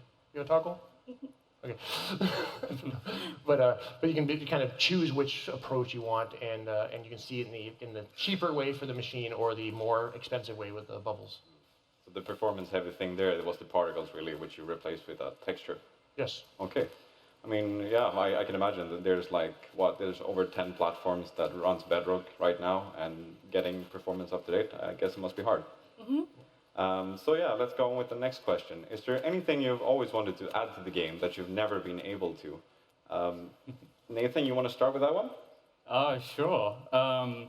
I remember way back in the day, my very first entry into Minecraft, I made a mod for Minecraft, and this was like 2011. These were unknown territories back then. And my mod was just very simple. It was, you could build a portal from one place, and it takes you to another place. Like, you get to select where it was.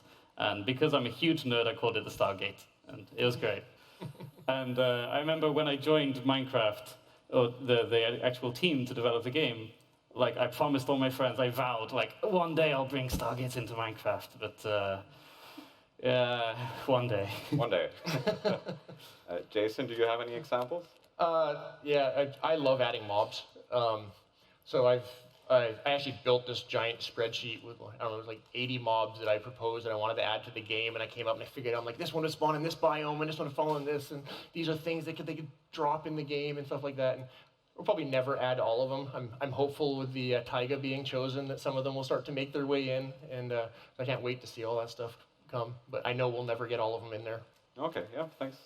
Anita, I know you're not a developer on the team, but you might have some experience of things you want to add? Oh yeah, for sure. I mean, I'm still a hardcore Minecraft player, so there's lots of things I would love to add.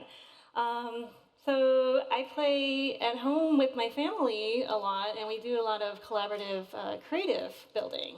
So we got 4 players building worlds together, and I would love to have like a collaborative like color palettes and block palettes they can share with each other. Anything like that makes it easier to collaborate with other people building.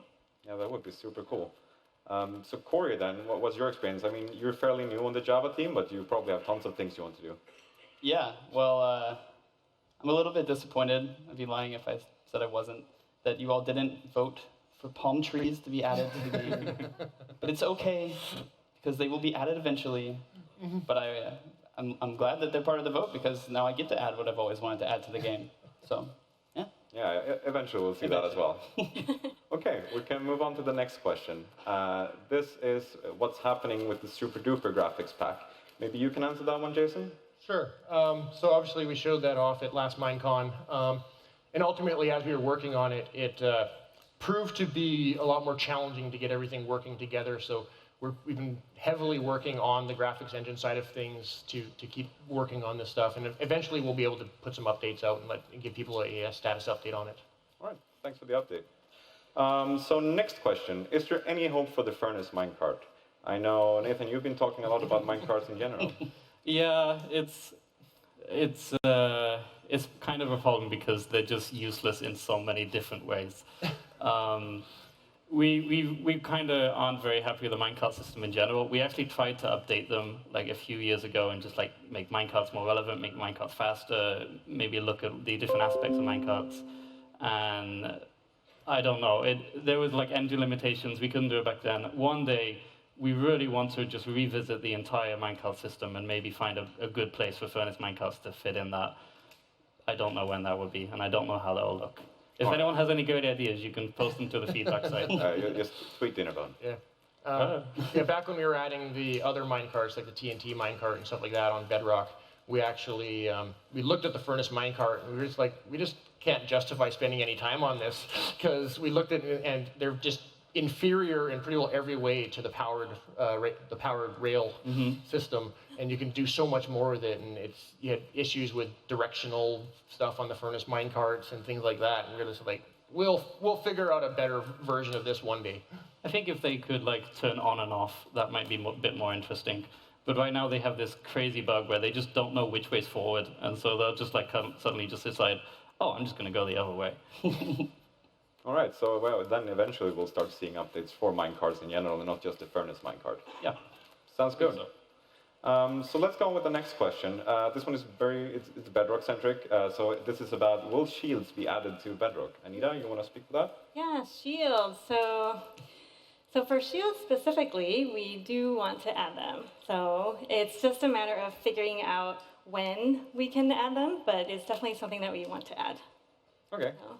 Yeah, I think it kind of ties to the comment Anita made earlier about input, because actually, like on a PC, you can do the like left button, right button, things like that. But on touch, like it gets a little trickier. Like, well, how do we actually map to that? Or on a controller, like we've used all the buttons on a controller, so we got to come up with clean ways to do that feels intuitive, that doesn't make the something in your other hand that you can interact with feel worse than we used to have. Okay, so we'll get shields on Bedrock. We just need to iron out some quirks, I assume. I'm sure we'll figure it out. Okay, good. So if we're going with the next question then, is will there be an in-game lore or story at some point in Minecraft? Corey, what do you say?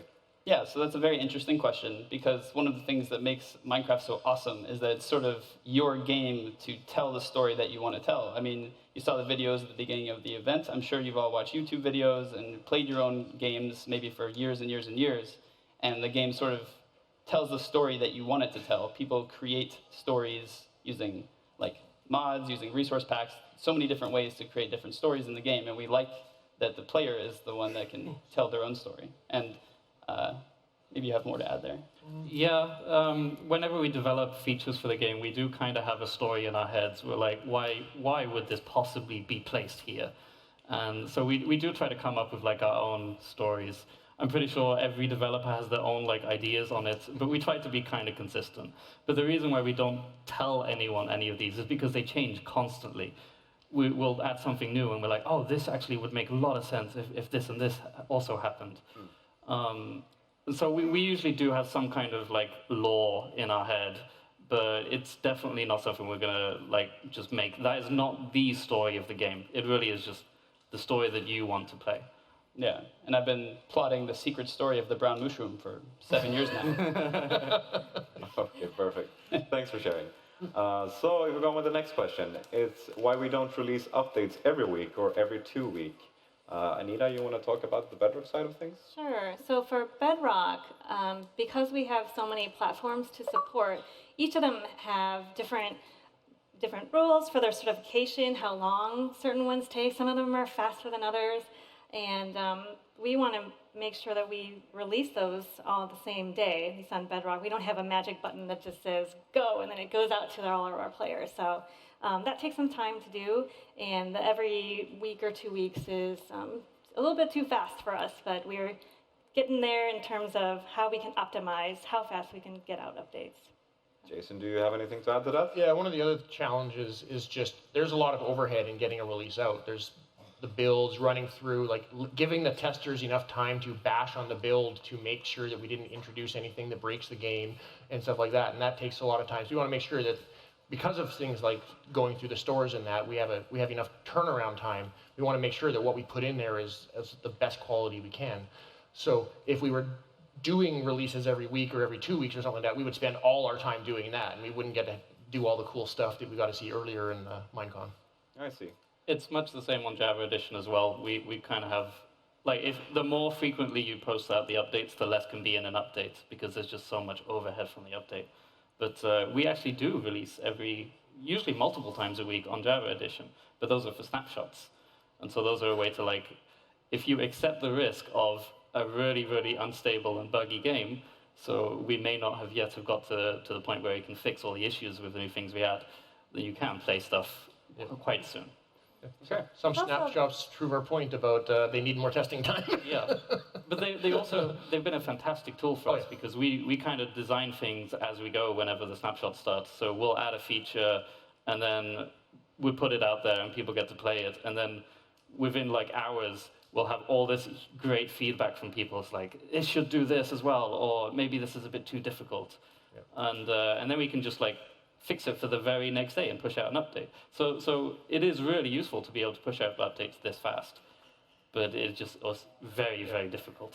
Yeah, it also ties into the bugs, like the question earlier about fixing bugs. It really, really helps us find bugs in the game and fix them when we can do snapshots like once or twice a week, and people can report those bugs so quickly, so we know what's going on in the game, and we don't let bugs sit for too long. We can fix them before they get too deep. There's also the story aspect too. So like we could trickle out little things here and there, but then sometimes like you just want things to go together. Like it was meant to have like X, Y, and Z feature together to, I don't know, be more fun for the players too. Yeah, I guess some features wouldn't make sense without the other, really. Yeah. All right. It was actually kind of the snapshots. I wasn't really expecting this on Aquatic, but we actually got tons of information for the Bedrock team from the Java snapshots, because it was kind of fun, because we were actually looking at all the feedback as well, and some of the features we had actually implemented them first, and they actually went out in a Java snapshot, so we're actually seeing things about the drowned and stuff like that, and I'm like, oh yeah, that's a good point about the drowned. I should probably go change that in our version, and stuff like that, which was super awesome to get that feedback really early, that was great. which we never could have gotten with the Bedrock process. Yeah, I mean, we appreciate any feedback we get, so I mean, keep on going with that. Okay, let's try and move on to the next question. So the next question is, are there plans to make Minecraft more than just a video game? Nathan, you want to speak about that one? I would say it already is. So, okay, it is still just a video game, but I'd like to mention we just announced Dungeons earlier, which is amazing. I'm so excited for that. And you know, we've got other video games, so we had story mode, and then there's a movie coming out, and we got so many books. I think at this point, Minecraft is just kind of, it's cheesy to say lifestyle, but that is basically what it is. It is just a thing, and so many people experience it in whatever ways they want to experience it. So I would say we passed the video game point a long time ago. Yeah, I can agree with that. Yep. Jason, do you have anything to add to it, or do you 100% agree with that. I couldn't have said it better. All right, let's try the next question then. So when will Bedrock get NBT-related commands? And for people who doesn't know what NBT-related commands is, could you explain it? Sure. So MBT is the name of like the internal data structure that the game uses. It's basically like the save file format. And some time ago on Java Edition, we added commands that can edit the MBT, which is basically like you can change the world to exactly how you want. So you can make entities start riding and any other entity. You can have dragons riding pigs, which I don't know, crazy size. There's just so many crazy things you can do with MBT. But on the other hand, it is extremely difficult to support this. It's been the source of countless bugs in the game, and every time we release a new update, we just kind of have to consider, oh, we can't really change the internal stuff that we never expected people to be touching because we'll break so much stuff. Yeah, so kind of based off of when we were bringing commands into the game, because of some of the issues that the Java team had experienced and challenges that they'd hit with that, we kind of chose not to put NBT commands in, because ultimately it is, as Nathan said, is exposing internals, and it kind of locks you to those internals, because if we ever change it, we now have to support the previous version and the new version of it, et cetera, et cetera, et cetera. And with this game being around for so many years, it becomes a huge bottleneck for us for testing and all the stuff. It makes our releases actually take longer to go out, and makes reproing issues harder, because you're like, well, this command isn't working for this one player, and it's like, well, it works for us fine, but it's like, oh, because they're running it on like 7 versions ago of that stuff. So the kind of stance we've been taking on the Bedrock edition is that we want to enable the same types of things, but not by exposing externals. So some of it's through add-ons. We would love to try to get a little more of the stuff we have in add-ons tied into commands a little more tighter and stuff like that. And we're still talking through a lot of ways to do that. But definitely the goal is to allow the same types of things, just in a more supportable way. I think that's a very good idea as well. These kind of things should have like a more formal way of doing exactly the same functionality that we can actually go out of our way to support, rather than just kind of hoping it works. Yep. Okay, so we'll get a similar solution, or that works in the same way that MBT does, but without exposing MBT. Correct. All right. Okay, with that, I think we can move on to the next question. This one is more on the fun side. So why do creepers explode when they come near you? I feel like you've answered this before, Nathan. Yeah, I have. Isn't it obvious?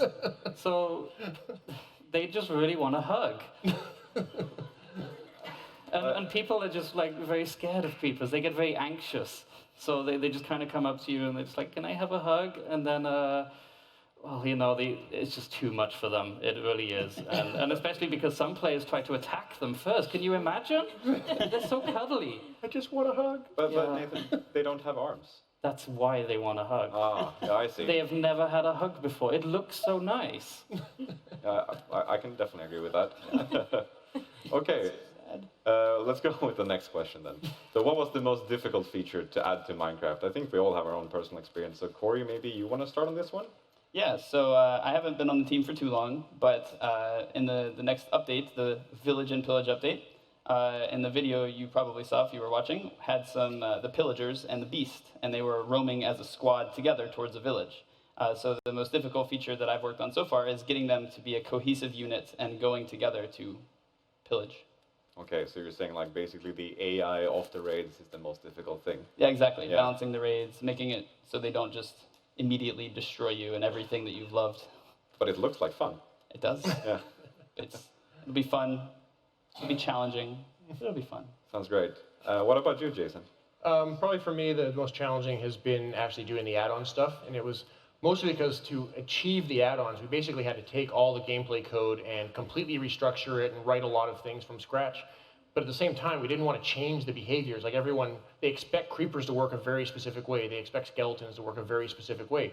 So we had to try to, even though we were changing everything, we wanted it to feel the same and then expose all that there. And then now we've kind of had I won't quite say a maintenance nightmare, but we're getting into that realm of kind of what we talked about with MBT earlier, is like now we have to make sure we're doing everything we can to not break people who've built add-ons on top of this stuff. So every time we're changing things, we're going, okay, well, how could this change something? If someone's relying on a specific behavior, how could that affect them? And we try to write up conversion code to say, okay, well, it was working this way, but now it needs to work this way. So we have to kind of always be thinking about that stuff.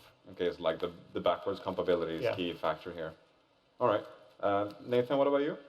There are so many things over so many years. Yeah. It is really hard to pinpoint like the defining thing. I remember there's been so many bugs that I've spent literally months on and I just gave up at some point. But I think I'm going to go with my classic answer. I'm a nerd. I've just been talking about portals. For me, the thing that I've been trying to perfect for so long, and I still haven't, is the portal mechanics. So, for example, you can have like a small portal and a really big portal on the other side. And if you go in like slightly to the left, you should come out slightly to the left on the other one. There's just so many weird, like, it's a whole different realm of math than I ever expected to go into. So this is why you gave up on your Stargate idea. Yeah, basically it is. One day I'll have them working the way I want. You One can day. do it, Nathan. Believe in you. It's just there's like so many things. Like if you go in one side, which side do you come out of? Because there's no front and back. It's crazy. Portals are a pain. Yeah, I can see that. Anita, what about you then? I know you don't develop, but you probably have a lot of things that's been a struggle. Well, we haven't talked too much about this one, but in having a shared identity across all the platforms that we support. So how do we show that to players that you're playing with on different platforms, and making sure that's consistent and that you get to be understand what identity you have and be whoever you want to be. Okay, so you're trying to get like the same experience wherever you are, really. Mm-hmm. Okay. With that, we can move on to the next question. I think it's very similar to the one we just answered. Where does the creeper's fear of cats come from? Jason, maybe you have an idea about this? I think we all have our own theories. I personally think that they are allergic to cats, and they're trying to not sneeze. Okay, yeah, I can see that. Nathan, you? It's a very good question. We've wondered this ourselves as on the developer team. It just kind of happened. Nobody really knew how. We sent like a great team of investigators to try and kind of figure it out. And they decided, where can we get the answer to this? So they just built this beautiful house, and they invited a creeper inside. They just kind of locked the door, and they went in, and they just went, "Hey, creeper, why are you so afraid of cats?"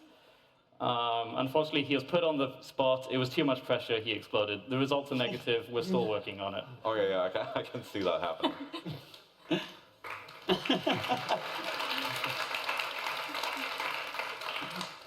Okay, let's go on with the next question. Can we get more variety of gems, trees, and ores? Is that something that's happening, Corey? So we all love new gems and new trees and new ores, and everybody wants more. But we have to make sure that when we add new things to the game, that they serve a purpose, and we have to make sure that they fit in with the other things in the game. So when we add a new gem or a new tree or a new ore, we want it to interact with the existing game, but also add something new to the game, because we want every single thing that we add to be unique in some way, so that it adds a value with that. So yes, we're going to add more, but we don't want to just throw a bunch in at once, because that wouldn't be fun. I think it is very important that whenever we add something, it does have like so many different purposes. And I think if we just release one update that just had like, we've got 10 new type of things, but they don't really do anything, I think we're all going to be very sad if that ever happens. The trick is always to make sure that there's new gameplay that comes out of these Absolutely. There should be a reason for it. Like, it should feel like it's really bringing something very useful to the game. Yeah.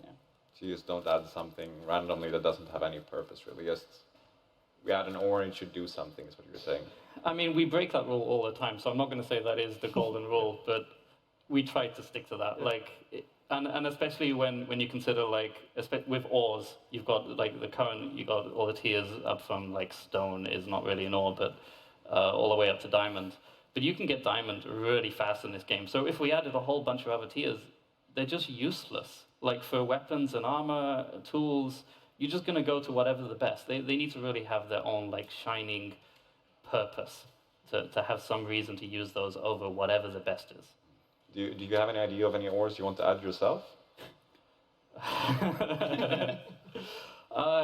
Not really. I think no, I can't think of anything there. Okay. I remember I once shot down an ore, though. Like, when I first joined the team, we had Ruby was an ore. but I was colorblind, and it was impossible to tell the difference between that and redstone. And so now we got emeralds. Yeah, I can see that being a problem, definitely. Okay, so I think that clears up on how we think about ores and gems in general. So with the next question here, there's, will you ever add more redstone components? Anita, what do you say about that? Yeah, definitely. Yeah. Agree? Yeah. Yeah. So. You all agree? Any idea of what these redstone components could possibly be? Any recent ideas or? We have a lot of crazy ideas that just pop up now and again. It's hard to find. So there's two parts of this. Is really something that is built for redstone. It's like, you know, a new circuit or something like that. And then the other half is just like something that can interact with redstone in some kind of way. I'm not promising this, but I know one thing we talked about, just like a couple of us talked about on the side, was an idea of a target block, where if you just shoot an arrow into it, it'll give off a signal based on how much it was. And it just sounded like so much fun. It's on your backlog now. Oh, no. This sounds like a cool idea, but what would I use it for in game if I were to use it? Like, can you think of anything like top of your head? I think you can do a lot of things with that. Like, you could have just like a practice range where it, like, you have to be this good to get into a building, or you can use it in custom maps. I don't know. It's definitely not something we're going to add right now. Yeah. It's just like a crazy idea that we have. Yeah. And I know we have a lot of similar ideas. Yeah, I was just thinking right now, like if you tied the power signal to, like if it looked like an actual target and you tied it to how close you were to the center, you could actually have things like you need to hit it right in the center to open a door or something like that, because that would be the highest power output and things like that. So there's just definitely some cool stuff that could be done. Yeah, I can see that creating a lot of cool adventure maps, really. Yeah. But Jason, you've been around for a very long time on the gameplay team as well. Have you ever thought of any redstone components? Mostly I try to modify existing ones. Like I'll admit, redstone is a bit of a mystery to me when I try to build circuits. I'm not very good at it. So I always want like sticky redstone or be able to put like dust underwater or something like that. But those are all just crazy ideas. I mean, it seems like reasonable ideas that possibly sometimes, you never know. That's just my experience here. We do try to think, like, whenever we add a new block and it seems like it could have any possible connection to redstone, like maybe you could turn it on and off. We do try to think of new things to add. But I don't think we've so far just thought of like, specifically this is useful for redstone. Yeah. Maybe we just haven't gotten to the next redstone update, I'm not sure. In my mind, the redstone update was still quite recently. Oh, it's not that recently though. I know, it's not. I think we've had redstone for like 2 years or something now in Bedrock. So it does actually feel kind of recent. Yeah. All right. Let's move on with the next question. Who made the structures like jungle temples, ocean monuments, and strongholds? Anita, could you speak for that? Yeah, so for the ones that you mentioned, I believe Jens had put those in, but I don't think that's what you're actually asking. In terms of lore, I think, Nathan, you might have more to add there. Well, I'll answer this question with a question. If whoever built these had like mine shafts running through the entire world, they're all over the place, but they've left all of the diamonds, all of the good stuff alone. What were they digging for? I thought they were digging to leave the things for me. Oh, yeah. Okay, well, that's solved. There we go. Okay. For Adrian. Adrian's secret of the mine. It's my mines, all of them. Corey, do you have any idea about this? I mean, this kind of ties back to the whole telling your story thing. I mean, we have our own ideas about who built them, but if we put that in the game and we said, this is the reason these are here, well, then you wouldn't be able to come up with that on your own. So we sort of like that there's a little bit of a mystery to it, because it adds a little bit of fun. Yeah. Maybe you guys have some great ideas, and then we'll steal those later. Yeah. Okay, let's try and move on with the next question. Were there any features in Updated Aquatic that you got rid of or that you scrapped? Jason, I know you might have Yeah, so we actually had a mob that ended up in the Minecon mob vote last year, the Barnacle, but it was originally brainstormed as an enemy mob that we would put in Update Aquatic. So it was the one, if you don't remember, it had the kind of a shell and it would open up and a big tentacle came out, would grab you and pull you underwater until you suffocated, which I loved, but maybe a little too dark. But so we were brainstorming it and kind of going, well, this one's is interesting, but we weren't totally sure about it. So in this case, we chose to put it in the Minecon vote and just see how the community reacted. But for the other features, we mostly brainstormed a whole bunch of stuff, put all these things on the wall, and then we just had everyone in the brainstorm session kind of go, well, these are the things that we think will really resonate well and are most likely to be successful if we work on them. So we kind of worked on those in order, and we actually were fortunate enough that everything we started, we actually finished and did end up shipping. Usually doesn't work that way, but for Aquatic it did.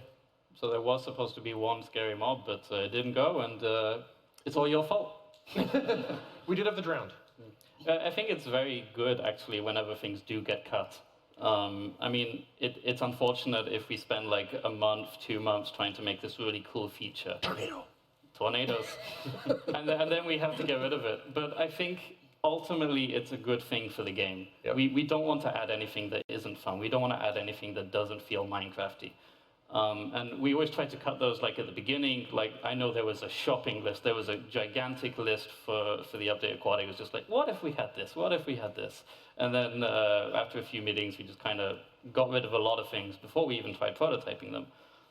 But I do think that it's a very good thing as a studio to be able to say, we did put effort into this, and then we found out that it didn't quite work. But maybe we can use the lessons we learned from this to make something even better later. But if you've already started prototyping a feature and you've been going at it maybe for like a couple of weeks, and then you end up needing to scrap it because it doesn't really work out, how do you feel about that? I'm okay with it. Because ultimately we want to have a fun game experience, and if something is detracting from that, it doesn't make sense to put it in just to make somebody happy that their work showed up in the game. All of us just want the best game experience we can possibly make. The flip side of this, though, is if you do make a feature and it actually goes out to the public, so let's say we announced it, or it even made it into a snapshot, or even a whole release, it is really hard to take that back. And that's why I think it's very important to cut it first. And it's very hard to take features away from people once they have it. And it can be quite depressing, really, if you do put a lot of yourself, because all these features, we're still a fairly small development studio. We put a lot of love, a lot of care into making all of these things. And when they don't make it in, that can be very sad. But then you're making the games much better. It's ultimately good, though. Yeah. Yeah, I mean, it's part of experimenting, right? Yep. It's like the fail fast idea. It's like, hey, let's try this out. Let's make sure, we nail the fun part. And if it's not there, let's go and tackle the ones that, the other ideas that we had. Yeah. I think fortunately we've gotten to a point where we've gotten reasonably good at actually kind of just as we're at the brainstorming phase, kind of going, that's probably not going to work, or this will work, but it'll have these problems that we'll have to go figure out, and maybe it's not worth trying to solve those problems right now. And then some of them we put on the back burner, and maybe in a future update we'll revisit that topic again. Corey, as you're new, do you have any experiences with this yet? Well, there are a lot of features that I would like to add. Being new to the team, I sort of came in on day one and was like, okay, I'm going to add this, and this. And I started just working on them at work, working on them in my free time. And then I sort of realized that you can't just get everything into the game because, like I answered earlier, you have to make sure it fits in with everything else. It's sort of part of the game where you can work on something and it can get taken away, but at the same time, sometimes you do work on something and it doesn't get taken away and it just ends up fitting really well, and that's nice too. Yeah, great answer. Thanks. So the next question we got here is, where physically is the end? Is it in space, is it underground, or is it in another dimension? Nathan? Part of me really wants to just go into a Beastie Boys another dimension chant. It is a completely different dimension. I know a lot of people think the Never is underground, deep underground. No, that's also another dimension. That's where you've got the weird 8 times portal aspect going on there. It's just another plane of reality that it happens exactly over the overworld and the Never. And that's why there could also be lots of other possible dimensions one day, because they're not physically anywhere, they're just layered over the top of each other. It sounds cool. So what you're saying here is that we could possibly get other dimensions? One day. This sounds great. Okay, let's go on with the next question then. So the next question is, will there be new characters other than Steve and Alex? Anita? Yeah, so Steve and Alex, well, the way that we think about Steve and Alex are that they are just some of the characters in the Minecraft universe, and the players are a template for you guys to imagine yourself in the world. So you are also characters in Minecraft. In fact, I think we were talking earlier today about how we want to represent ourselves. I can't remember what yours was, Corey. I'm the Cookie Monster. Oh, that's right. I like silly ones. There's like the hot dog or like the little gas. But I also like the Norse, some of the Norse stuff as well. Greek mythology for me. You're a Greek mythology guy? Yeah. Sounds cool. Nathan? Jason and the Argonauts. I'm just me, upside down, as usual. It's weird being right side up for this. It's very disorienting. I can imagine. We'll go to Australia next time. Yes.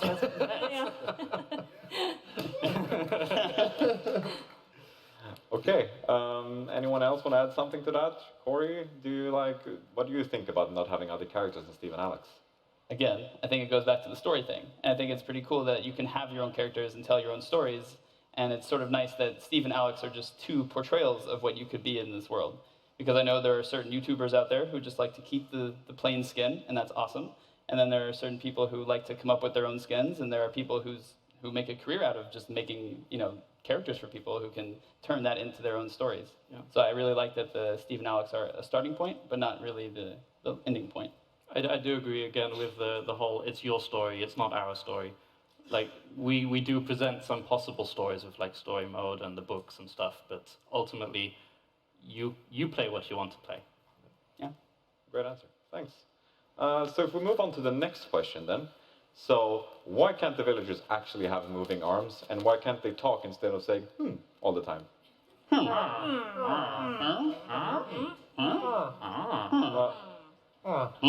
Thanks, I guess. Yeah, we cleared this up now. So next question. With the overworld and the nether, will heaven or paradise join Minecraft in the future? Nathan? Maybe. Like I said before, we have room for other dimensions if we want to, because they're not underground, they're not up in the sky.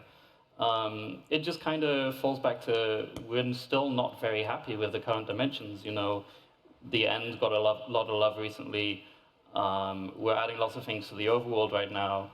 The Nether also got some love some time ago, but still not really happy with where they are. So I think before we start adding even more places where there's no real big reason to go to them, we should still focus on the three current dimensions and just make sure we're very happy with those before we start adding even more stuff, more places. Do you agree, Corey? I agree completely, and I think what you were mentioning about wanting to give the dimensions we have some more love is great. And I think it's sort of nice because with the dimensions that we have, when we update those and when we give them some more love, then we can sort of think about what would be a really nice counterpart to this. Like if you're in the overworld, you're in the nether, you're in the end, like what would be a good addition to these things? And so it sort of does make sense to think about it in terms of what can we add to the game that adds not just a new dimension, but a new style, a new way of thinking in the game. There's also, unfortunately, not to talk about gameplay side of this, but from the technical side of this, adding new dimensions is very expensive. Yeah. I'm sure you can talk more about that. Yeah, definitely. Like you think there's a lot of work going into like a biome update and stuff like that. A dimension is just a whole other level above that. But nice pun. But because it's so much work, we do game jams pretty regularly in our studio. And I've actually gone off and prototyped a bunch of these things. And mostly it's just to kind of get that conversation started. And we want to just sort of in the back of our heads, we're kind of thinking about it. There's never any goal of we're going to go prototype a dimension and we'll ship it in 6 months. We know that's not going to happen because we talked about there's so much stuff that we could do to improve the overworld and the nether. And I'm sure the end still has stuff we could add in there. But we want to at least get thinking about it. Because these are things that could take years to really flesh out and have it be something that's meaningful. And they also, unfortunately, I don't know about the Bedrock engine, but on the Java edition, they are quite a performance drain. Like, just having an extra dimension means your game runs slower, and we don't want game to run slower. So we're going to make sure that that isn't a problem before we start adding even more things. Yeah. Is that the same case with the Bedrock edition? It's less of a case. For us, it's mostly the number of players and kind of where they are. So when players are in the same place, it tends to be better. As players start to separate out and go in more places, you do that. And then the more dimensions you have, the easier it is for players to start spreading out. But it's not too different for us if you just have 10 players all in the overworld, but they're miles apart. But if you have them, it's about the same. There's a bit of cost and overhead to it, but it's not as terrible as it sounds. Yeah, and when you add a new dimension, I mean, you think about the nether and the end, they sort of add tiers to things that you have in the overworld, and they sort of give items and blocks a new level. So if you were to add a new dimension, you would sort of think about it in terms of like how would this affect the overworld as well, and you have to. And it takes a long time to take all those into consideration. It's all back to that whole meaningful thing. Yeah. Like whatever we add to the game, it needs to be meaningful. So now you're talking about like a whole dimension of stuff to add to the game and how you fit that all in. Anita, would you like to see a new dimension? Of course I do. Are you like anti-dimension? Oh, I hate dimensions. I love dimensions. Yeah, but it's the same thing. Like, what are we going to put in there? And what does it mean? What is the player going to do? So, yeah, I mean, Minecraft's always expanding and evolving. So, definitely not shutting the door on that one. Yeah, sounds great. With that, I think we can move on to the next question then. So the next question is, how do we think of updates for Minecraft? And as a follow-up question to that, what is the hardest thing in updating Minecraft? Anita, you want to start? Yeah, so let's see. When we're thinking about what next for the next update, we look at a game, see what kinds of things need improvement, what areas need improvement. Might be whole areas like the ocean or, you know, the villages and things like that. But then we also have lots of ideas of just all over Minecraft too, of like what we want to improve. And we can see what kind of goes together. So there's like two ways to think about that.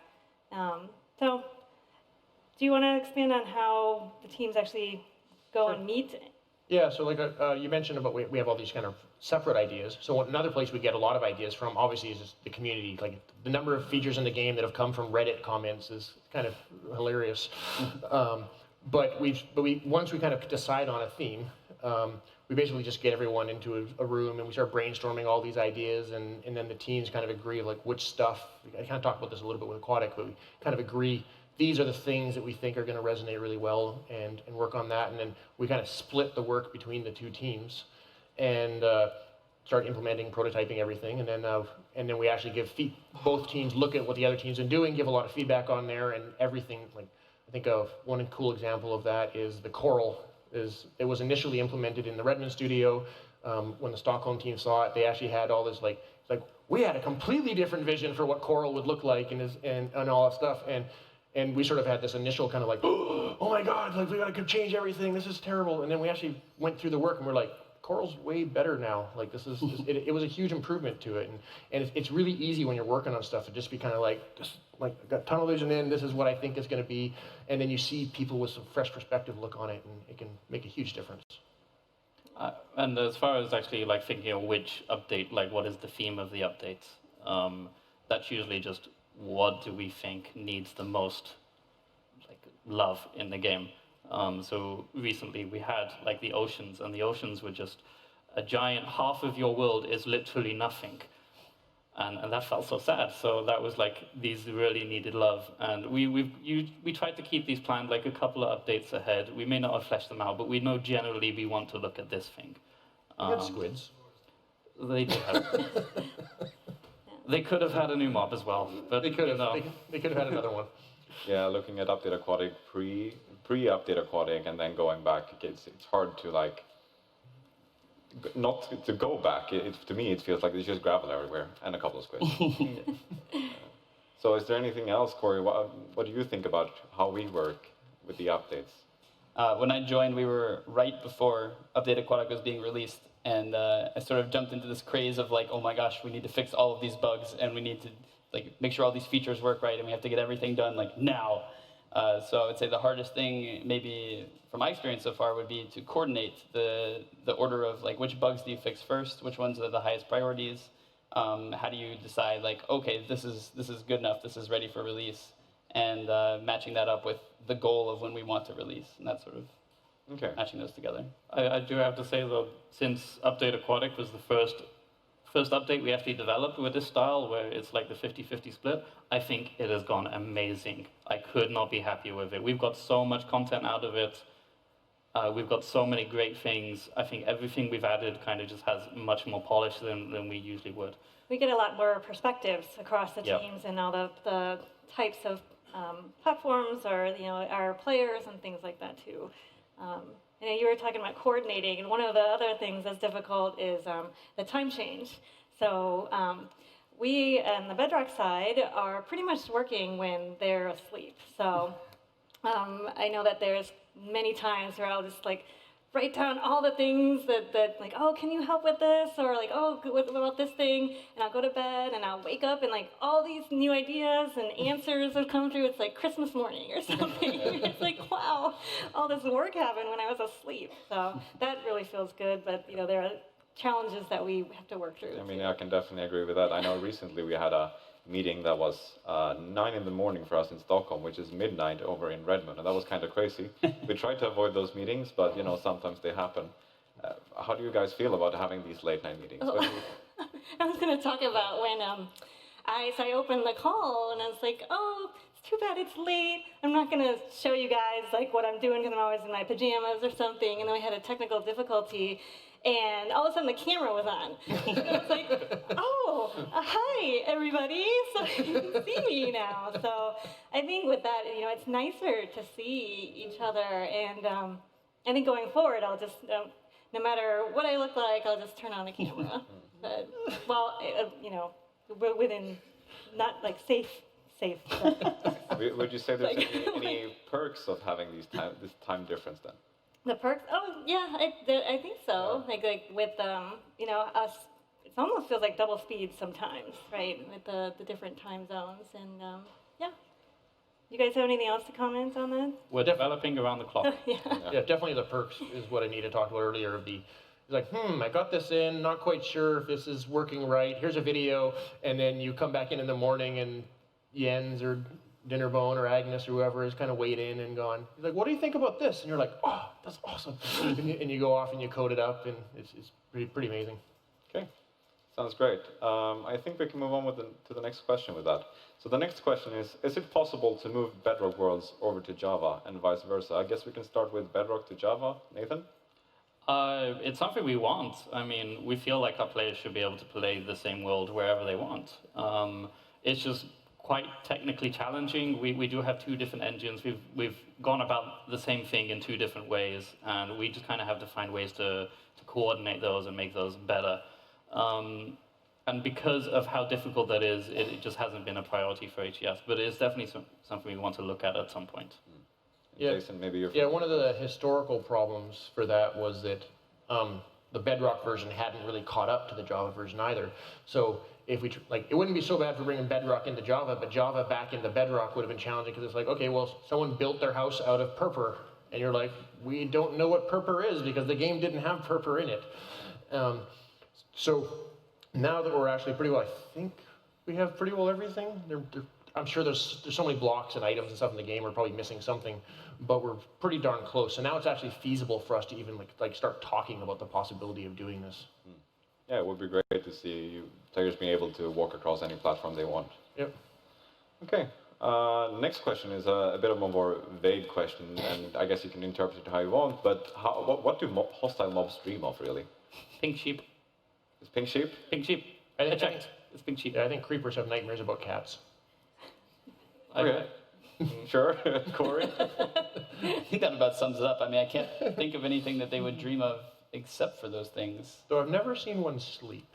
That's true. They kind of just go underground. They don't really sleep. Or they catch on fire. Or they catch on fire, yeah. That too. Yeah, rough life. Yeah. Okay, next question. Will you ever add more types of weather to the game? Corey, you want to answer that one? I think more types of weather would be really cool. There's so many different things you can do with that because, we have rain and snow and thunderstorms right now. But there's a lot of other kinds of passive weather, sort of, that you can think of. Because earlier I mentioned we don't really want to add calamities that aren't player-caused because that would break the rules of the game and destroy everything. You don't want that. But sort of things like we're talking about rainbows or other ambient sort of idea things. And I think those would be pretty cool to add, actually. Yeah, I think there's a lot of room for weather effects that aren't disasters. I think whenever anyone asks, could we have more weather effects? And everyone just immediately jumps to tornadoes. Yeah. There's definitely, you could have maybe hail and it just kind of hurts you and that's it. Or maybe you could even just have, kind of heavy rain that just has, better particles on the floor. Or just light rain that doesn't really affect you at all. I think especially with the more biomes we add, the more cool variations of different rain or weather, we could add. Yeah, and I'd also really like to see like auroras in the sky. Yeah, that'd be super cool. I think things like those. Oh, okay. I think things like those, just kind of like ambient effects, is also a big part of it. Like you said, like auroras. I know after seeing the video, a lot of people keep asking for shooting stars in the biomes. Just these kind of things. I think they could be very tied to weather effects, and they're just like a nice thing that happens, or sometimes a bad thing that happens, but isn't really. Like doesn't really, yeah, it isn't a disaster. It's a nuisance. Yes. Kind of like when it rains now and you go out and you're like, I wanted to go farming today, but all the zombies and skeletons are around. And you find a way to deal with it, but it's only short term. Yeah. And there's also like thunderstorms that kind of happen right now, but people forget that they happen. I think like we could expand more on those kind of things, just like a kind of more intense and sometimes less intense version of the existing weather effects. Yeah, and I think it's really nice when let's say you built a house in the mountains in the snow biome, and you're kind of just going about your business, and then you look out the window and it's just snow all around you. I think that's really cool, and we want to enhance that sort of feeling of I'm in the game right now. This is what I am feeling right now, because even I'm playing it 7 years later and it starts snowing, I'm like, oh, that's really nice. See, that's why you should hook up a fan next to your desk that just blows whenever it's cold in the game. If you want to be immersed, just go the whole way. Maybe just get a bucket of ice and dump it on me when it starts hailing. Yes. Gotta go full immersive. So it sounds like you're really into this, implementing new types of weather. But are there any like hurdles we need to come across before we can start implementing new types of weather?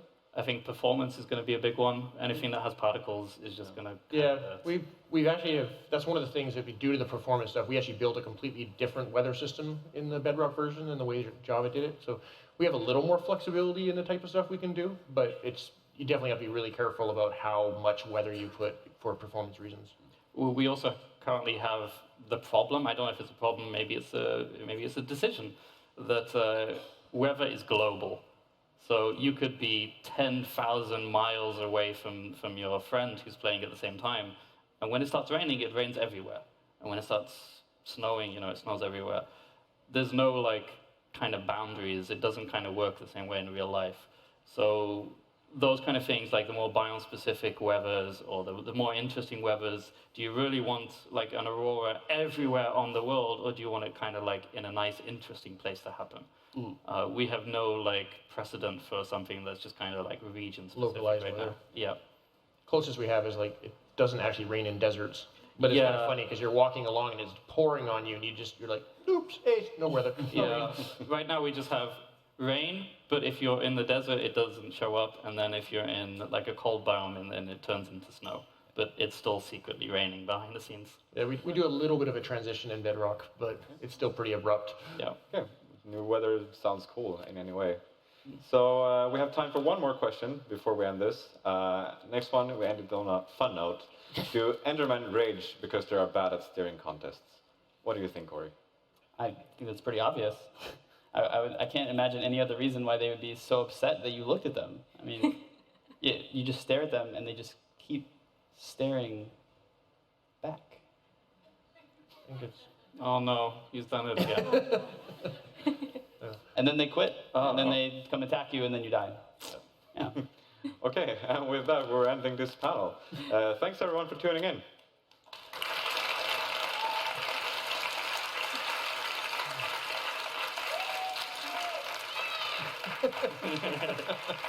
Thank you. Someone's excited.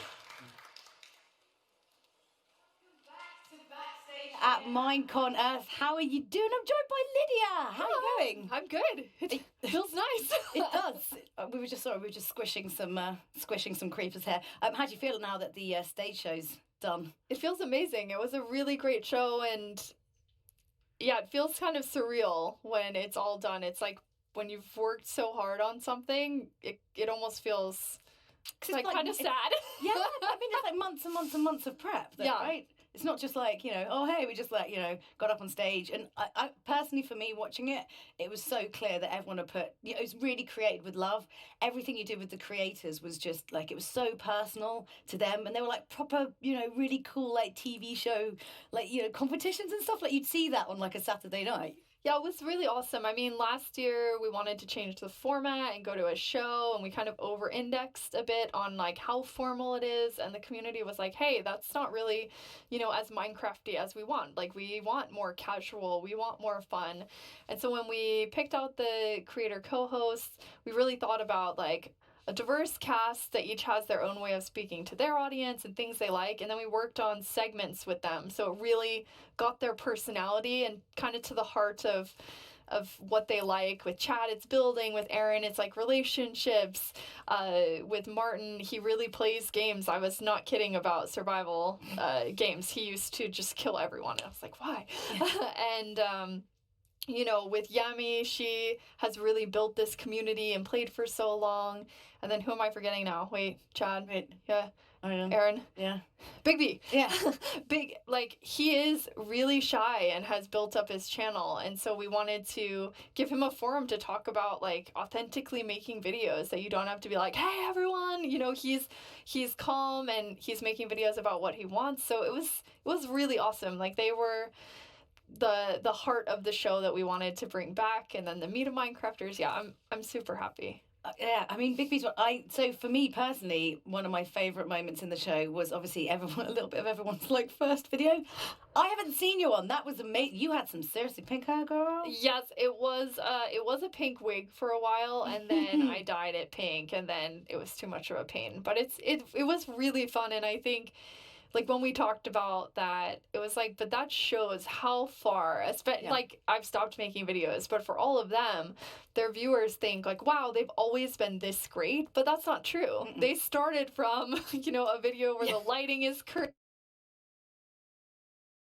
Okay, Yami and Aurelian, they're talking about 600 tweets or 1,000 subscribers, and those like beginning times, those were the times that were my favorite. And it's really cool to have the two of them talking about, like, oh, here's how we started and here's kind of what you build up. Yeah, and I think, you know, the quality, we were just talking before a bit about the quality of, you know, Minecraft videos is so high now that, you know, someone who's like a fan, sometimes it must be like so intimidating to actually like want to start anything because the bar set so high. But everybody's a bit rubbish. When you start anything, you're always going to be a bit rubbish. But you do it from learning. You know, you learn from like basically just doing it. It is like you keep trying, and then over time you get better at it. And I think what tips they gave today are how you can start trying with what you have, which is what we wanted. It doesn't have to be like, here's your huge setup.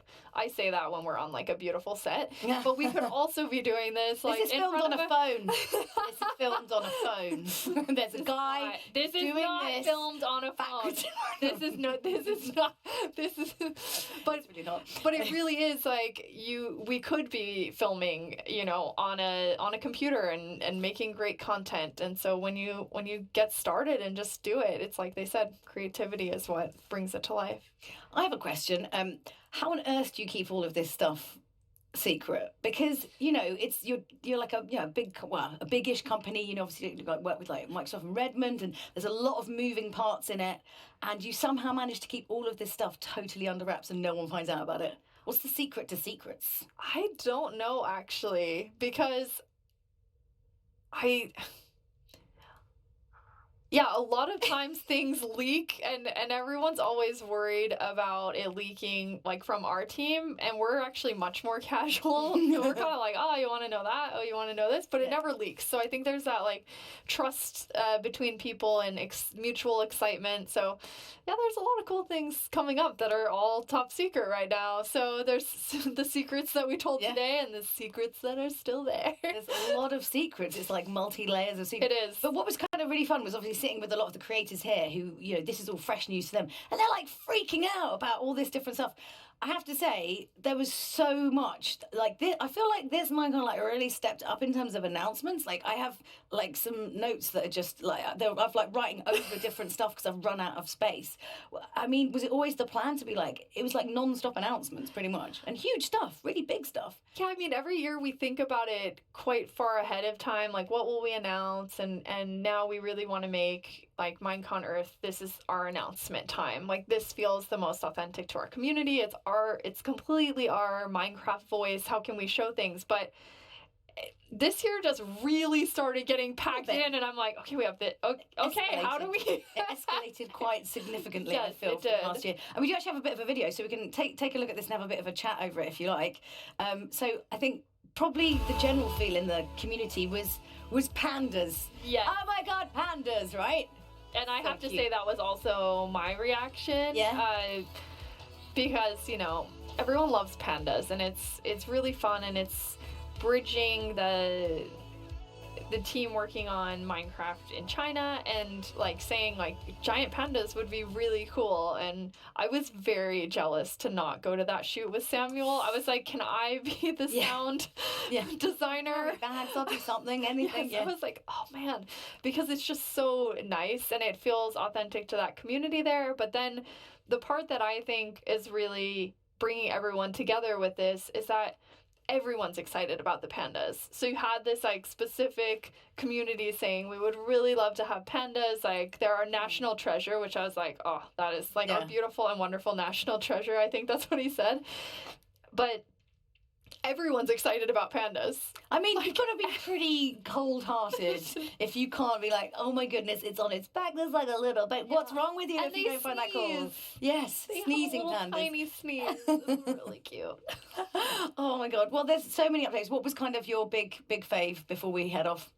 I have a hard time with any big fave, but obviously Minecraft Dungeons is a big one for us. The team has worked so hard, and they've been working on it for a long time, and it's a really small, passionate team that's kind of just been working away. So it was fun to get to show part of that and be able to talk about it. I know for them, they've been waiting, like, then you're really in this, like, top secret project, and people are like, oh, what do you do at Minecraft? Things, like, stuff. I made some assets for a thing that I can't tell you anything about, or even talk about that there's a secret, like that's the level of what they haven't been able to tell. So I know for them it's really exciting, and we'll have more news coming out on that, which is exciting for all of us. Well, I think like we're almost out of time. I mean, there's so we literally don't even have time to go through all of the things that just happened. So I just want to say a huge thank you to all of the team who've put on the stage show, who've been working in production here, and of course all the team from Mojang and from Redmond as well, and of course Lydia and Vu, who are complete legends. And thanks to all of you guys for watching at home, and we will see you same time, same place-ish next year. Bye!